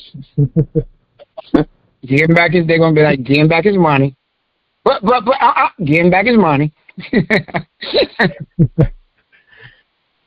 You know what I read? That these officers can come. They can come to your house, but obviously you don't have to let them in. But I was like, are you crazy, bro? What you gonna do? Go outside with them? I wouldn't let them in.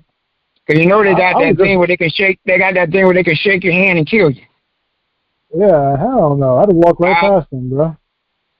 I have on me some gloves. I have on me some long sleeves, and I have on me a mask with some garlic up my nose. I'm just telling you straight up. You know, a lot of agents be armed too.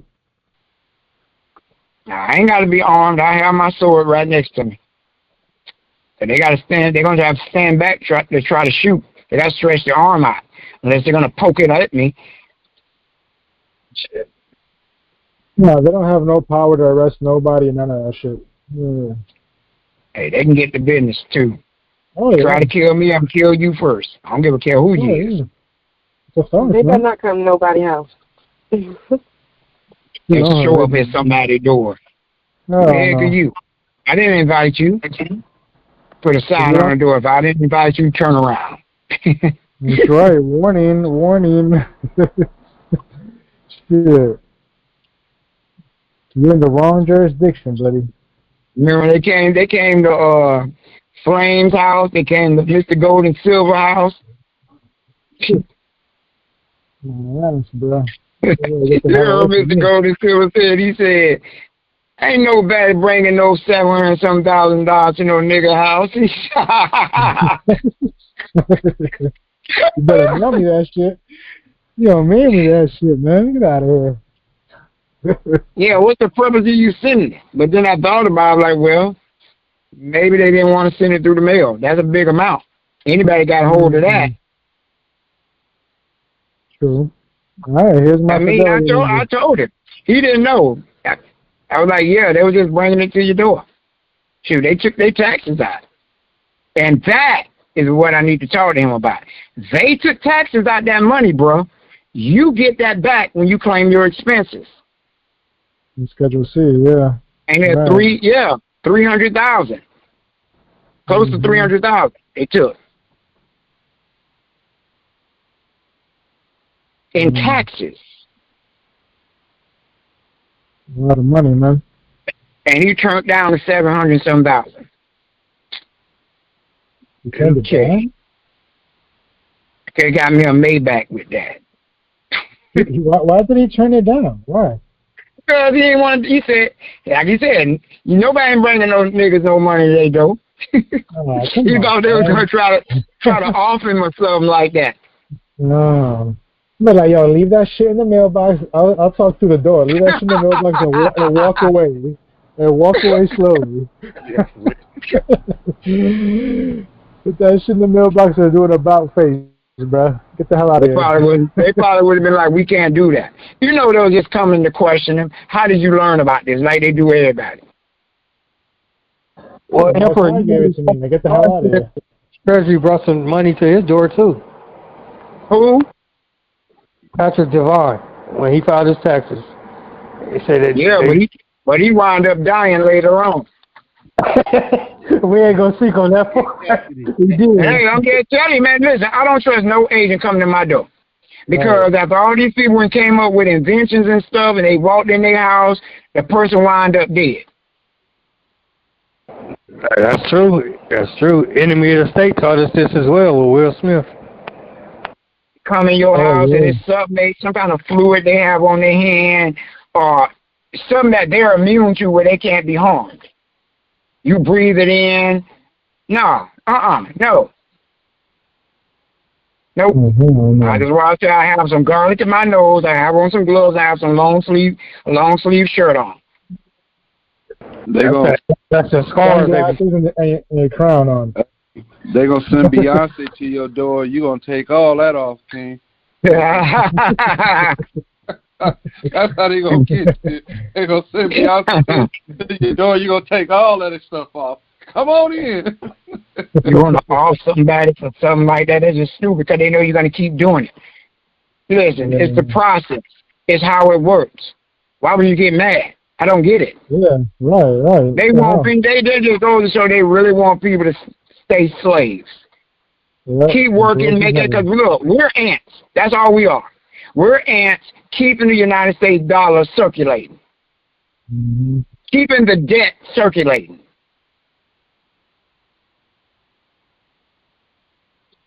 That's why they're happy because they're millionaires. That's why they give all them benefits to the millionaires. Because they're the ones keeping the dollar bills floating. Debt.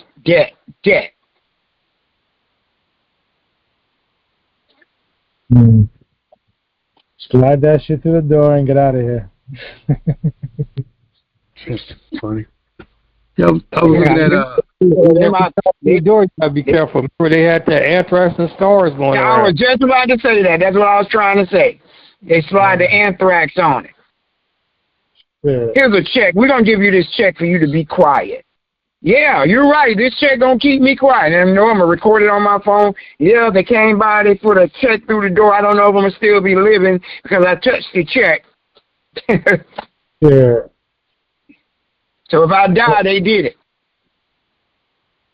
Open that shit up. And then I'm gonna put it on a bunch of flash drives. I'm gonna put it on some CD drives. Put it on some tapes and my reel-to-reel so they can't erase it.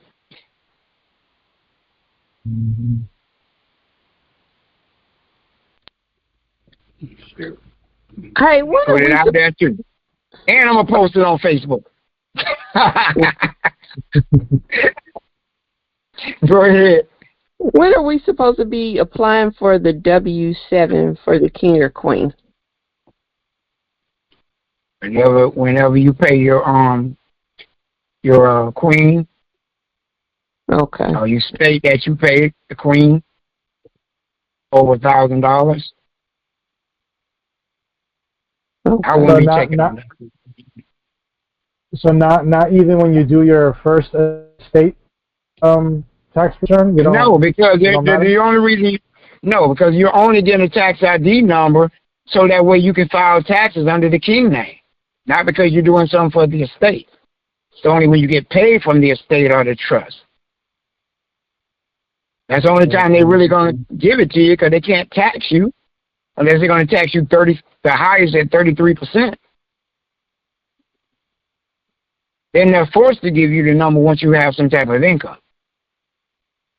Okay.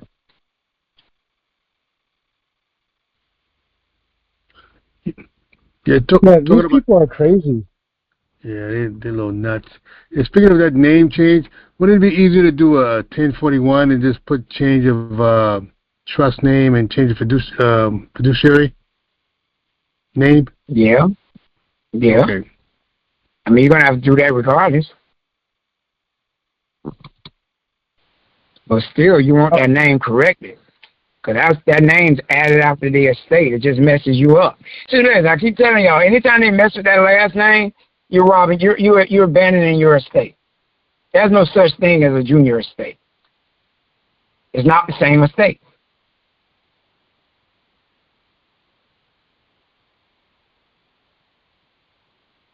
Man, these people are crazy. It's like a woman adding another last name to her last name once she got married. And then trying to go find her Indian government. They be like, we don't got no Johnson Brown here. She merged Brown and Johnson together. Ain't no such Indian estate out there. Indians give you that list. Say, look on here and see if your name's on there. No, there's no Johnson Brown here.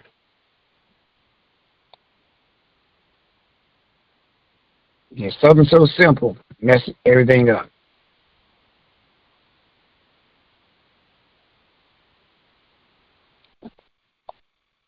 Yeah, and I was reading the W-7 just a few ago too, and it's kind of crazy because when you submit the documentation, because it says the best one to submit is the passport because it identifies foreign status and your identity. But these people are freaking saying they want an original document. They want the original document. Like, they actually want you to send in the damn passport and or a certified. Wait a minute. You talking about the passport? You talking about the passport? Yeah. Man, I ain't sending my damn original passport. Right, that's what I'm saying. These people are crazy. And then they're saying, or you could send a certified copy, but have the copy certified by the issuing agency. Oh, that's easy. That's easy. So all we gotta do is ask the the world government agency, right, to give us a certified copy, then, right? No, ask the child support judge. Shit, Yeah, I said okay. Yeah, there's another hell no, bro. No, we got to get that then. Just ask for it now so you have it ready.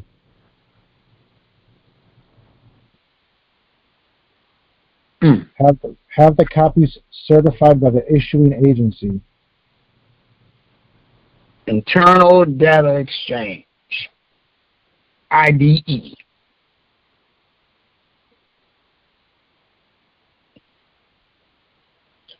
You know, so all these people out here who got estate and trust, they got suffixes like the King was talking about. They should name it the first, the middle, then the suffix, then the last name estate. That do make sense, but it's a lot of people out there got them wrong. Yes. Yep. And I told a lot of them that, and they still went and did it anyway. I don't know, people so infatuated with their damn names when these people done tricked us. Right. There's no such thing as a junior estate. And then all the while, they robbing you blind. Yeah. And the people at the hospital know that's how it's supposed to go. Because if I'm a junior to Joe Brown, he's a senior. He's just a senior. And then another thing I noticed they do on your credit file, they automatically add that mess in there. If they find out you got a child that's a junior. Mm-hmm. You ain't asked to put that on your credit file. Why the hell you added that in there? Yep. I know King Samite, as we mentioned before, they had changed his estate name and put you can make yourself a doctor easy. Fill out a credit application and put doctor at the beginning. That changes the whole game. For real. I'm a doctor. Like that lady, they blasting on the internet right now, says she got a doctor and she's a doctor, whatever. Prove it. They kept saying, prove it. You didn't graduate. Well, all you got to do is go get an application, apply on the credit bureau, and then say doctor. Oh, shit. Yep. So, what application, though? Any application? Any application. Any credit card application. Yeah, because they have to mail you back the shit, and they're going to have you writing their name there, yeah. Yeah, I'm a doctor. I'm like, why is everybody infatuated by using the word doctor? The shits and giggles ones. I'm going to call myself a doctor, and I don't know what I'm a doctor in. Yeah, that's I know what I am. I'm a doctor. I'm a doctor of dumbness. I'm gonna want to make people smart. It's crazy.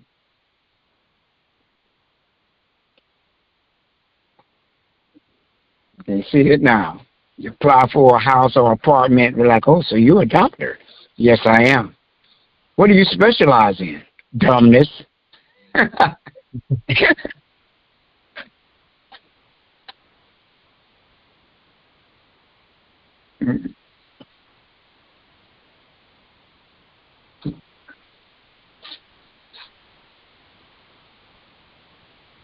Y'all still there?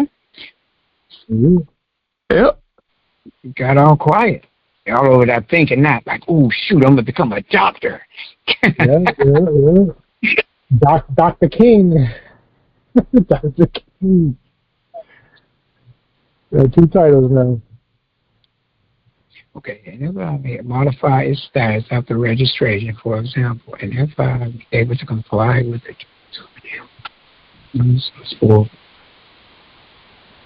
I guess it's a good thing that they never put the suffix on my son's birth certificate. Because I put the number 2 on there, the suffix, and they never put it on anything. They ain't put it on his birth certificate. They ain't put it on his social or nothing. I was like, huh?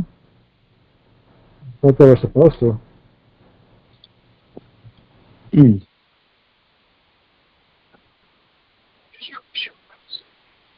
Ah.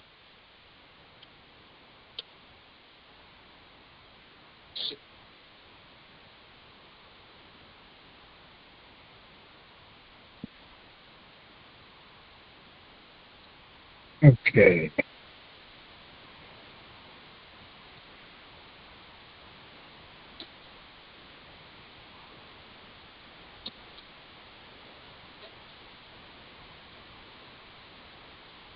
What was the name of that thing they wanted us to do after we did that Fins and Gens number? We had to go in there and update some, but they said you could do it, 6 months later. What was that? Fins and Gens?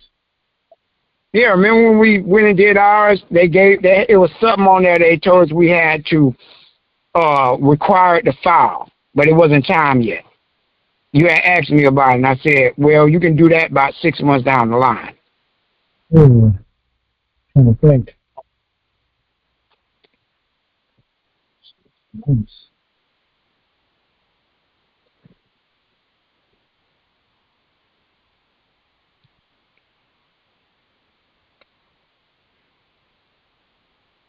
Of course.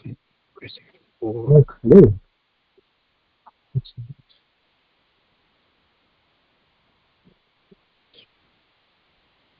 Yeah, I think that's what it is, the COPA. It's something dealing with the COPA. You're talking about that shit that they were talking about when we, it said that we, Yeah, because you got 6 months down the line. That's why here it talks about the updating it. And you know why they sitting around twiddling their thumbs is approaching that time. So should we have done it at that moment? Because they gave us the option to do it, but we ain't do it. And then when they took it back, the option wasn't there no more. Huh. I'm about to look at the screenshot because I had it. Let me see. They got a trustee of a trustee document trust. Yep. That's what it was. It was a COPA. Okay. Let's see.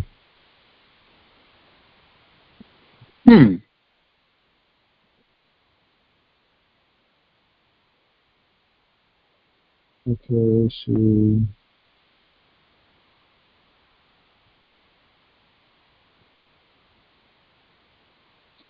Yeah, it said COPA status due, and then I said due dates. Shit, it gave us like 4 years though to do it. It said for me, it said due 2030. 2000 what?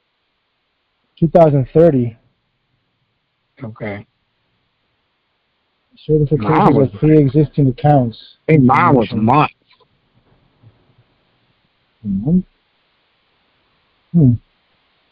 They tell you how to get this. They even break the whole thing down under this form here.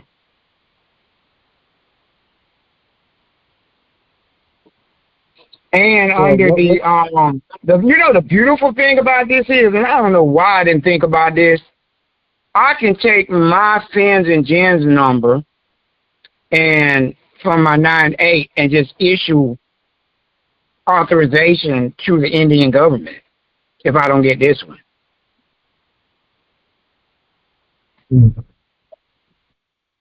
Right, because it's underneath it. It's a tax collection number. That's all it is. That's what, the state gives out. When people are collecting tax and then they report the tax back to the state, that's what they're operating under. So when you say you're tax exempt, then you're still going to get it's an identification number up under the fins and gens. So that means you don't have to collect taxes for whatever you're doing or buying.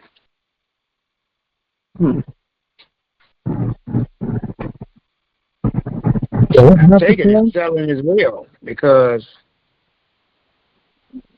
there was no tax collection. Interesting.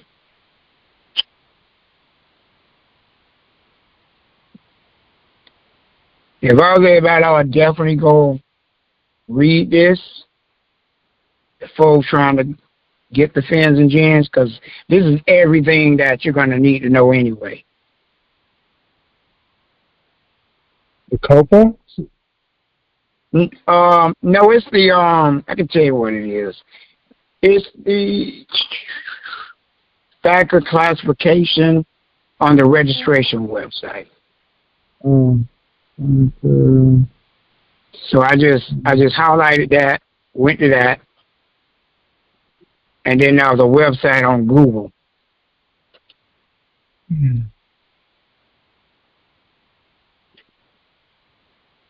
It was the factor registration system update. You go there. Was this it? Yeah, this is it. And then they got a hyperlink at the bottom, and that's what you click on. They'll give you the guide. Just type in factor online registration user guide on Google, and it'll come up, and download that.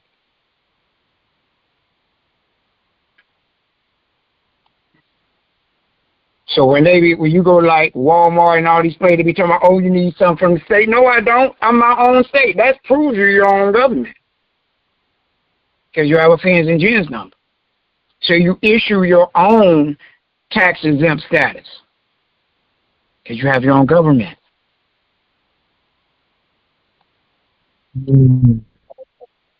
Right, so if we get down, we can issue it to our 98, we can issue it to a RIFIT. You can issue it to your people in your family. Yeah, that's awesome. You can issue it to a girl that you want. Hey, baby, come roll with me. I'll make you tax exempt, baby. Yeah, for real? Okay, I'm coming with you, baby. Yeah. I can hear her right now hanging with a roll girl, patting her weave. Girl, I got with King and I'm tax exempt. I ain't go get my Chanel bags and all that. I don't pay no taxes. Save that tax money for some hamburgers. He did me good. Why she got me patting her weave though, Emperor? No, I'm just messing with you.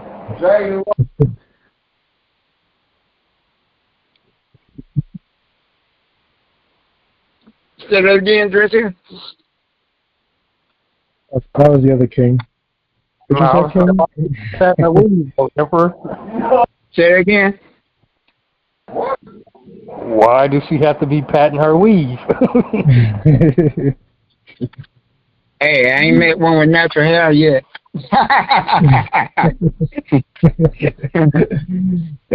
They say it's real, but then I find out it's not. And I have the sad face. I have sad face like a little boy that couldn't get no snacks after school. Sitting there pouting.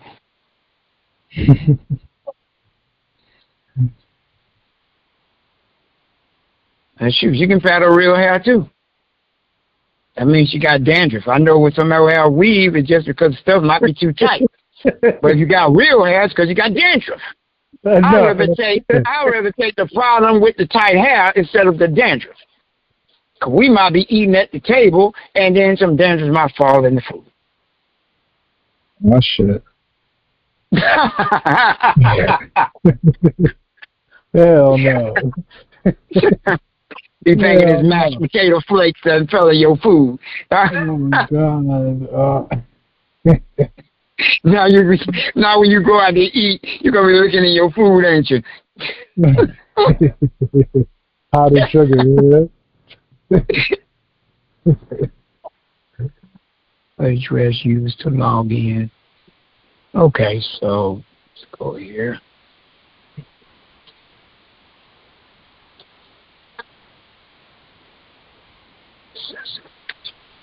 Oh, yeah, I remember this. The FATCA registration landing page. Is that it? Let's see. New. Okay, yeah. There it goes. This is it. I don't know why it's not saved in here. Yeah, this is it. But I went to, I think I tried ID Me.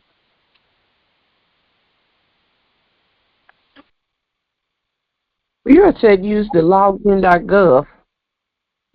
Well, both of them were stuck together. See, look. They don't have no either or. Wait a minute. That's one. Okay. Okay, let me go. See, both of them clicked though. Yeah.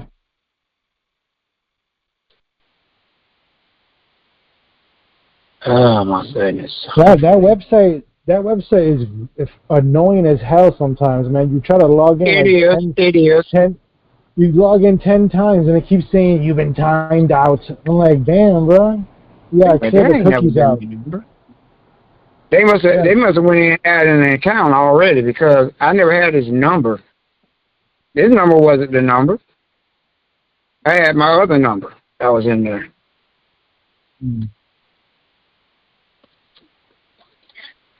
Let's see.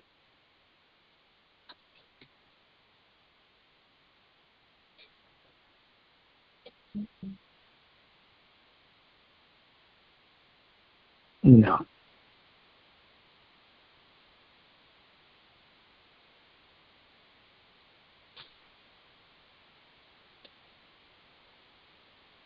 I saved this before. I don't know why.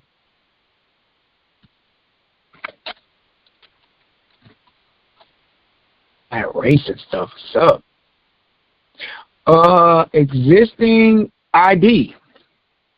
I do not know. That's a problem. Back ID. Single. And I don't remember my number. So I'm stuck like Chuck. Did you write it down? You know what? I think I got it. Because I wrote down a new one. Yeah, this is what's annoying about it.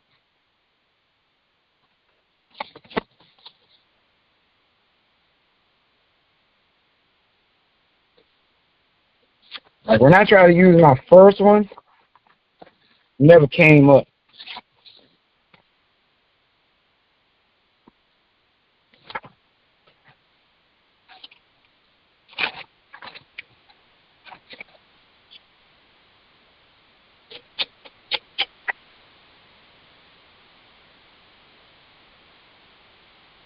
This might be it.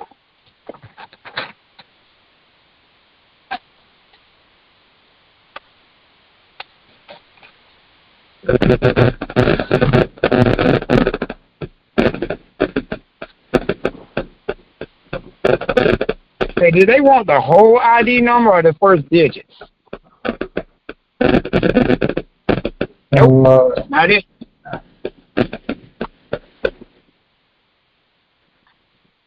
They didn't erase yours out, did they? What ID number? After a certain period of time.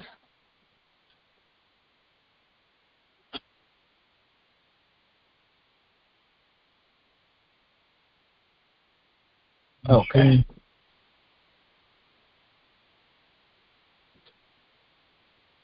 Okay, there's mine.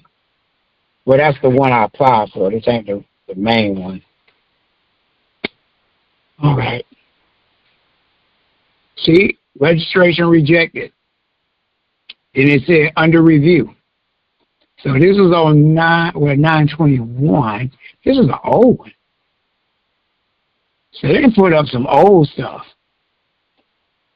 Because you don't see none in here about the 2026 one.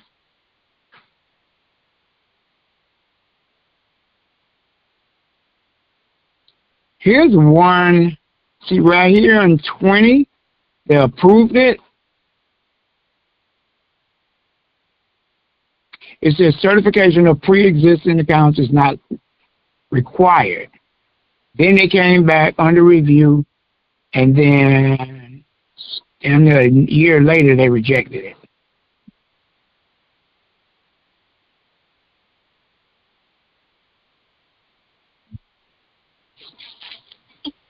This is an old one. This ain't the one I recently did. So I'm in the wrong account somehow.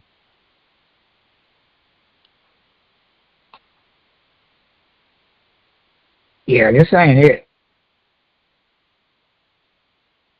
I have no idea.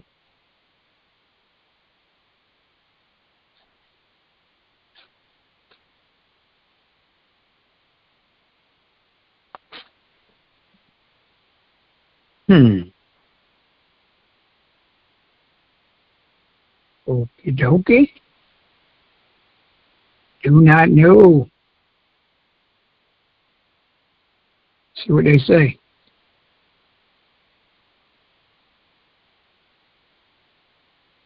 One came up.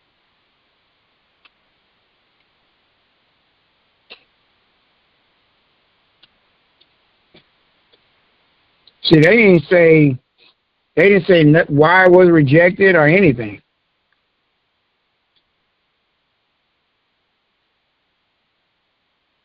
Yeah, I think they're just not trying to give out no numbers. But this is the old number I tried to apply for a long time ago.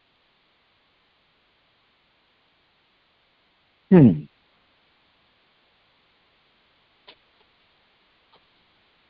is strange.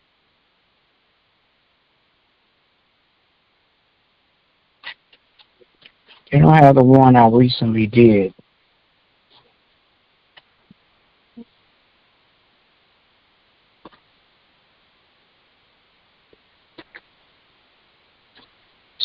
I would have to log out if I switched accounts. Yeah. Yeah, that's for a whole nother SINS number. I would have to find the recent one I did, but it still should be under the same email. Unless they're giving you it's the same email address, but it's under a different SINS number. Interesting. Let's see.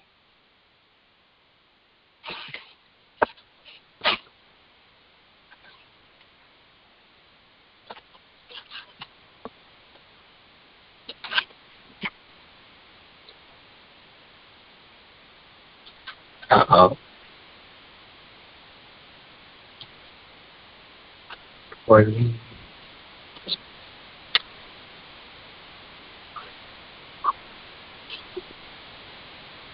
Ah, that's interesting.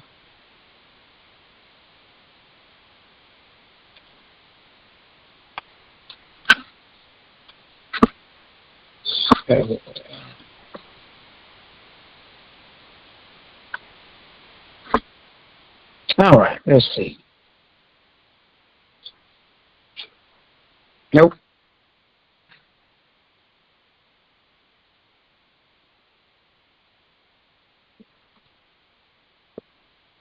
They must have snatched these back unless they're in a different email. I have to come back to this. That's it. Any questions?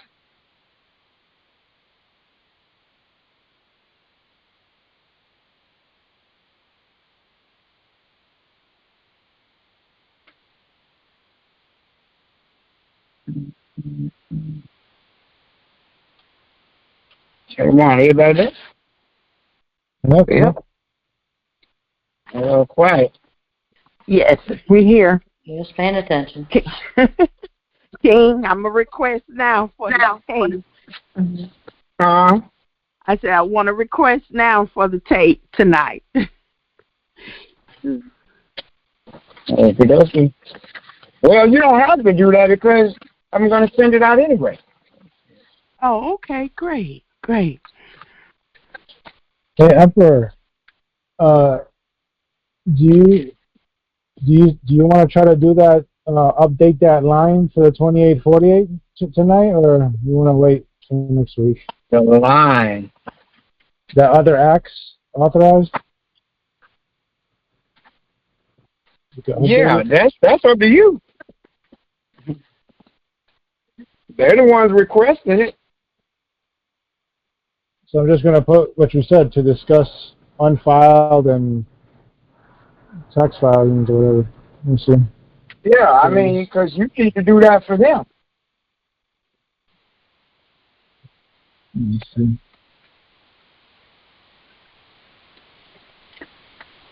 I don't know. I think some of the people at the IRS been feeling bumped their head myself.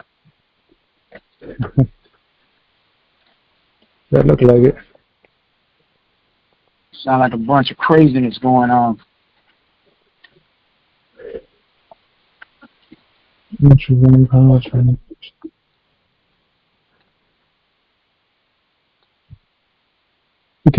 it's saying submit a new one that includes all the tax periods where you have balances due and or unfiled returns. What the hell do I know? So you pretty much saying that what they sent you is all about getting an updated 2848. Yeah, that's what it looked like for now, because there's two boxes, right? It says one box unfiled tax returns for the tax period listed below, and unpaid amounts you owe for the tax periods below. And then it says, if no box is checked above, which none of them are checked, it says you are receiving this letter because an existing 2848 power of attorney does not include all tax periods for which there is an unfiled return or an amount that you owe. I want to discuss whether you wish to update your representation. So they're asking you, they're asking your straw man to fire you. Pretty much. Yeah, that's what they're doing. Yeah. Well, I didn't see it as that. Maybe I'm not listening. They're just saying in order to discuss it with your king, we need you to include the tax years that are in question. Do you want to do that now? But so they're saying the tax years that they're in question don't match up with your 2848. Right. That's how I. So what tax years are those? I don't know, because on the form, it says we want to discuss your filing payment for the following tax periods, and there's none of them printed there. None. It's all blank. No tax years? No. It says amount you owe is 0. So ain't nothing to talk about. On the 2848. Yeah, that's what I was thinking. I was like, yo, just send me the damn bill and I'll settle that shit, man. That's it. What else is there to talk about? We got nothing to talk about. Talk about some $0 bill. Right. They should have sent that shit in the first place. Knowing our arrest, they'll probably try to tax you on that. Hey, don't 2848, we list all tax years. We list them all down on there. Just resend them to 2848 that they approve. Yeah, make sure those tax years are already on there and circle them. That's what I would do. I would write and say, these tax years are already on here for me to handle. See the years, tax years. Years, yeah, on the 2840 it says years or periods. Years or periods, and we have 1998 or 1988 through 2025, and then 2025 through 2030.